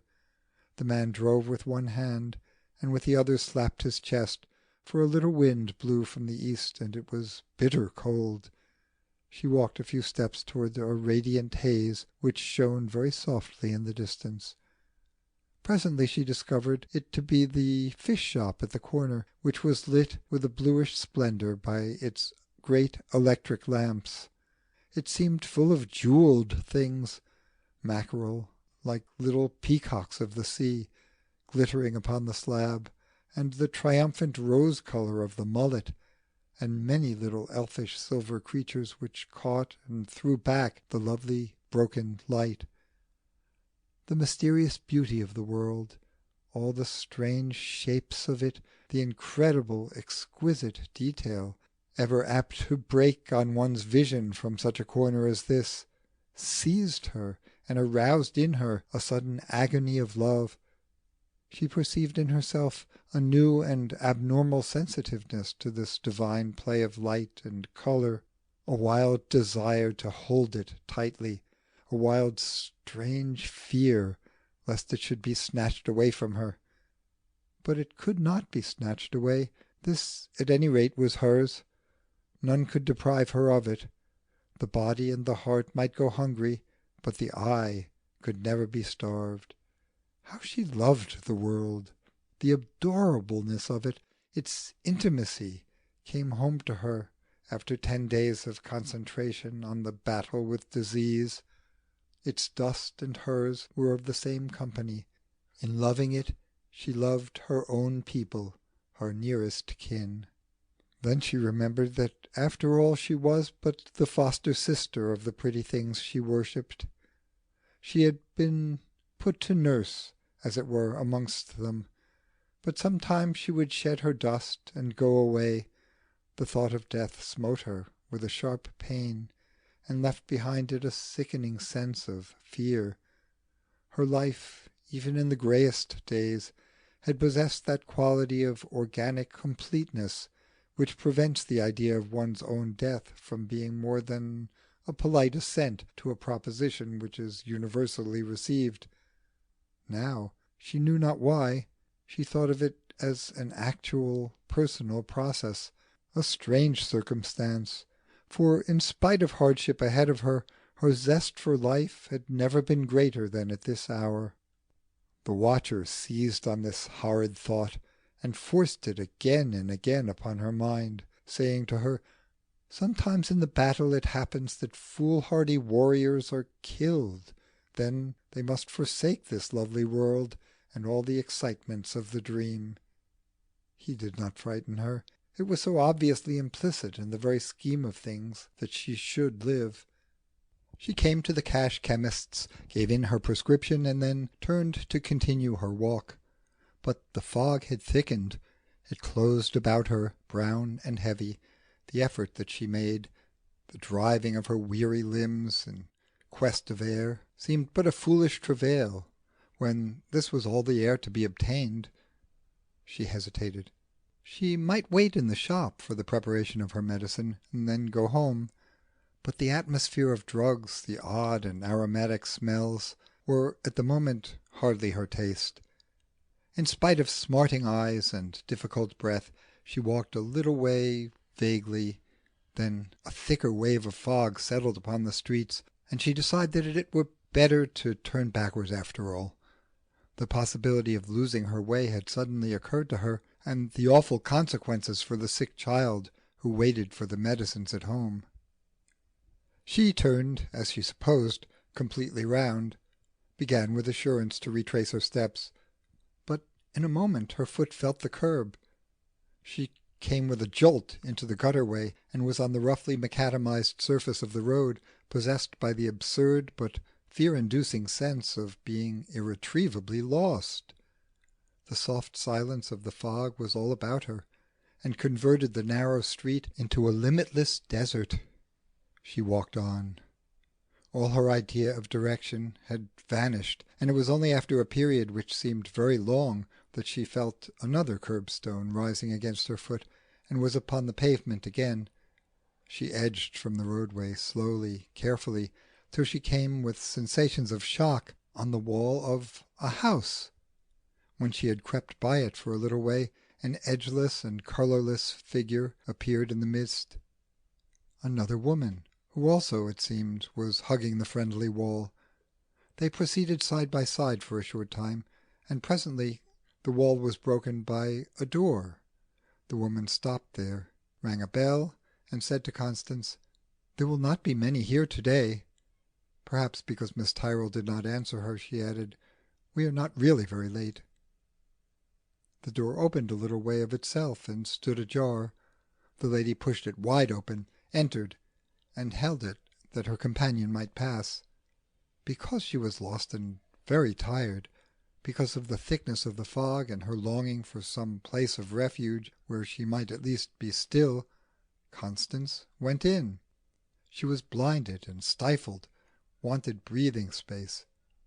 The other woman preceded her, and she followed up a flight of stairs, and then through another door. Behind it she found, as she had vaguely expected, a small and perfumed chapel. The fog shrouding the electric lamps filled it with a hazy golden light. Upon the simple altar were 12 candles, 12 misty flames like globes of dim fire. A few ladies knelt at the chairs in the centre aisle. No priest was present, but in the plain choir stalls which lined the little nave there were perhaps a dozen women. They looked somewhat like Quakeresses of the old school, before chocolate brought smartness in its train, somewhat like respectable French women of the bourgeoisie, brought from the recesses of a somnolent provincial town. They wore black woollen dresses, with little capes fastened upon the breast, and large old-fashioned bonnets which covered the hair and were tied beneath the chin, surrounding the face with an upstanding black ruche. Incurably humble and demure she judged them, full of kindness, but without initiative.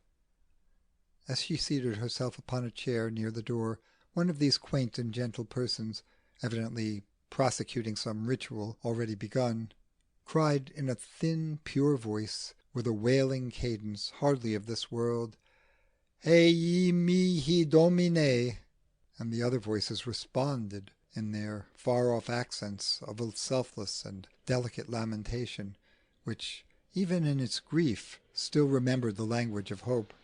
Ad Dominum cum tribularer clamavi, et exudivit me. When I was in trouble, I called upon the Lord, and he heard me.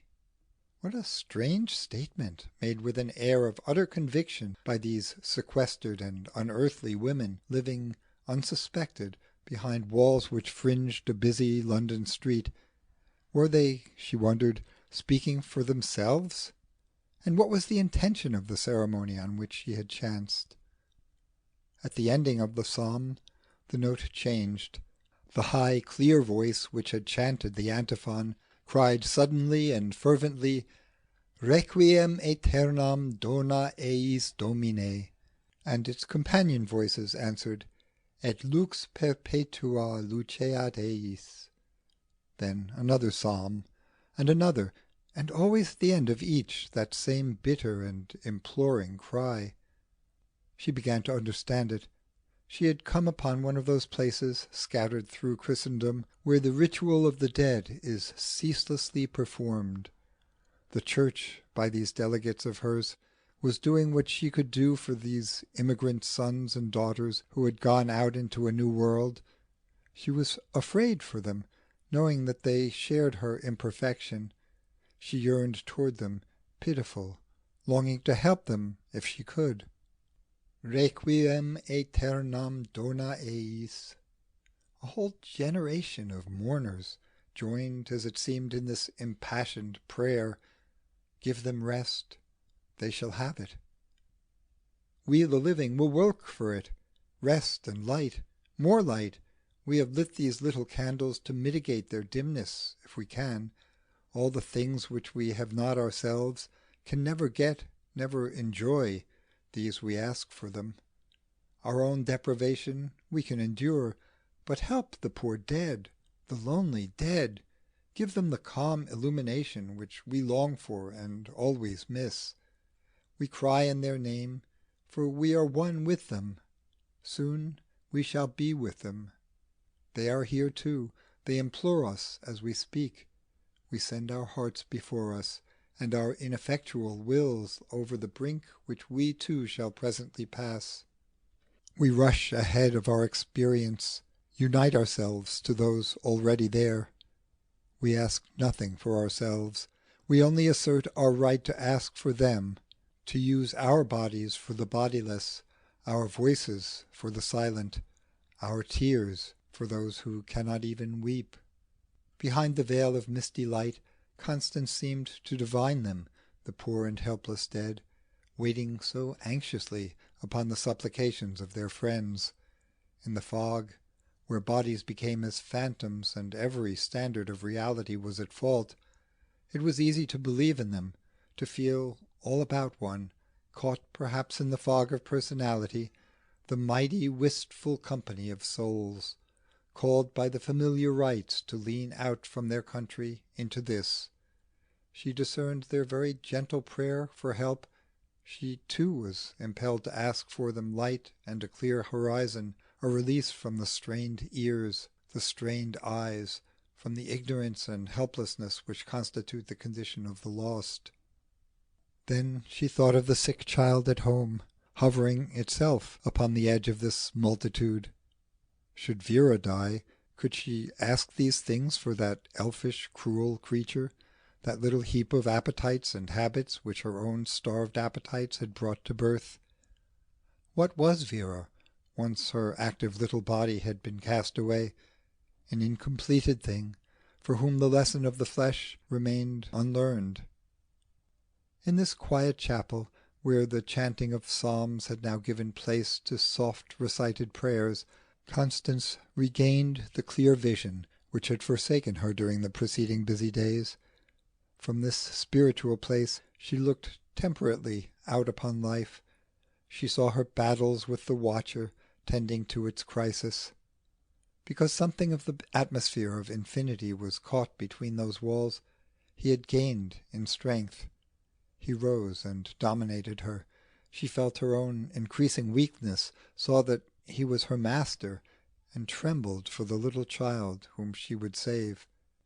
There could be, it was clear, no amicable termination of this contest, no final living side by side, all three of them, she, Vera, and the subjugated lodger within. He would not tolerate that. And then she saw something else, a new and terrible solution which had not occurred to her before. The Watcher must be expelled from the dream, compelled to relinquish his hold on material things. This was the one way to be rid of his influence, the sole solution by which Vera's safety was assured. If he stayed, he would have his will of the child, push her remorselessly from life. His hatred of her intrusive personality was the complement of that blind and narrow love which he lavished on his friend. Her mother's strength could not avail against him, but that mother might yet win a more splendid victory if she would. She might go and drag him with her from the field.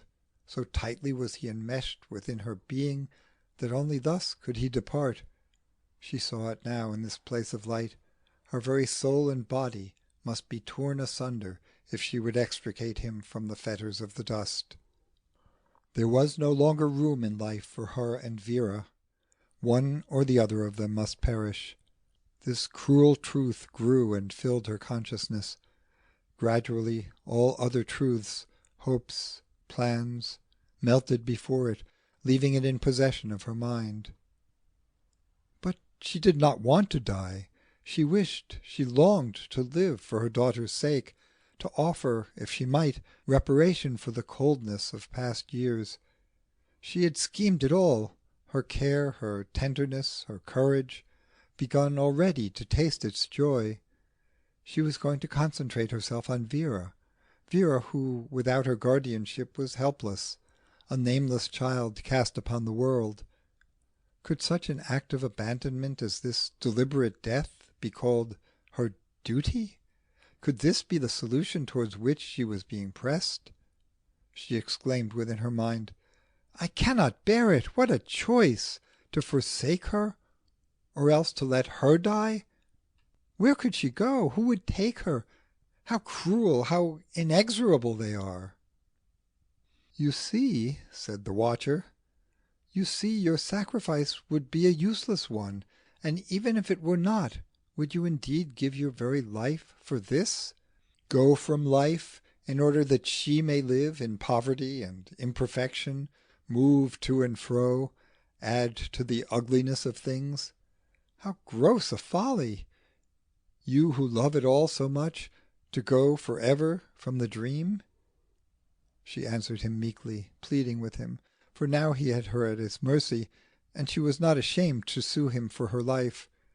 "You see," she said, "the pass to which you have brought me. Is this love? Will you not have patience yet a little? Wait, give me time. Do not kill me, do not force me in this action. I do not want to go." he answered. I will not wait, for I see the future. I see that, since you will not yield, it is best that you should die. If you live, there cannot be a happy outcome, only eternal effort and wasted sacrifice. That too may make one happy, she said. You do not understand. I do not understand your wild illusions. They weary me. I want to go away. I can no longer bear this squalid corner, these perverse sufferings and unworthy loves. To love the cup and the reality behind it, that were comprehensible. It is indeed your destiny, your only joy. But to this, it seems, you hardly can attain. Therefore, if you would live, let go, that I may extricate you from your ugly tangles. Then we will wander freely through the dream, and look for beauty, happiness, and life. She steeled herself against him, and he, sadly conscious of the alienation of his friend, said, Ah, let me go. I loved you, and I longed to help you, but I cannot make you happy, because you resist. Therefore you must die and release me, for I am very weary of this confused and hopeless world. There had been an interval of silence in the chapel when the Vespers of the Dead came to an end. Suddenly it was broken, as it appeared, by a litany of some kind.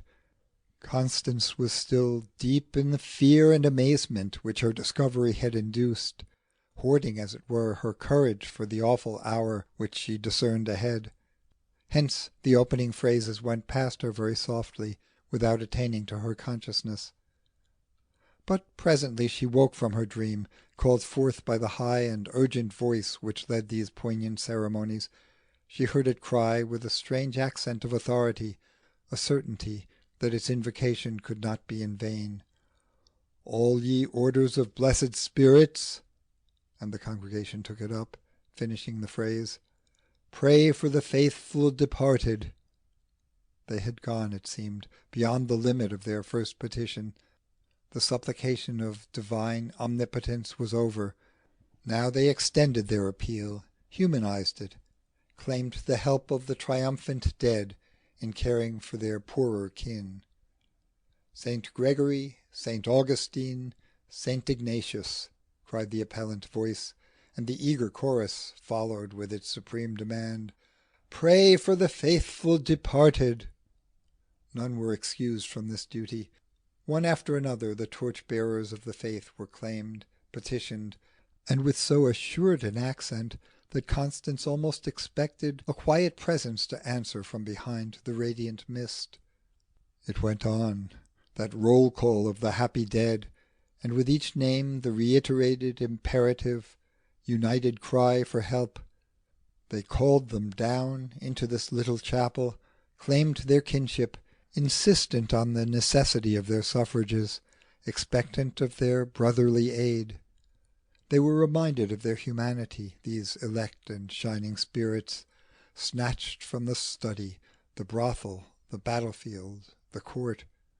You, these intent and amazing women seemed to say, you, even more than we, should work, should plead for them. You have achieved, you have entered the light, you are there. We do our best, but we are so far away. We lack your transcendent opportunity. Therefore we remind you of your fraternal obligations, all ye holy doctors, popes, and confessors. Pray for the faithfully departed. The woman who knelt alone, struggling with her terror and astonishment, trying so hard to acquiesce in the sacrifice which she must make, was inexplicably consoled by this intimate colloquy, this assurance of the reality, the friendliness of the populations who awaited her beyond the veil. It was but another aspect of that world of the dead which the watcher had divined amongst the Westmoreland hills, whose friendship she had pressed on her then. How peaceful, she thought, was the lot of this army, resting thus in the ever-renewed memory of the race. Here, the fretting duties of the dust accomplished, was perfect unity, the social link, the unhindered love. It seemed as though death alone could convey the fullness of life.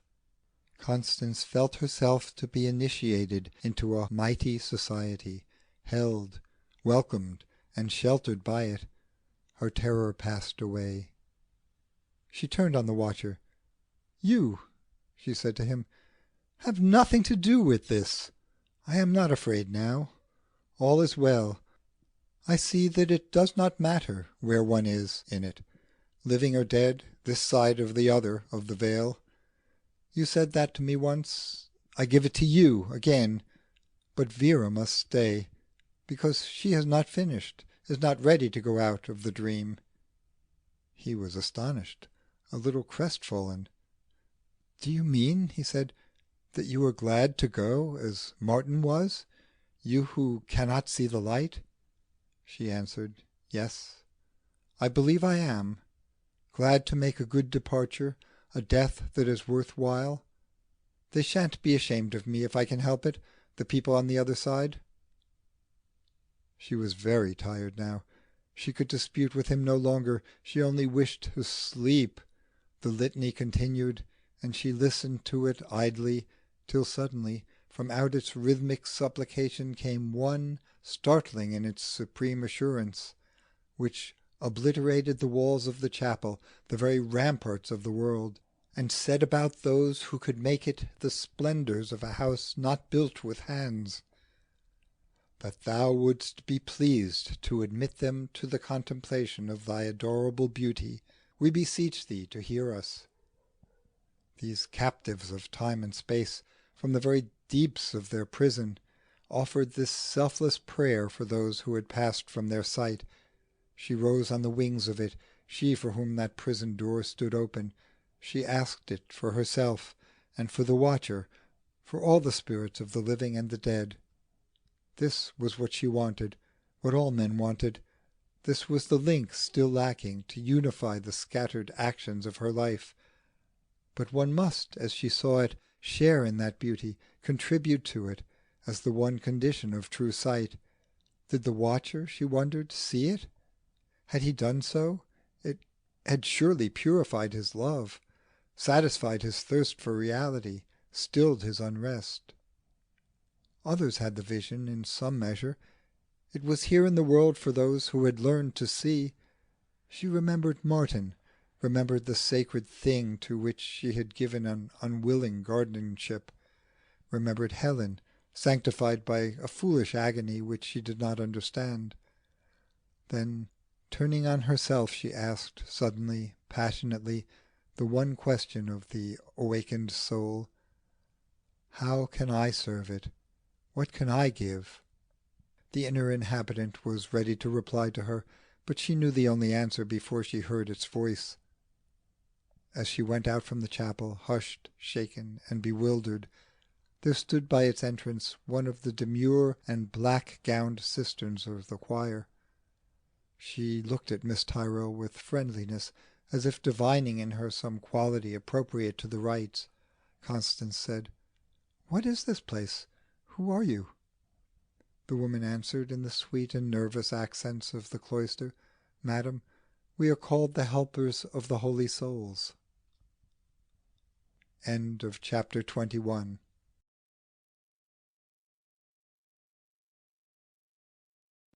Chapter 22 of The Column of Dust by Evelyn Underhill. Chapter 22. How they went home. And at the end of woe suddenly our eyes shall be opened, and in clearness of light our sight shall be full. Julian of Norwich. Revelations of Divine Love. It did not surprise either Helen, the doctor, or the landlady that Constance's illness should follow so close upon the convalescence of the child. She had not spared herself. Her devotion had even verged upon foolishness, including as it did an indulgence of the patient's caprices, an attention to her mere happiness which no student of modern therapeutics could approve.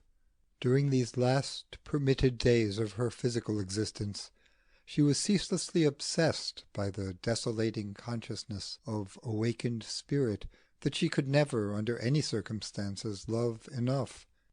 In the life to which she went, as she conceived of it, love would be effortless, a joy. It would spring, and she with it, to its source. In the life which he must leave, it had been a high and splendid duty, difficult, full of enticements for the courageous soul, but she had neglected that transcendent opportunity, been blind to its romance, and her act of reparation did nothing to assuage her remorse. Hence she devoted herself feverishly, whilst she could, to the satisfaction of Vera's smallest fancies, waiting on her, playing with her, never absent from her room. For this she relinquished, as she knew, her final chances of communion with the adorable world from which she went. It meant something to an impassioned lover of beauty to forego her last opportunity of seeing the spare trees in their dress of hoar-frost, the misty glory of the river when the light begins to fade, the miracle of Oxford Street at the moment in which its lamps flash splendid in the dusk. These familiar and exquisite sights, always friendly to her weary eyes, were going. Her very eyes were going, all her senses, time and dimension, shape and colour, sound and space. There were moments when she could not bear it, when she cried out in agony against her fate. To die in furnished lodgings is not pleasant, even to the amateur of death. Her regrets were made the more tormenting by the fact that she here suffered, in their extremest form, all those squalors and discomforts which are incident to our departure from the dust. The watcher, in the midst of his own eagerness to be gone, was very sorry for his friend. He anticipated for her no happy future. Her spiritual blindness, as he saw it, would be as great a drawback to the enjoyment of eternity as his own supersensual prejudices had been to the comprehension of time. She would exist, as he knew, in the real for ever and ever. What could she do there, this creature who had not even been able to contrive her own comfort in the dream? To know, this for him was still the great matter. He perceived in Constance a deep ignorance of the conditions on which she must be cast. He would yet have offered her a place for repentance had she desired it, for now he was almost soft-hearted where this one woman was concerned. But she was intent on his departure, and even in the darkest hours she did not flinch. She struggled to expel him from her spirit, longing to be herself, to be at peace, to regain the sole possession of her senses before she laid them finally away. He, too, fought with her against the clinging fetters of the flesh, eager for home, anxious to be gone from a lodging where he did not any longer feel at ease.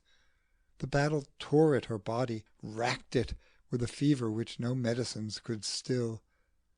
She lay hour after hour alone in the dreary room. She gazed vacantly at the faded pictures, counted the drab daisies upon the slate-coloured wall. Time was marked only by the perfunctory visits of the landlady, who looked in to bring useless and unpalatable nourishment, and see whether there was anything required. Once every day Vera came to her, and this was the moment towards which she lived. When Constance sickened, Mrs. Reed had removed the child to her own lodging, delighted to have again the whole custody of a living thing that she could tend. She had said to Miss Tyrrel during the first days of her illness, "You must not worry about Vera whilst you are laid up. She is quite safe with me, and I am so pleased to be able to take care of her. I don't know when I have enjoyed anything so much. It makes such a difference, beginning the day by dressing her and ending it with putting her to bed, having her little clothes to mend and her feeding to consider. You cannot think what that all means when one has been living alone with nothing to arrange for but oneself." "Would you like it always?" "Always," answered Helen. "Sometimes I feel that I must keep her, must have something to serve. I cannot bear to think about the moment when I shall have to let you have her back again." "Perhaps that moment will not come." Helen looked at her nervously. "Oh, no, no," she said. "You are quite mistaken. You're very weak just now, and it makes you depressed. But the doctor said to-day that he is sure there are no complications. As soon as your temperature drops, you will have nothing to do but get well. And if I don't, then, then I hope she would be mine," said Mrs. Reed. Fear and excitement strove together in her voice. "And of course it won't happen. It is absurd to think of it. But if it ever did, I should do my best for her, my very best, and I wouldn't steal her from you. I should always remember that she was really yours. She should never be allowed to forget you. I promise that." It was a promise which carried little conviction. Helen spoiled the little girl, who already began to turn to her, pleased by her new and undisciplined life, and resenting with her customary violence the quietness and restraint which were imposed during her morning visits to Constance's room. Vera had the animal's instinctive hatred of the sick, and could hardly be persuaded to submit to her mother's feeble embrace. That mother, therefore, saw herself in the act of withdrawing from a world which did not seem to need her any more. She was going very quickly, helped thereto by the watcher, who wished that her earthly pain at least might end. She had cast him from her mind. He no longer governed her vision, but he could not leave her because he loved. Mrs. Reed had looked in at lunch-time and found her sleeping. She thought the omen a good one, and crept quietly away, for the day was fine, and she wished to take Vera for a little walk. She arranged the bedside table, placing milk and medicine within reach, and warned the landlady that Miss Tyrrel was best left undisturbed unless she rang her bell. When Constance awoke, the afternoon was waning, and her room was grey and dim, being filled with a wintry twilight, which made this place of departure seem one already with the colourless dimension of the dead. She looked about her, rather puzzled. The place seemed strange. It was so very large and shadowy, and she so small, smaller than her body, she thought. In some subtle way she was changed. Yet she could not capture, analyze her new condition. Things were becoming queer, very queer indeed. She did not put it any more definitely than that. She was not frightened, but she was annoyed to discover that her mind was too weak to grasp the strange experience to which, plainly, she had come, the last of her adventures, perhaps. Opposite to her bed was the little cupboard in which she had locked the shrine of the cup. She wished that she could reach it, unlock the door, and look within. Somehow, she fancied, that might explain things, give her something to rest upon, something that would not display the confusing qualities which now invested all visible objects of thought. She stared at the cupboard very hard. Presently she found herself going towards it quite easily. Then, as if she were looking through some glassy substance, and in the very act of looking penetrated that on which she gazed, she found herself in the presence of the Grail. She had forgotten everything else, was not strong enough to attend to her body any longer. The teasing question of life and death, of the conditions of the transit, passed away.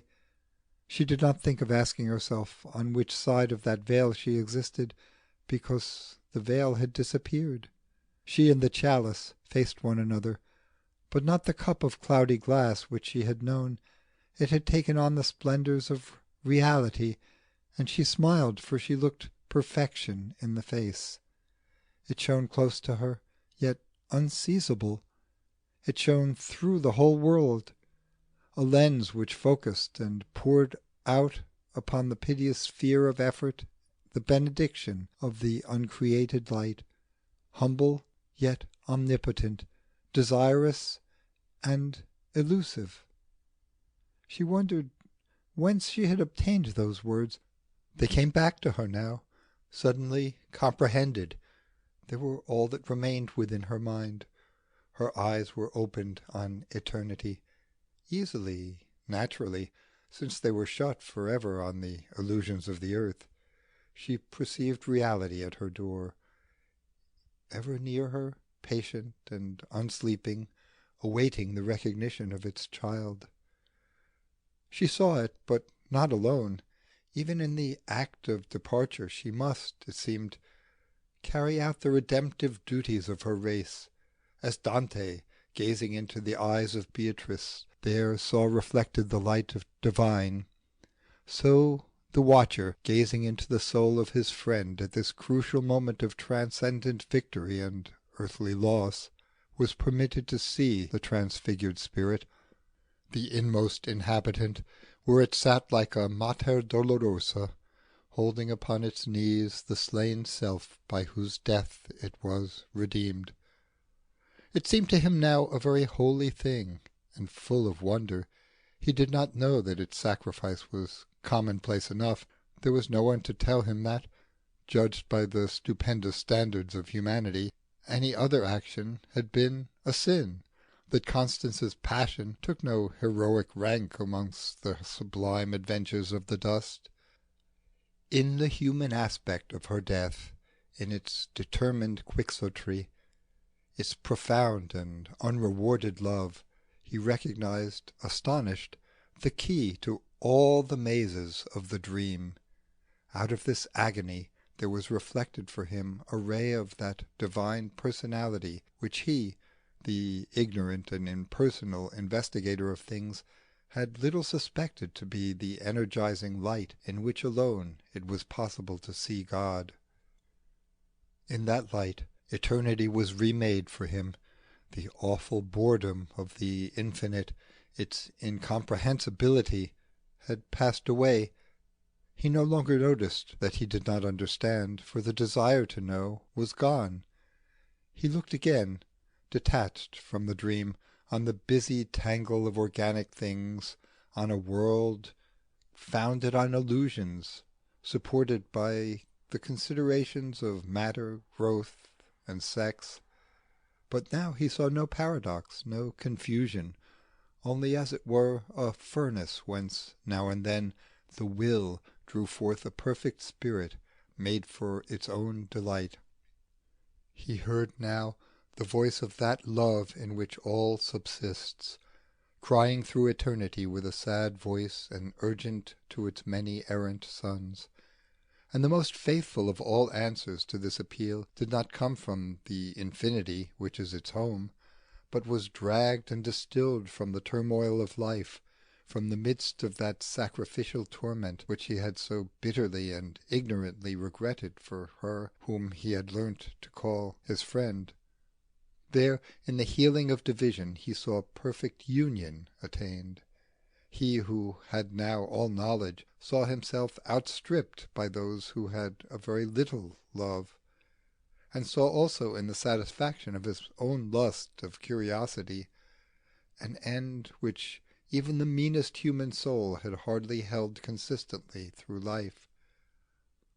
But he had loved her a little, he had followed her faithfully, he had done for her his mistaken best. Now he abased himself before her, before the spirit of a tired and broken outcast whom even earth had held to be impure. Her poor and weary body had fallen asleep, and from between the lips of it her soul came out as gladly as a little bird from its cage. It was the soul which he had watched and loved as it struggled to burn in the difficult air of the earth, but had hindered because he never understood. Now it shone very brightly without flickering, having sloughed off the tedious apparatus of the flesh. It shot up, a penetrating flame of love, straight to that heart of being which all creation eternally desires. And he, who had torn so violently from out its prison the white soul of her whose life he dared to judge, took with it his last lesson and his release. He was initiated into heaven, and stood there beside her, humbled, glorified, redeemed by that humanity into whose august secrets he had tried to look. The dream was over. It faded before the splendors of the real. He rose from his sleep, wide-eyed to see the sacred spirit of man brought forth from a column of dust. End of chapter 22. End of The Column of Dust by Evelyn Underhill.